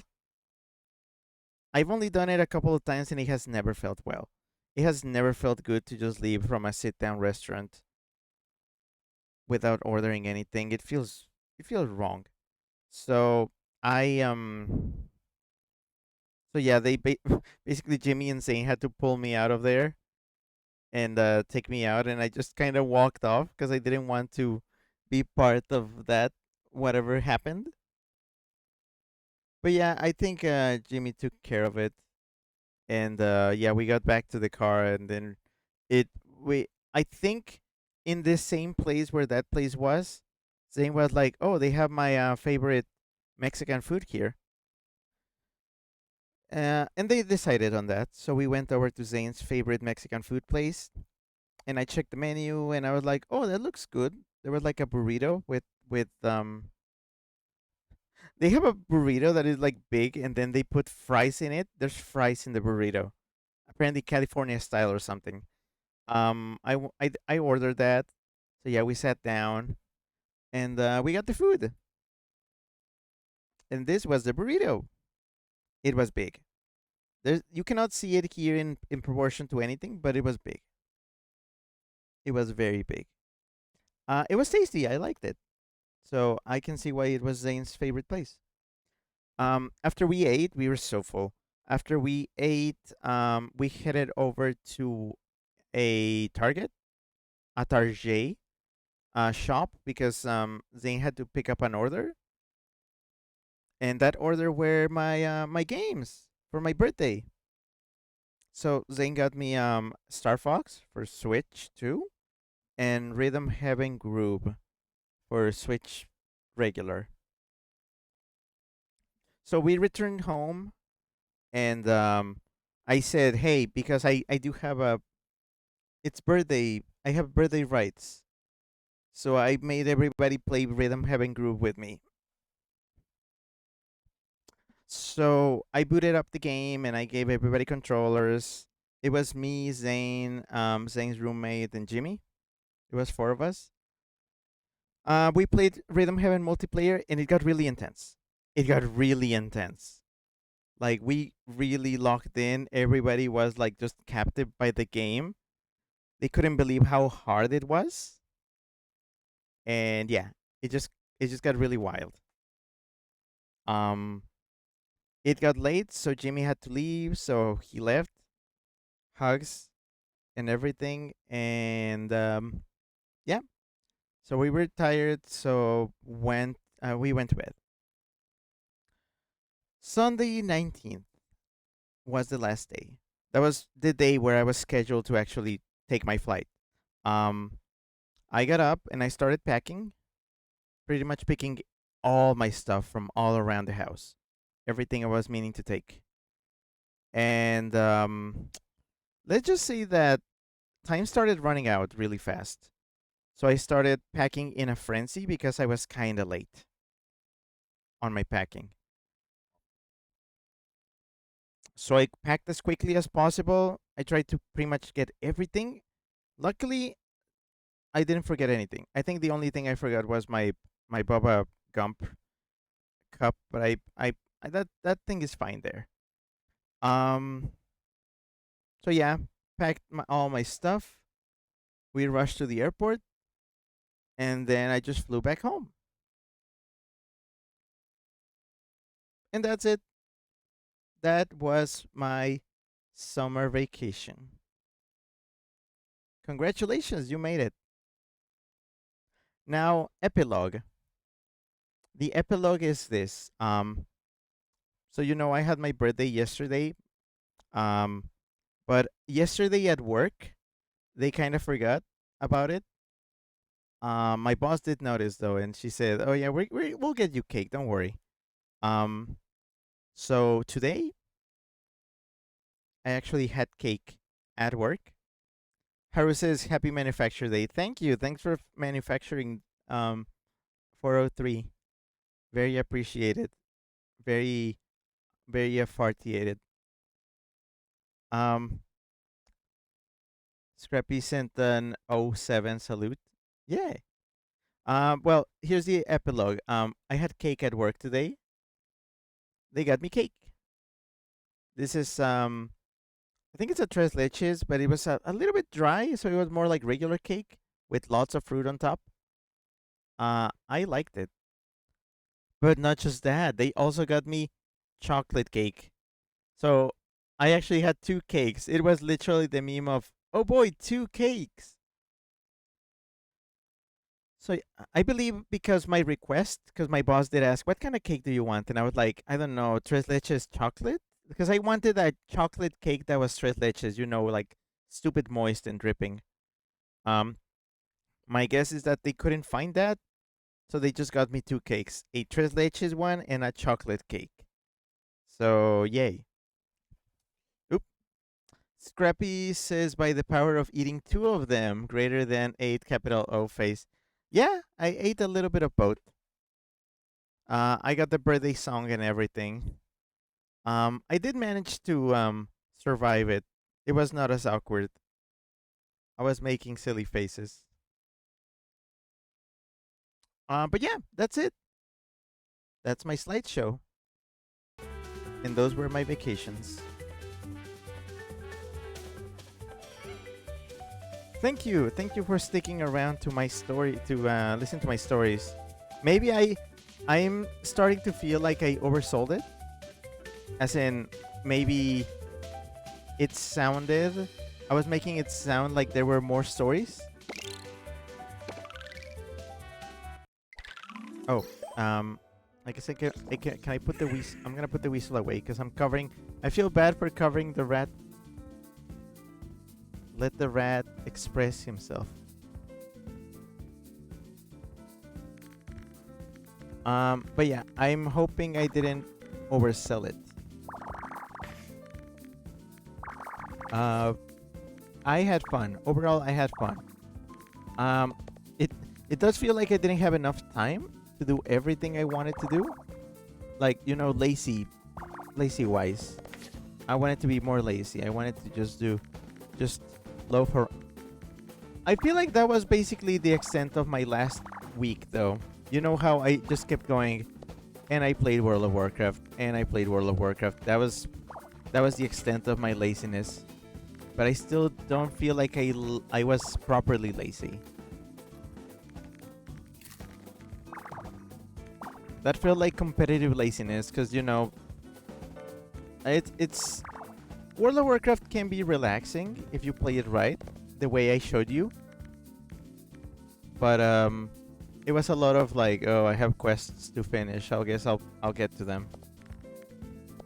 And that was how I used most of my time. Scrappy says, I don't think you did. It all matches up. Well, I'm glad. That was kind of the intent. So I did have quite the summer. This is one for the books for sure.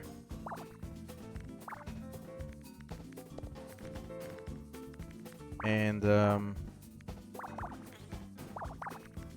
yeah. Oh, yeah, by the way, you know how I was in Hawaii.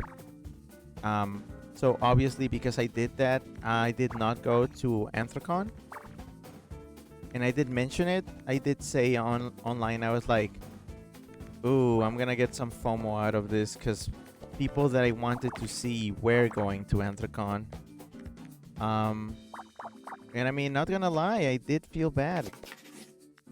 I kept saying to myself, like, well, you floundered it. You could have been there.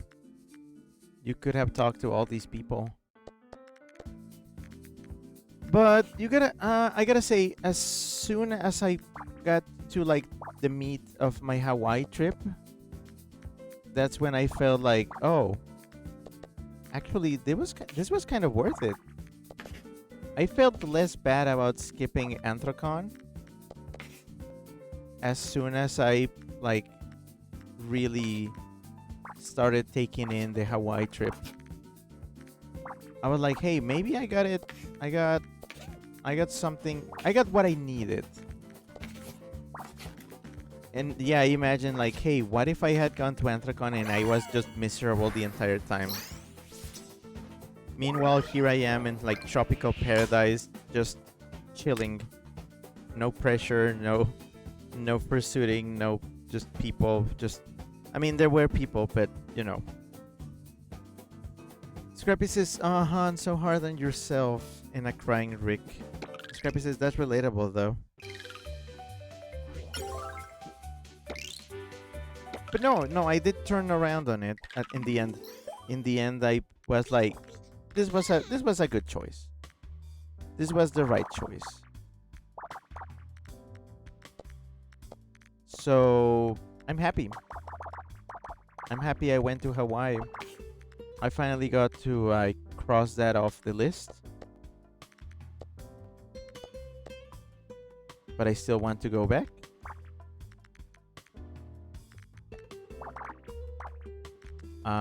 What else?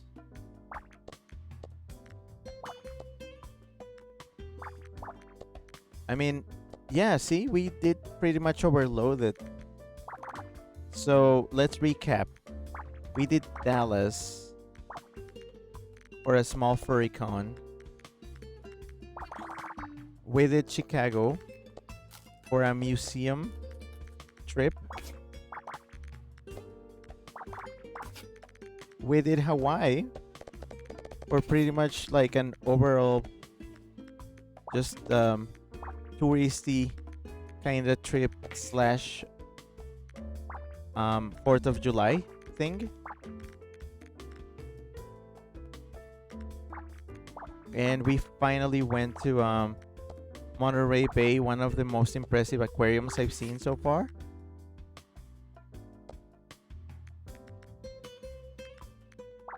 And we saw otters. There were also, by the way, there were also like wild otters in the ocean when we were like going around Monterey Bay. We saw otters in the distance, just in the sea, just minding their own.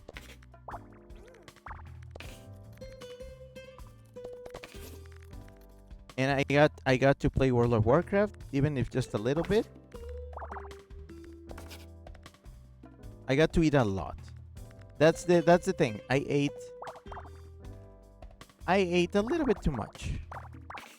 I'm still recovering from that, even though I got a big ice cream cake for my birthday. So I've been eating that little by little, yesterday and today, and probably the next few days. So my weight loss is gonna have to wait for a bit. All right, last puzzle. Last puzzle, and we're done here. Ooh, this is a toughie. Let's see. 5 space 5. 5 space 1, 2, 3, 4, 5. Okay, can I work with this? Yes, I can. Ooh, yes, I can. I can very much work with this.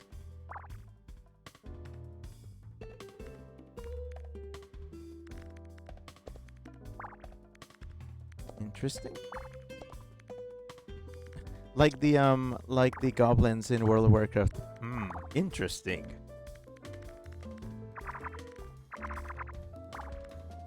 Having streamed that game, does it mean that I can bring back? Oh, hey, bring back all my old vocal stims, my World of Warcraft vocal stims? Can I just say inventory is full? I can't cast that yet. I need to get closer.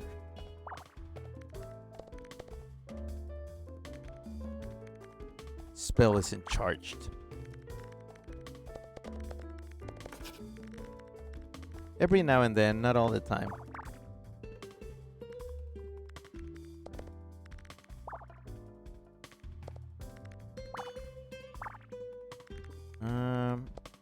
Oh, perfect. 3, 2, 2, 1, 1.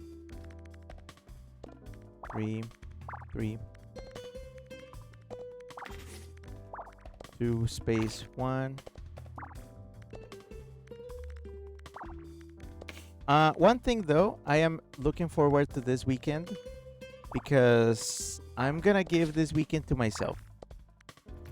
This weekend is for me, and during the day, I'm just gonna take care of all my silly little tasks that I have not finished from vacations. And then at night, we can do things. I gotta figure out when to show you my the rest of my vacation pictures, because remember, I showed you like 5% of them. This was just a teaser. This was a trial. The rest of my pictures, I'm just going to like pass by really fast. But we can, you know, check out and zoom on anything that you feel like. But yeah, that's it. That was Squeakross, even though it was more like my vacation recount.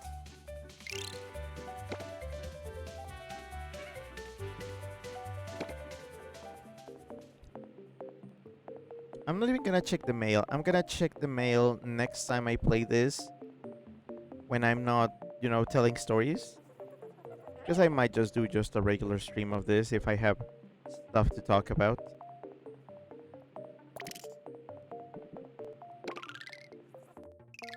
Haru says, ratty rat rat. I do love me some rats, yeah.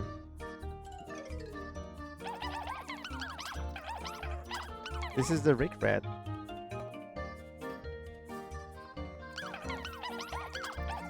Haru says, thanks for sharing your vacation story. Yeah, thank you. No, thank you for coming and for listening. Um, I know I'm a little bit full of myself. I'm full of it. I'm a wind bag or maybe a gas bag, but like I just like to talk and I like to talk about my stuff, the stuff I get up to.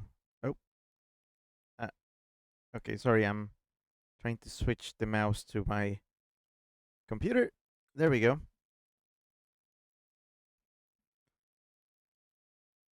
Scrappy says, and I like your voice, hon. Smooch. Yeah, thank you. Scrappy says, but I like hearing what you have to say too. Colon 3 face. Yeah, I do have a lot. See, now I spoke for 4 hours and a half. I am really a blabbermouth. I can really hold to myself. I'm just gonna say, just like put in one extra thing. Um, some people are just stream because they feel like they have to, and some other people are made for it. The last thing you want on stream when you're streaming, I mean, if it's not your style, is some dead air. When you're just like when you don't have anything to say and you're just like leaving it to the luck or the footage to basically be the filler. With me, that rarely ever happens.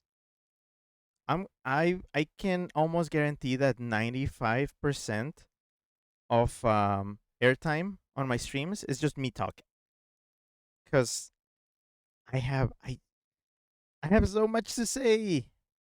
I am again. I'm blabbermouth. I talk and talk and talk and talk and talk and talk and I talk so much. You just saw I talk for 4 hours straight because I never shut up. So yeah, I will go out on a limb to say I am made for streaming, and that's why I'm still doing it because I.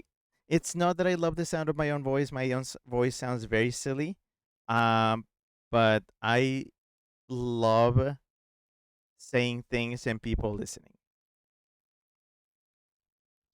Haru says, "What's that background in the challenge event? It's green. I want to get a picture of it, lol."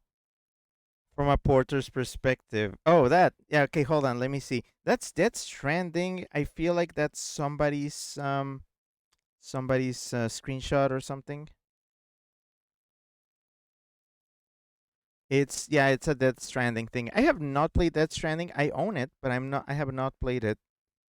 Apparently they got some kind of event going on, but that's an interesting background. You might want to look into Death Stranding backgrounds. I'm seeing if maybe that one is here. Um. Ooh, it's here. Okay. Uh, I think I can fetch that. I think I can fetch that. I'm gonna see if I can get it on my desktop stream. But yep, I'm gonna check this post on on desktop stream and see where it goes. Haru says, "I think you're doing great with your streams. Thank you. Yeah, I've been at it since 2019, and apparently I do take it very seriously because more than just being like I'm just gonna get on and stream. I have a schedule. I have set games. I start and finish games. I have events. Like I do awards every year for everything I played. I do April Fool's streams where we visit alternate timelines. Every April Fool's stream is done from the perspective of an alternate timeline. We do this. We do my birthday VR chat streams, also a tradition by this point. We do the October event, which every October I have a storyline to tell, and I tell it little by little throughout the entire month of October. We also have the Halloween get together, also in VR chat in October. Um, just just a lot of things. all the time. I always got stuff going because I take streaming very seriously.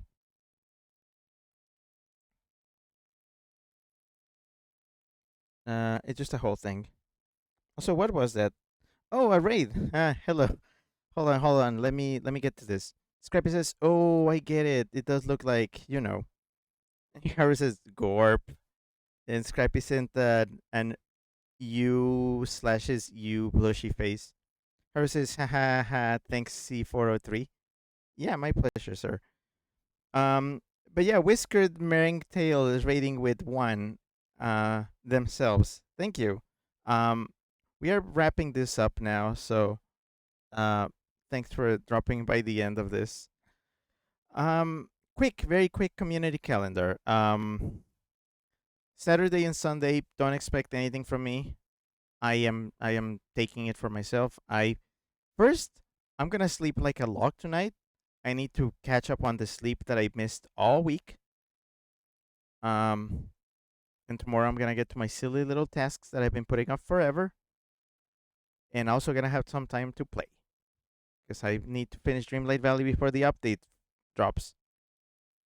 Whisked Meringue Tail says hello, hello, hi, it's me, Rick the Boot Weasel. I just finished almost 5 hour stream of me just talking and showing pictures of my vacations like old timey people used to do in the day, back in the day. So yeah. Um, but yeah. So Saturday, I don't think I'm doing anything. Sunday, I might do something. Sunday might be the day where I show off my the rest of my photos. I gotta check with Rugito. Because has a weird availability. Whiskered Meringue Tail says nice. Yeah. Monday. On Monday we return to streams with a new game. You already know what. It's that that that and that's gonna be painful. Um I have not figured out when or what we're watching next week. If we're watching any shows, I will let you know. I think I have some ideas. I need to discuss it with Felix and shit. Wednesday is more stream, probably more of that game from Monday. Thursday more watch stuff. Friday is gonna be a Friday stream. I think I have some ideas, and that's it. That's it for now. There's not gonna be any traveling from me for a while, so easy. Take it easy. That's it for me. Thank you very much for coming to this. Thanks for showing up to my silly stories and just for being here. I appreciate it. Have a good night, have a good evening, afternoon, day, morning, or whatever you have on your side of the planet. And I'll be seeing you again very soon. Hopefully. This was Rick, that weasel that you know, signing off for now. Scrappy says very deep kisses. Sleep well, my lovely sweetheart baby weasel boy. Lots of loves and snugs. Yeah. Same to you. I already told you yesterday after the party how much it means. So you know. Haru says good night, Rick. Night. Thank you. Thanks for coming. All right, sir. I'll get you that picture later. Or right now, as soon as I'm done here. Scrappy sent a heart and says, "Love you so much, dearest hon." Yay! And Scrappy says, "Ooh, yay." All right. This was Rick that we so that you know. Signing up for now. See you then. I'm tired, gosh. Bye. Bye.